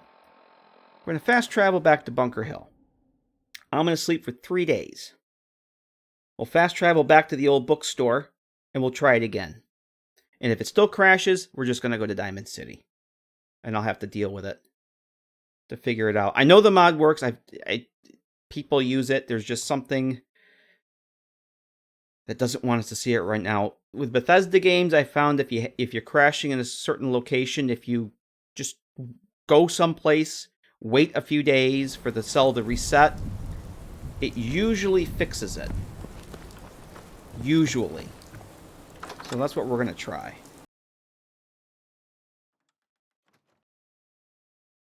One of my older characters, I used to always crash. This was before I started playing survival mode. I'd come out of Good Neighbor and immediately open my Pip-Boy. We're going to do 24 hours here. Immediately open my Pip-Boy to fast travel somewhere, and when I open the Pip-Boy, the game would crash. 9 times out of 10. Management reserves the right to refuse service to anyone. Or even if I wasn't going to fast travel, if I was just opening up the Pip-Boy to look at something, or equip something, or do anything with the Pip-Boy, the game would crash. Not talking about how long his Wouldn't do it naps in Good Neighbor, would do it like immediately after I went through the load door there, Good Neighbor. Alright, we're going to do, since we're in God mode, the whole hunger eating thing doesn't matter. End up fast traveling to Good Neighbor from your condo. That seems to stop the crashing, or that worked a few times at least. I am trying to think if I've ever had this before. Now, what I've had in Good Neighbor, and I haven't used the condo in At least my last 3 playthroughs. I don't know when or if I'll use it again. But with my Let's Play character, twice, I've gone over from, not while over, like in between episodes of the Let's Play series, I've gone from Listening Post Zulu over to Good Neighbor to trade with Daisy and Cleo. I'll finish trading, and I turn to leave, and the game crashes. I've had that happen like 3 times consistently. So I go back in, I'll go, if it crashes after talking to Cleo, I'll go to Daisy.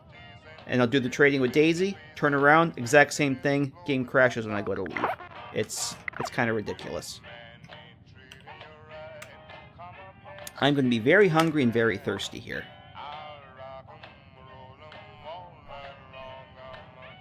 So we'll try this, see what happens.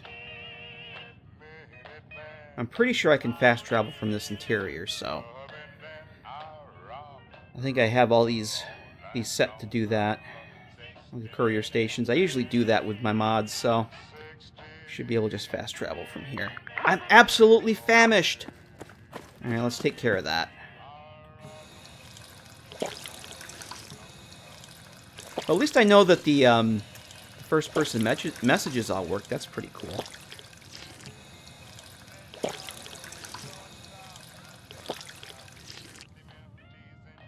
Problem with the script check for the guy. Not sure what you mean. Check for what guy? Oh, JD Kirst. I don't know if I said hello to you earlier, JD Kirst. Apologies if I didn't. I saw you there. I meant to say hello, so if I didn't, hello. Good to see you. I could use another snack. There we go. Alright.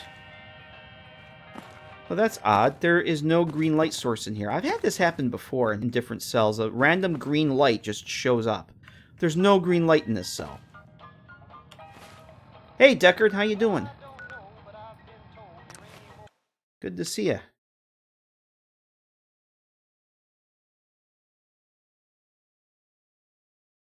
Yeah, I don't know if I have another mod that's adding something to Good Neighbor.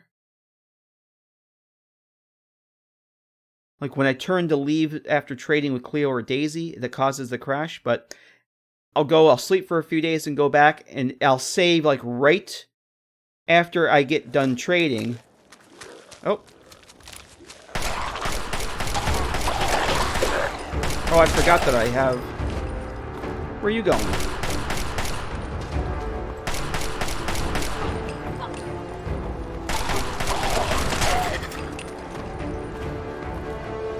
Yeah, I have the assault rifle sounds I've replaced with... Whoa! Hello. Yeah, the assault rifle sounds I've replaced with the,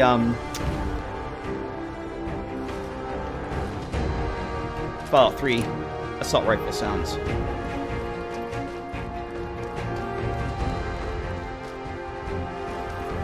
Well, I've also got, I have the Capital Wasteland the Capital Wasteland Ghoul Replacer mod.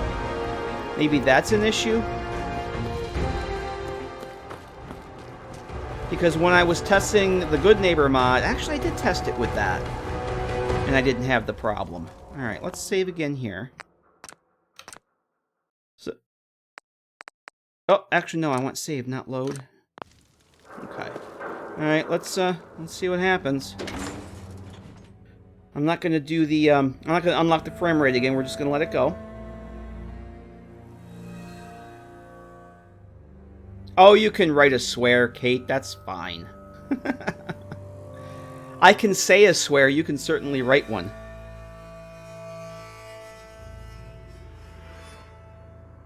At Deckard, we're doing some mod testing of a new load order and trying to get into Good Neighbor with a Good Neighbor expansion mod, and we've been crashing trying to get in. So I may have to revisit this. I hear Good Neighbor music, but we heard that before.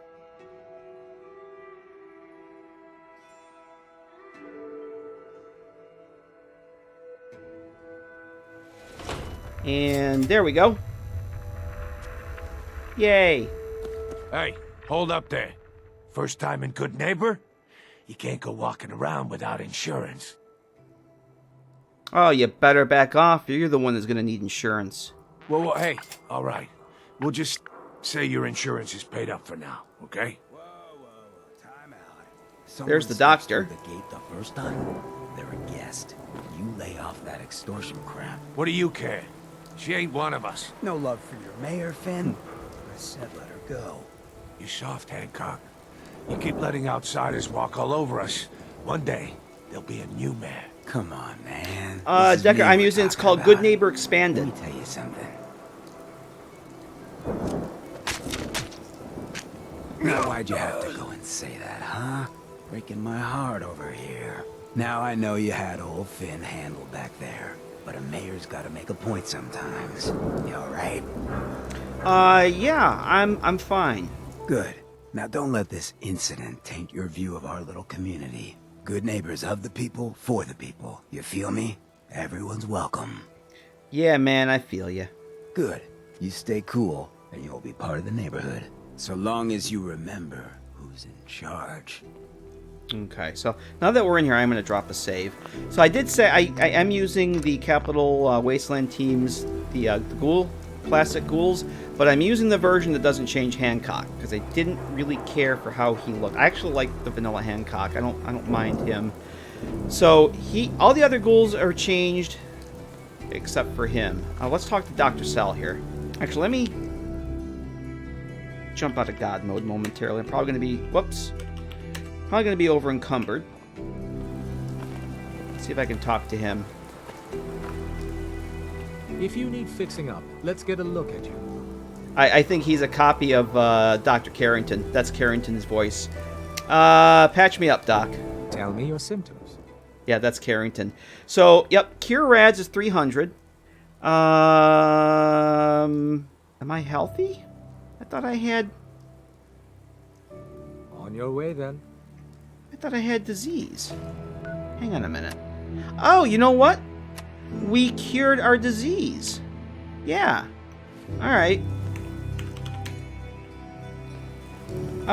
Sleeping those 3 days got rid of the insomnia that I had. Was it insomnia? Oh, alright. But you saw the, I can patch you up if you need it. For a small yeah, that's fee. Dr. Carrington.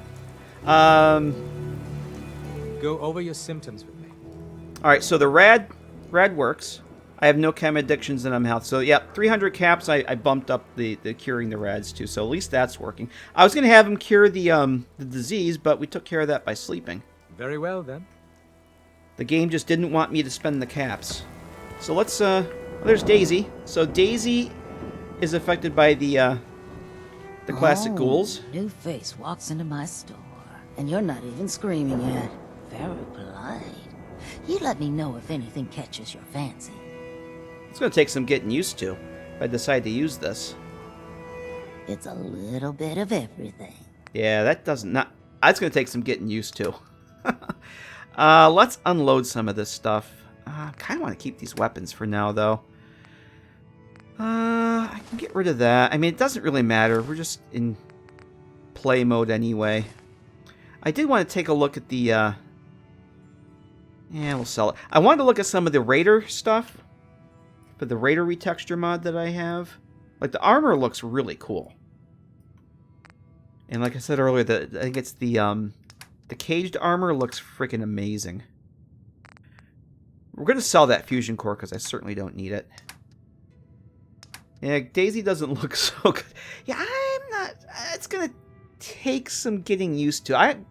That's why I want to actually play a partial playthrough with some of these mods. I'm not sure I'm going to want to keep that. I'm so used to Daisy and Hancock and Arlen Glass and everybody at the slog looking the way that they look. It's going to be a real reach for me to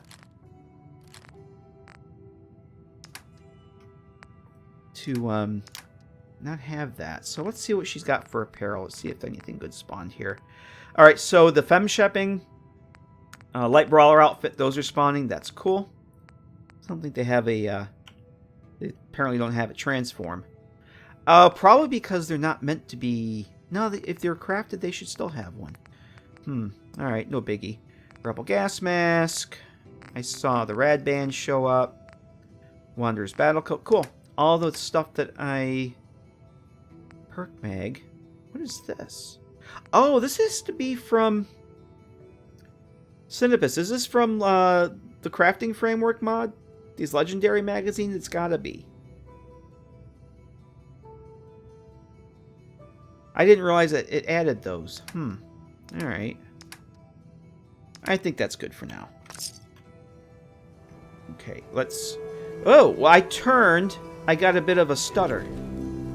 But it didn't crash like my game has my other install. Crafting Framework. That's what I thought. Thanks. Well, hello. Everything here is guaranteed to injure, maim, or kill at your discretion. Except me. I only kill when I want to.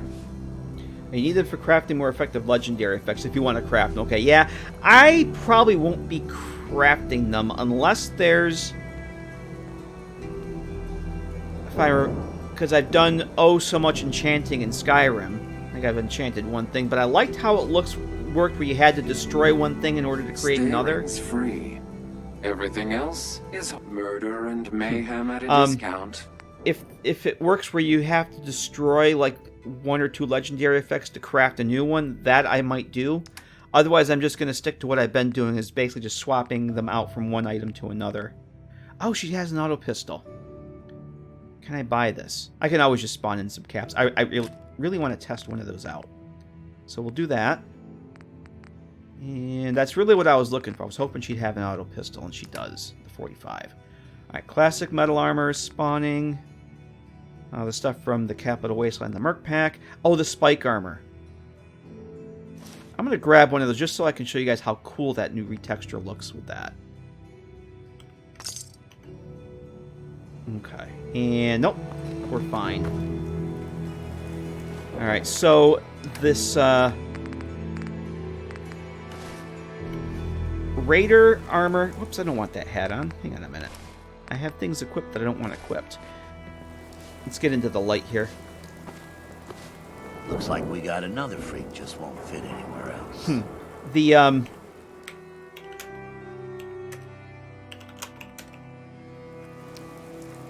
this Raider armor retexture, I don't think it does all the Raider armors, but it does the bulk of them.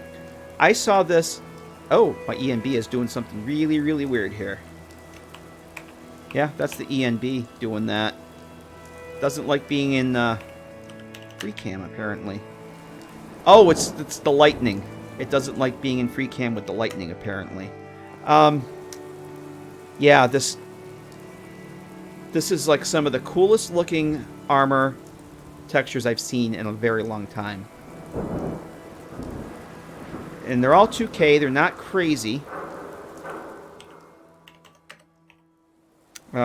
Yeah, I saw how this looked, and I'm like, oh my god. I might actually want to wear that for the entire game. I just think it looks awesome.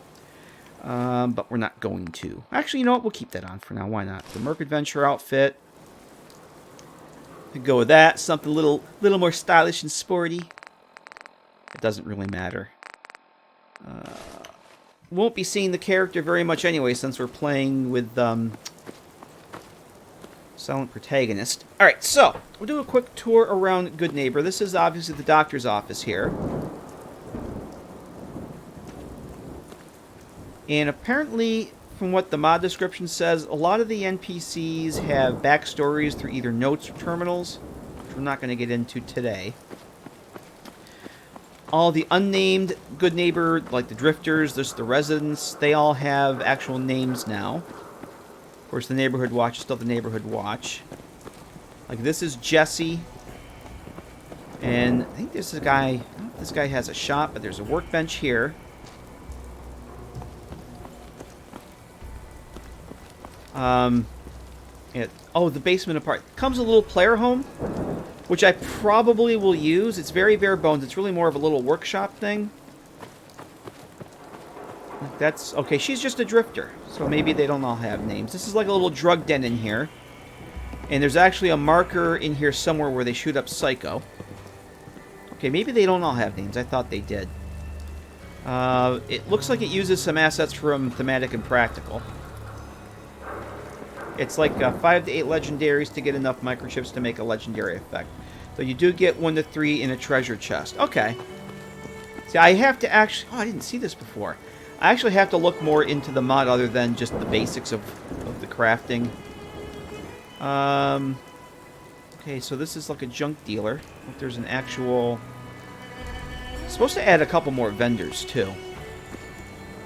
So I thought that more of the people had names, but maybe not.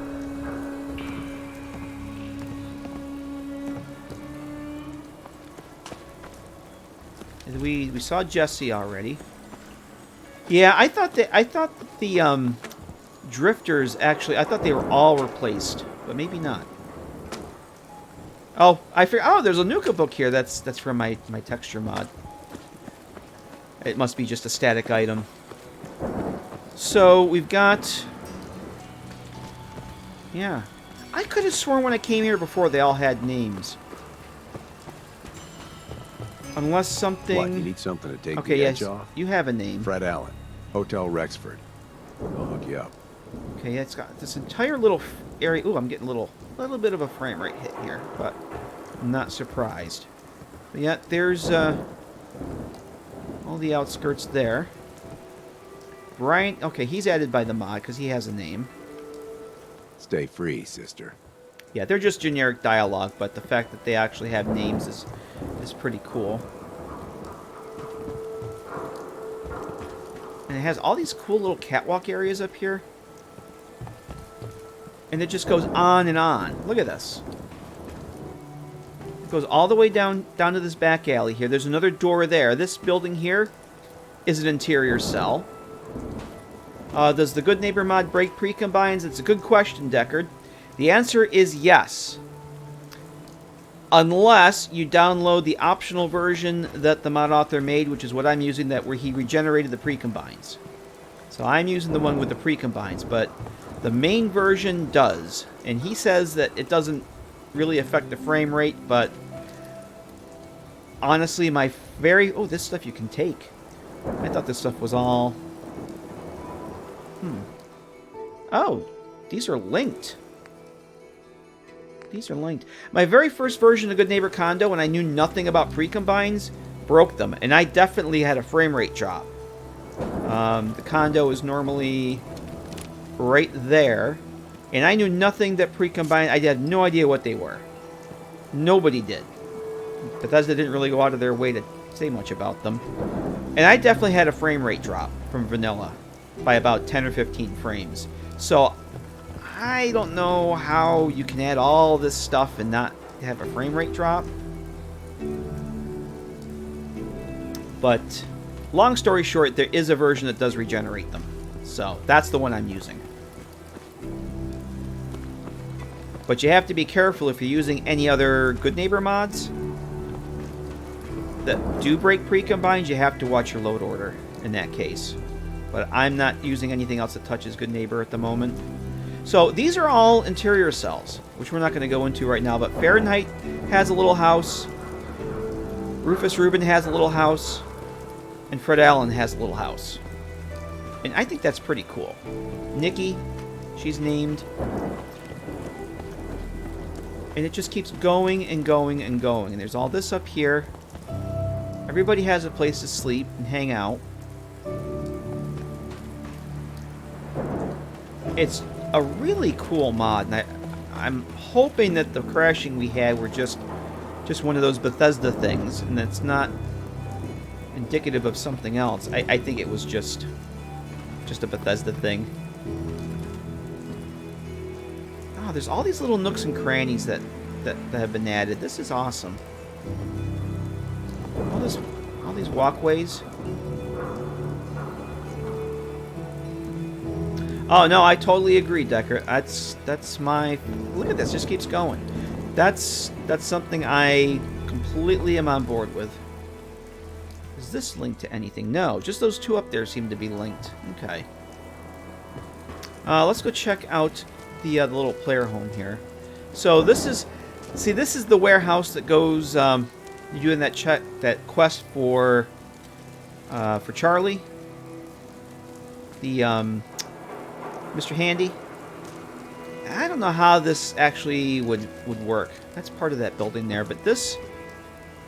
The survivalist house, it's like it's just another little interior cell to go and explore. There's an NPC in there, and I'm pretty sure everybody has backstories.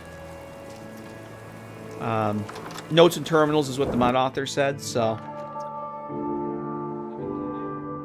So this is the little player home, and it actually is a workshop, but I wouldn't use that. But it comes with a cat.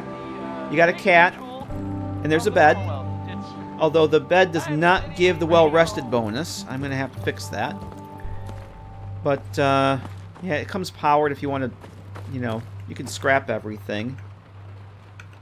Do I have to, I probably have to activate the workbench. One of these is the workbench. This is the workbench. Yep. So, I don't know how much of this is scrappable or anything. Probably not everything. Like the walls and that aren't, but, all the other stuff you can. Easy to add mods to the level list. I have never made a mod on a video on adding stuff to level list because I'm probably the worst person to ask about that. The only thing I've added to level lists have been script injection and have been done by looking at the vanilla list that I want to add to and how other mods do it. So it's not hard if you know what you're doing, but if you don't know what you're doing, you can really muck things up. Prime example, the first time I tried to add stuff to a leveled list, I didn't really know what I was doing, and I wanted to add the Rebel outfit that I had, the old Lord of War Rebel outfit. I wanted to add the outfit and the gas mask to the gunners. I wanted the gunners to start wearing that stuff. Well, you got to be really careful about what level list you add things to, because my gunners were spawning with the gas mask and nothing else. I had gunners running around in their underwear in the Rebel gas mask, and that's it. So, as how easy it is, if you know what you're doing, I'm sure it's really easy. I'm actually going to drop a save here, just in case we crash and burn again. I'll say that it's easy to modify like spawn rates, which is pretty much what I've done for this game. I haven't added anything to leveled list, but I've definitely decreased the spawn rates of things like bobby pins and stim packs and Radaway. That's easy to do. It's just changing a number. Or increase it. Although the vanilla game, they're pretty... Oh, this is awesome. I need to be a lot more high or a lot So, more drunk to be bothered right yeah, if you know what you're doing, I'm sure it's easy. That's the short answer. Glad you can make it. If you work to eat, it's as simple as that. Oh. Didn't I see you on a date with Morowski? Okay, so you're added by the mod and you're not affected by the ghoul race. The new ghoul race. Okay. All right. We're getting off. Hate the Institute. You are. Follow the freedom trail, sister. We freaks gotta stick Okay. together. And the best So, way to stick together. NPCs added by mods probably do not get changed. That's good to know. Yeah, I think just those two upstairs. Let's see. Little Wonder says, stick with better. Good neighbor adds a bit of ambiance and ample for the time I spend in town. This does make an alternative to Diamond City. That's... I honestly... You been to Diamond City? Not yet. We're going there next. I always thought Good Neighbor should be something more than what it was. And I think this is the first Good Neighbor mod I've ever considered using. I did use Better Good Neighbor or Better Third Rail for a while, but again, for the amount of time you spend in these places... You like scary stories? Head up to Salem sometime. Take the scenic tour. I don't have naked dudes because I haven't made that mistake again. So yeah, I think there's a couple other. Actually, But she pays. They can't control us if we're not afraid. oh yeah, there's apartments here, and then there's Ain't your concern. Move it. back alley. So there's a couple other cells that are fun to go explore. It basically gives people a place to live. And I'm probably going to use this.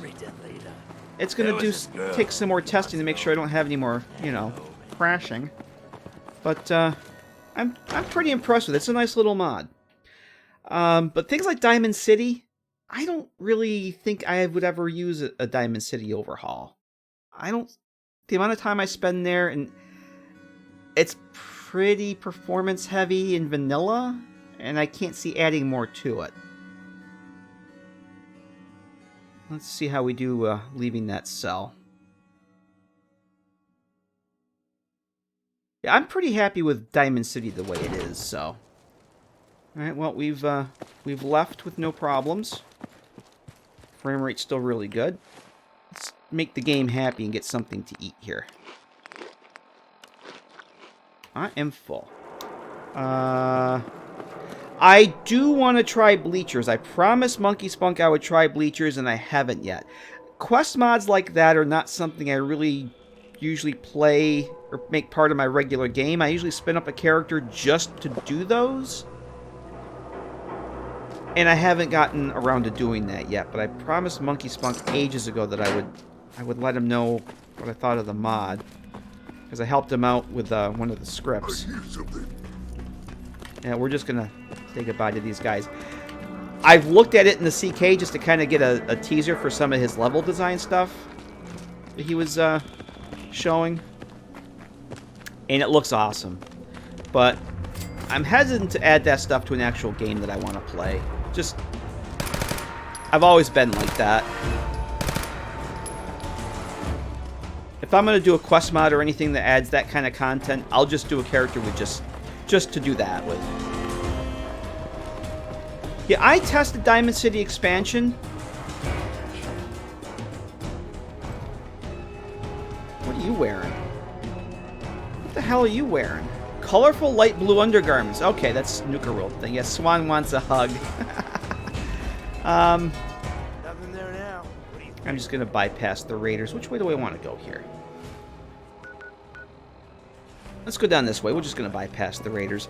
I tested Diamond... actually, this is the way I want to go anyway. I tested Diamond City expansion, and it just wasn't for me. It looked cool, but it just wasn't for me. And there's a new version that just came out, too. I was thinking of actually going and checking that out. Just, you know, COC and the Good Neighbor, take a spin through and see what it's all about. But I don't think I need or want a Diamond City expansion. Alright, let's go see what this one's wearing here. Where'd you go? Oh, you're upstairs now. Oh, hang on a minute. Hey, hold the bus. Hold the bus. We have, which I paid good caps for, the auto pistol, which I have never used this mod before. Alright. It sounds like a gun. It shoots like a gun. Must be a gun. And you're wearing... Okay, the road leathers. So those have been retextured too. Let's take a look at what those look like. Swan gives people some pretty neat rocks. Yes, and with the Tech Mage ecosystem overhaul that I'm using as part of my my tweaks and changes, Swan and all the other behemoths are much more robust.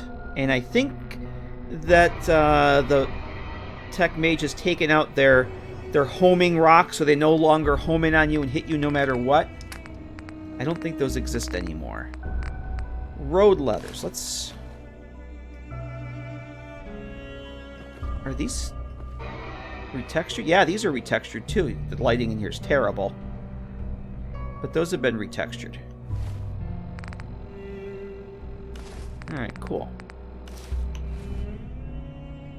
Yeah, I'm very, very impressed with that overhaul mod. Or not overhaul mod, but the retexture mod.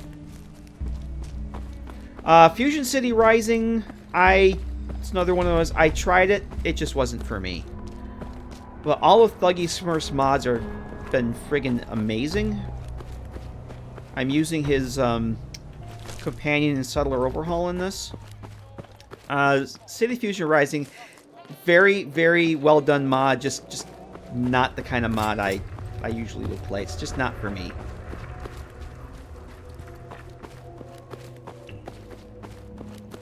It was I had a character that I hadn't done much with. Oh.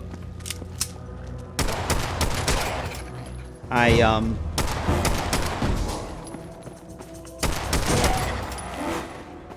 completed Fusion. I completed the mod. I did all the quests and everything, and reverted back to an earlier save and uninstalled it because it was I had my fun with it and I didn't need it in my game. So it just added way too many things that I didn't want, as far as like items and armors and stuff. So my Ellie's store pre-combined has this thing with this building here where it tends to do that. And I can't figure out what I did that causes it to do that. And I really don't care.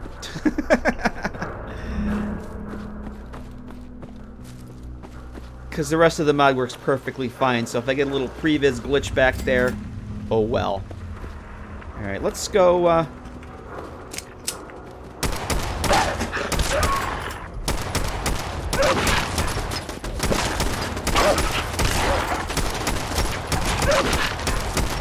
Wow. Yeah. I could just kill you, but... Alright, I want to check out Diamond City Security and see what weapons they're spawning with. Because I'm curious if this guy has one of those Rangemaster rifles. Oh yeah, this is the other thing that I have. That's from my, regenerating the pre-combines for Ellie's mod. No, you have one of the assault rifles. Okay, cool. So DLC levelless integration adds the, it gives them assault rifles, laser weapons. Definitely it ups their armaments. Where's that other... It's back here. But the Rangemaster hunting rifle mod also adds the weapons to their inventory as well. And I actually had one spawn on a guy. I was testing it, and it came with the Diamond City paint scheme on it, which I thought was pretty cool.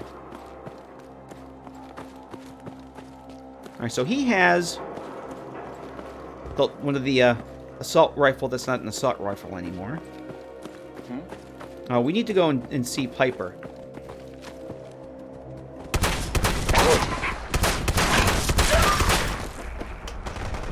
Is that it? Nope, you're a legendary. Yeah, take that. Quick fire shotgun. What do you have Diamond there? City? Just follow the signs. He's doing jet. Okay, he has regular combat rifle. Okay. I was hoping one of those guys would spawn with the Rangemaster. Alright, we need to go see Piper and make sure her new outfit is working. And it is. What do you mean you can't open the gate? Stop playing around, Danny. I'm standing out in the open here, for crying out loud. I got orders not to let you in, Miss Piper. I'm sorry. I'm just doing my job. Ooh, just doing your job. Oh, does it spawn there, protecting Diamond Cinnabus? City That's and cool. Keeping me out, is that it? Oh, look, it's the scary reporter. I'm sorry. Yeah, because he just uses vanilla levelers, so really anything that stink, adds Piper. to those, he's going to Seeing that spawn with. article That's you cool wrote to, was all cool to know, lies. though. The whole city's in a tizzy. Because I'm going to be using that. Ugh. You open this gate right now, Danny Sullivan. I live here. You can't just lock me out. So that outfit looks pretty cool on her. You want into Diamond City, right? Yeah, no, not really. Shh. Play along anyway, even though I said no. What's that? You said you're a trader up from Quincy? You have enough supplies to keep the general store stocked for a whole month? You hear that, Danny? You gonna open the gate and let us in, or are you gonna be the one talking to crazy Myrna about losing out on all the supply? Jeez, all right. No need to make it personal, Piper. Give me a minute. Better head inside quick before old Danny catches on to the bluff. Yeah, so, do you want inside? No. Well, I'm going to use you to get in anyway. It's like... Whoa, take it easy. Yikes. You, come along whenever you're ready. Yeah. It's like when Preston wants to tell you his life... You know, you tell Preston, I don't want you to tell me your life story, and he says, oh, just hear me out. Piper, and you have no option who to let not you back listen. Inside? I told Sullivan to keep that gate shut. You devious, rabble-rousing slanderer. The level of dishonesty in that paper of yours. I'll have that printer scrapped for parts. Ooh, that a statement, Mr. McDonough? Tyrant mayor shuts down the press. Why don't we ask the newcomer? You support the news? Because the mayor's threatened to throw free speech in the dumpster. See, really isn't any of my business. Oh, I didn't mean to bring you into this argument, miss. No. You look like Diamond City material. Welcome to the great green jewel of the Commonwealth. Yeah, you want to be our Safe, general? No? happy, Okay, general, exactly. A fine place to come. Spend your money. Settle down. Don't let this muckraker here tell you otherwise, all right? Let's see. This has not been the friendliest of welcomes. She's got you there, McDonough. Guess not everyone gets won over by that shark smile of yours. Now, was there anything particular you came to our city for? Actually, not really any of your business. Well, whatever you do, don't bother going to Diamond City Security for help. I've had enough of this, Piper. From now on, consider you and that little sister of yours on notice. Yeah, keep talking, McDonough. That's all you're good for. A big Diamond City welcome from the mayor. You feel honored yet? Look, I gotta go get settled in, but, stop by my office later. I have an idea for an article you'd be perfect for. Yeah, after all this time, it just annoys the hell out of me that her dialogue there sounds like it's overcompressed. Even in the vanilla game, there's just something about her lines that sounds like when you save an audio file at a really, really low quality. Okay, so you have a handmade rifle from DLC Level-less Integration. And Danny Sullivan has one of those new fancy light machine guns. Okay. Wow, we've been going... It's almost midnight for me. Oh, boy. What I was thinking of doing, since we're not far from there... I don't know, what's my... You know what? I have an idea. Let's... Can anyone know off the top of their head, what charisma do you need to talk your way into Vault 81? Because I was thinking of going there and seeing if the Vault residents are spawning with the Capital Wasteland Vault suit replacers. Because if I dump both these 2 perk points into charisma, I can get up to 9. Will a 9 charisma get me in there? I usually have such a high charisma when I go. I just talk my way in, but I never pay attention to what my charisma is. And I don't have the fusion cores with me to do that. So, let's just go try that. XDI shows it as red. 9's probably... I can't imagine it'd be any higher than 9.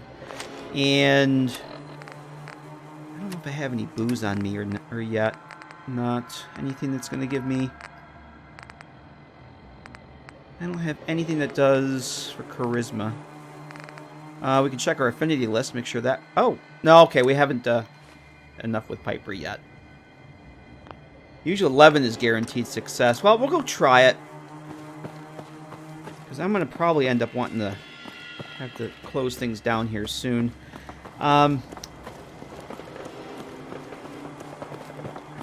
Yeah, I thought about doing that. That too. We'll go try. We'll see what happens here.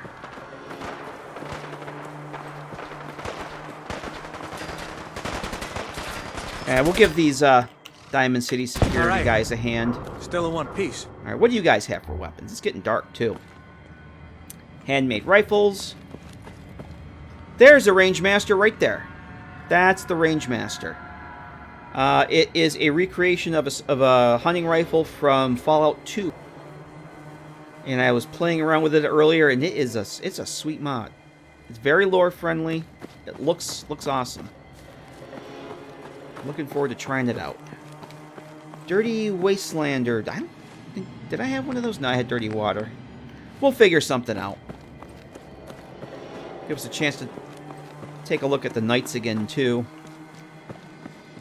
Now, how does this darkness level look right now? It's only 8 p.m. Are you guys seeing everything all right? Who's there?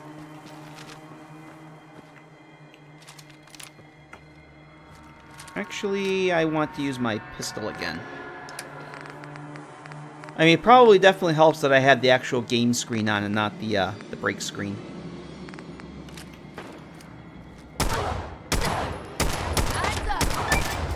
Alright, another level up. Oh, there's...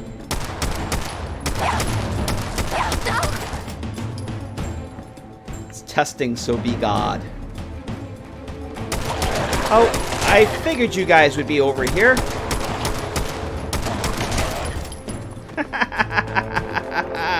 Excel gives 2 charisma. Yes, I think it does. Oh!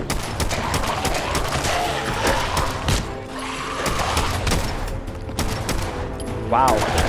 I'd love to see what kind of damage I would be taking if I wasn't in God mode. I'm actually using a mod called True Knights that we were testing out extensively earlier. It's a night mod that's designed for use with True Knights and ENBs. If you're not using either of those, it's not going to work too well. Look at the moonlight's already reflecting on the tire tracks here. This is it's very cool. Just got 2 other yeah, because I have the 2 perk points going here. Let's do the charisma. That level up came at an opportune... Whoop, no. We just dumped that in the charisma. Oh, I can't. I need the bobblehead. Alright, that's fine.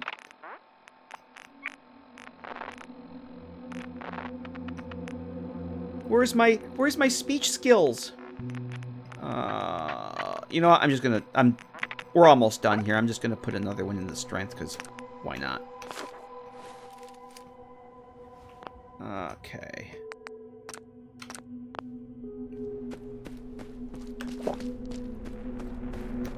Oh! There's those nighttime god rays. Do we have any traders up here at all? Yes, we do.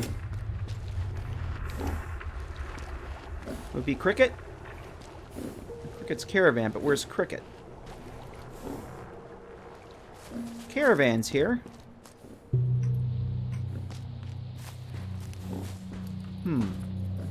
I keep forgetting there's a place to sleep out here, too, if you need it. There's a mattress there. Alright, Cricket usually sits in that chair, but there's no Cricket. Yeah, Veltros, we were testing it out earlier in the stream, and the thing I like about it is that it actually uses the ambient light settings from the ENB, so your character actually gets hit with moonlight. You see the moonlight's actually reflecting off the crate. And we saw Jacob, or what's his name, Lucas Miller, who the overhaul I'm using gives him combat armor. The moonlight was glinting off the combat armor. It looked really awesome. But I'm gonna have to tweak the settings because it is a little dark, I think, for streaming when it gets really dark at night. So, but I think I'm really liking this much more than Darker Nights.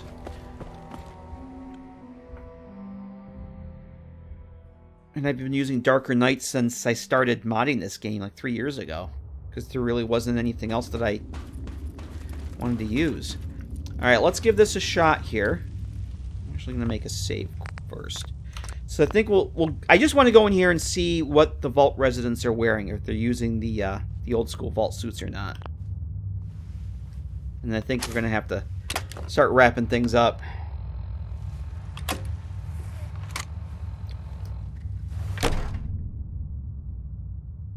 Hold it right there.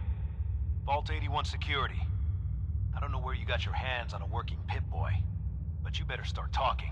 Wouldn't you like to know? Yeah, let's lie and say I got it in Vault 95. Haven't heard of that one yet. And what sort of business are you looking to take care of here in 81? Oh, I just want to check out your vault suits. Is that so? And you expect me to believe that? Oh, Overseer. Who is it, Edwards?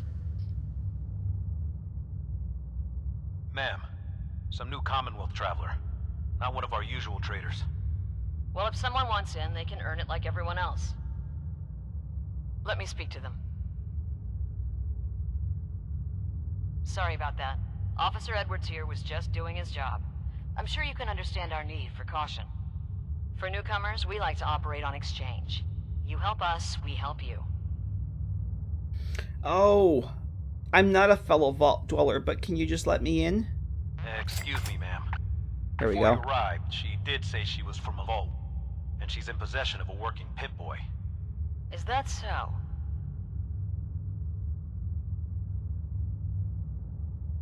I'm going to allow it. Edwards, open the door and make the announcement.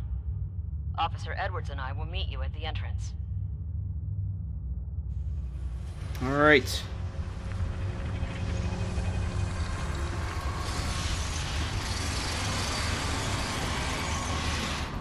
So, yeah, 10 charisma will get you in.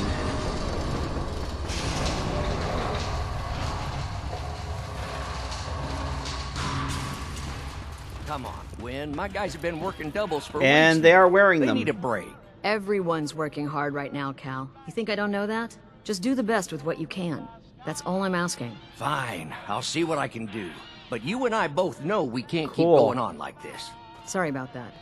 As you'll soon see, we have a few maintenance projects underway. Gwen McNamara, Overseer. Welcome to Vault 81. Here, we pride ourselves on having maintained a successful vault over these past 2 centuries. We'd like to be completely self-sufficient, but there are certain resources we can't provide ourselves. So you keep yourselves so... Why do you keep yourself so isolated? Why not? We have warm beds, clean clothes, a solid roof over our heads. Our food and water are radiation-free. We don't deal with the elements or raiders. We're safe here. And for some, that safety and stability is what counts. Yeah, you should be wary. The Commonwealth is a dangerous place unless you have God mode. Exactly why we rely on a select few traders for our needs. Now, I have work to do. If you need anything else, I'll be in my office. Don't Alright, make me cool. regret letting you in here. Yeah, I want to check out that that new vault security, New Vegas vault. I actually think I downloaded it. I was going to try and remove the armor keywords dependency on it and see Ashes? What are you doing up here? see if I could get it to... Ashes, where are you going? Ash! Okay, we have something Damn here it. is modifying this Aaron's cell. not We going have to a like whole... this. Aaron's cat managed to get out of the vault. Can't Hang on a imagine second. He'll live too long out there in the Okay, this Commonwealth. is... Something's missing here. So you're the reason the patrols are doubled today. Something is not as it should be. Yeah, there's a okay.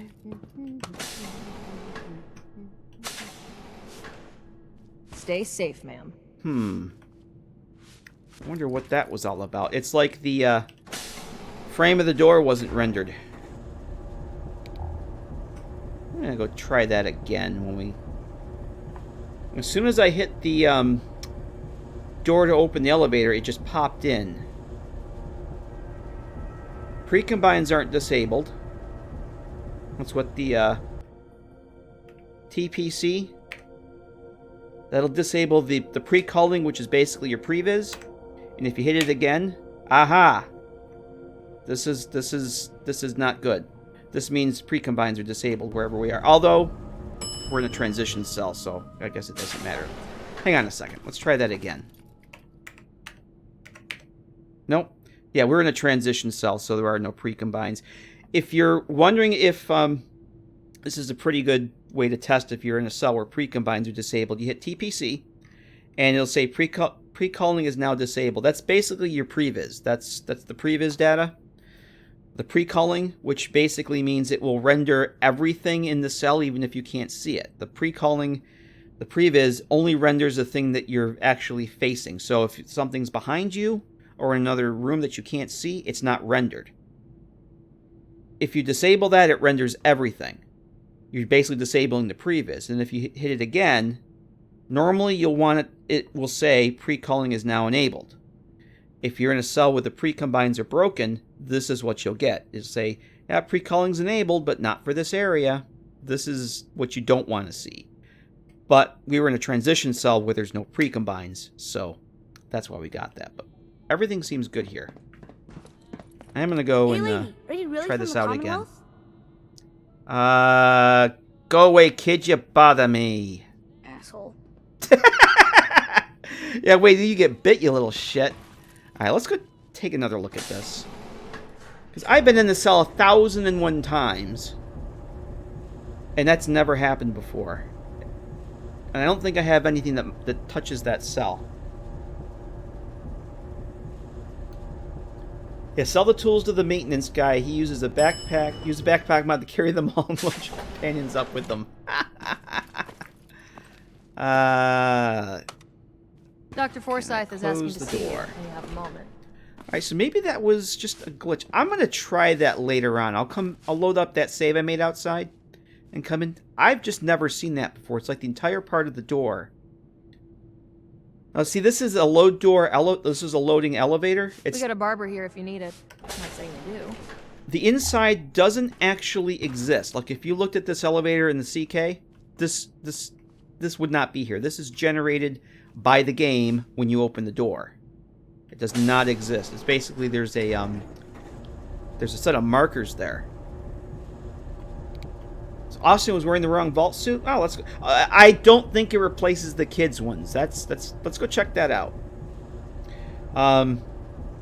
So I don't know what that was. I've never seen that before. I'm gonna go play around with that later and see if I can't get it to repeat. Where'd that little bugger go? It very well may not change the kids' outfits. Up a new batch of pies today. I heard Alexis promised one to Erin, and I know how you hate to disappoint the little ones. Marcus William Summers. We might have to go to the school. Let's go check out the other kids' outfits. I'm heading out. Don't wait up for me. Again? Oh, that's... But I need your help. You want a good meal, see Maria at the cafeteria. Erin and breaking a little girl's heart. Oh yeah, the school is downstairs. Perfect. Never had an incident on my watch, and I don't want to start. Yeah, let's go to the school, because if Austin was wearing the wrong one, the kids will all be wearing the wrong one. Oh, and there's no kid. Oh, it's 11:30 at night. Of course there's no kids in school. Did boy ever act up on you? Mine's Okay, been there's glitchy Dr. lately. Pensky. I'll have to tell Gwen I'll be needing more fertilizer soon. Yep. It does not replace the children's outfits. Good catch. Good catch there, Deckard. That's the prototype vault suit. That's the texture replacer that's in my my texture combos that I made. That's what I normally use. Alright. That's a very good catch. Well, I think I've tested everything I kind of wanted to do tonight. Yeah, heading out is going into the other side of the vault. Another new face in the... Mark, who are you? Another new face in the vault, eh? Have I ever talked to you What before? is it we're needing now, Missy? Well, Gwenny... Oops. I mean the overseer. I don't know if I've ever never actually lets talked to this anyone in guy. Unless we need something. I figured someone put in a request with her if we got a new face in the vault. I've never talked Lord to this knows guy. we could use some help around. Let's see. I'm afraid that information is classified if I told you to have to kill you. I'm just visiting. Just visiting? Now ain't that something? Gwenny letting people in willy-nilly these days? Oh, hold on there. The cook's You got husband, yourself a okay. vault suit. I don't think I've ever bothered to Where talk you say to you them. were from again? I'm from Vault 95. I'll be damned. All my years and never, I mean never, have I met anyone from another vault. Maybe seeing a vault dweller from the outside will pick up the spirits around here. The people here Don't count are on a it. bit overworked these days. Some blame the overseer. But it ain't Gwenny's fault. Poor girl. Just landed the right position at the wrong time. I'm sure she's doing her best. I know she is. She's a smart gal. And maintaining this bucket of bolts ain't easy. Well, I best be getting back to it. Don't want the old lady on me again. 62 years old and still fiery as ever. Get back to it? You mean going back to your room and going to bed? Tired of these tools giving out on me. Oh, Don't they know there he there's is. work There's to be the done? tool guy. We'll talk to you at some other point. All right. Let's just head back out here. I think I am ready to wrap things up here. Oh yeah, Kate. The guy I was talking to, looks up and said he's the cook's husband. I've never talked to him before.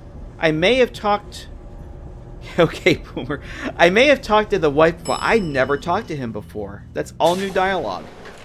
Unless it's added by Thuggy Smurfs? No, that's got to be vanilla dialogue. I've never seen that before. Alright, well that seems okay now. See, that random stuff that happens, like the part of the door not rendering, that drives me ape shit. Hi, how are you? You're that Commonwealth traveler, aren't you? Alright. I think I'm going to wrap up this part here. I think we're done game testing. Yeah, I don't know if that's vanilla dialogue, or if maybe it's added by the Thuggy Smurf settler and companion overhaul. I don't know. I don't remember seeing that guy's record in the mod when I was looking at it. Maybe it's vanilla. I just never heard it before. I'm going to quit the testing here. I'm going to drop a save in case I want to come back to this. I tested pretty much what I wanted to do tonight. I want to do one more thing before I end the stream. Let's jump into the CK. Whiskey says it's vanilla. Okay. I love playing this game as many times as I have and finding something new. If that's vanilla, that's the first time I've ever heard it. First time I ever talked to him. I'm going to actually quit out here. Let's open up the CK real quick. Let me switch my source here. I want to go look at that that guard post, or the National Guard cell, and see if that hole in the wall is vanilla or not. And then we'll wrap things up, because I'm getting tired, in case you couldn't tell. And I think the voice is starting to give out on me too. So it's probably time to wrap things up. But let's do a little CK poking around here. Oops, we don't want Nuka World.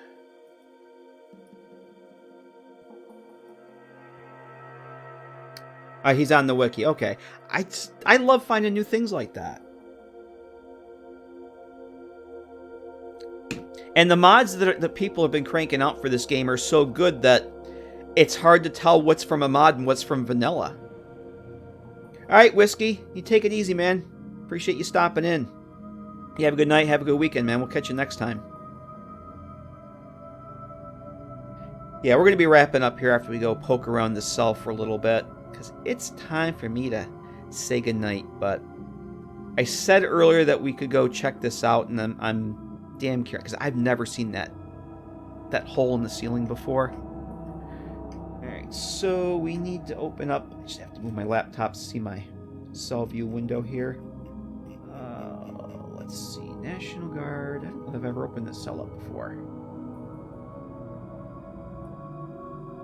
Yeah, I think it's the recruiting building here. Alright. Let's see what we can see.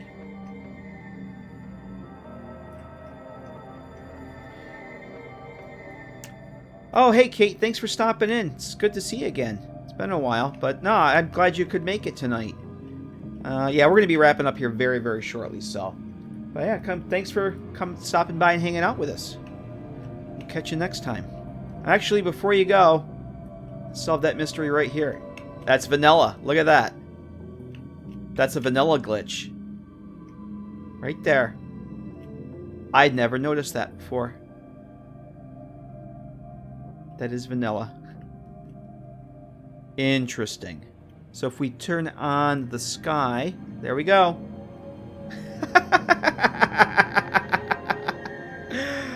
Oh.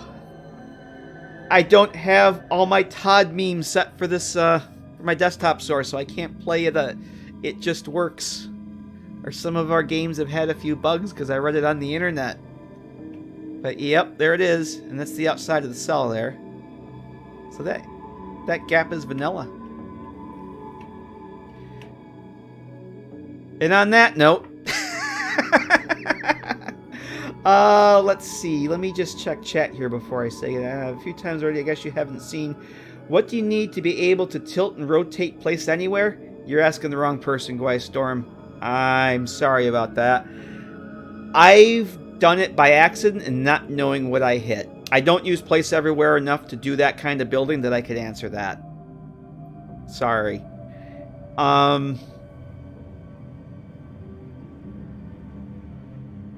I wouldn't know where to begin to figure that one out. Sorry. Maybe somebody else in chat might know that. I honestly couldn't help you with that. I've tilted things by accident, not knowing what I've pressed. I've done really weird things with... really weird things in place everywhere, not knowing what I pressed, so I end up having to revert to a state because I can't figure out how to fix it. So that shows you how much I use place everywhere. But, yeah, just a 6-inch gap. It's, you know... I can't believe it's taken me these many playthroughs and this many years to see that. But yep. Yes. Sergeant Sabotage is right. There's and Synapus. There's instructions on the mod page. I think to give you the what keys are bound to what, and the text file has all the. I think the text file has all. It's basically the ini file, is it, or is there a text file in there? Listen to those guys. They know a lot more than I do about it. And Lone Wanderer has actual keys you can use. So listen to those guys. They know a lot more about it than I do. But on this wonderful gap of a thing here. Oh boy, that's just classic. I never knew that was a thing. How about that? You guys saw it here first. On that note, I'm going to wrap things up here, guys. I am extremely tired. And, but yeah, thanks for helping out Storm with that, you guys. I couldn't begin to guess what keys that would be. But thanks for everybody coming hanging out in this, just kind of hanging out and chilling and doing some mod stuff. Friday night. Appreciate everybody coming by and hanging out. I'm shutting down quickly here, so I'm just going to say good night to everybody. Appreciate you guys stopping by and hanging out with us tonight. And have a great weekend. We'll catch you next time. Have a great night, everybody.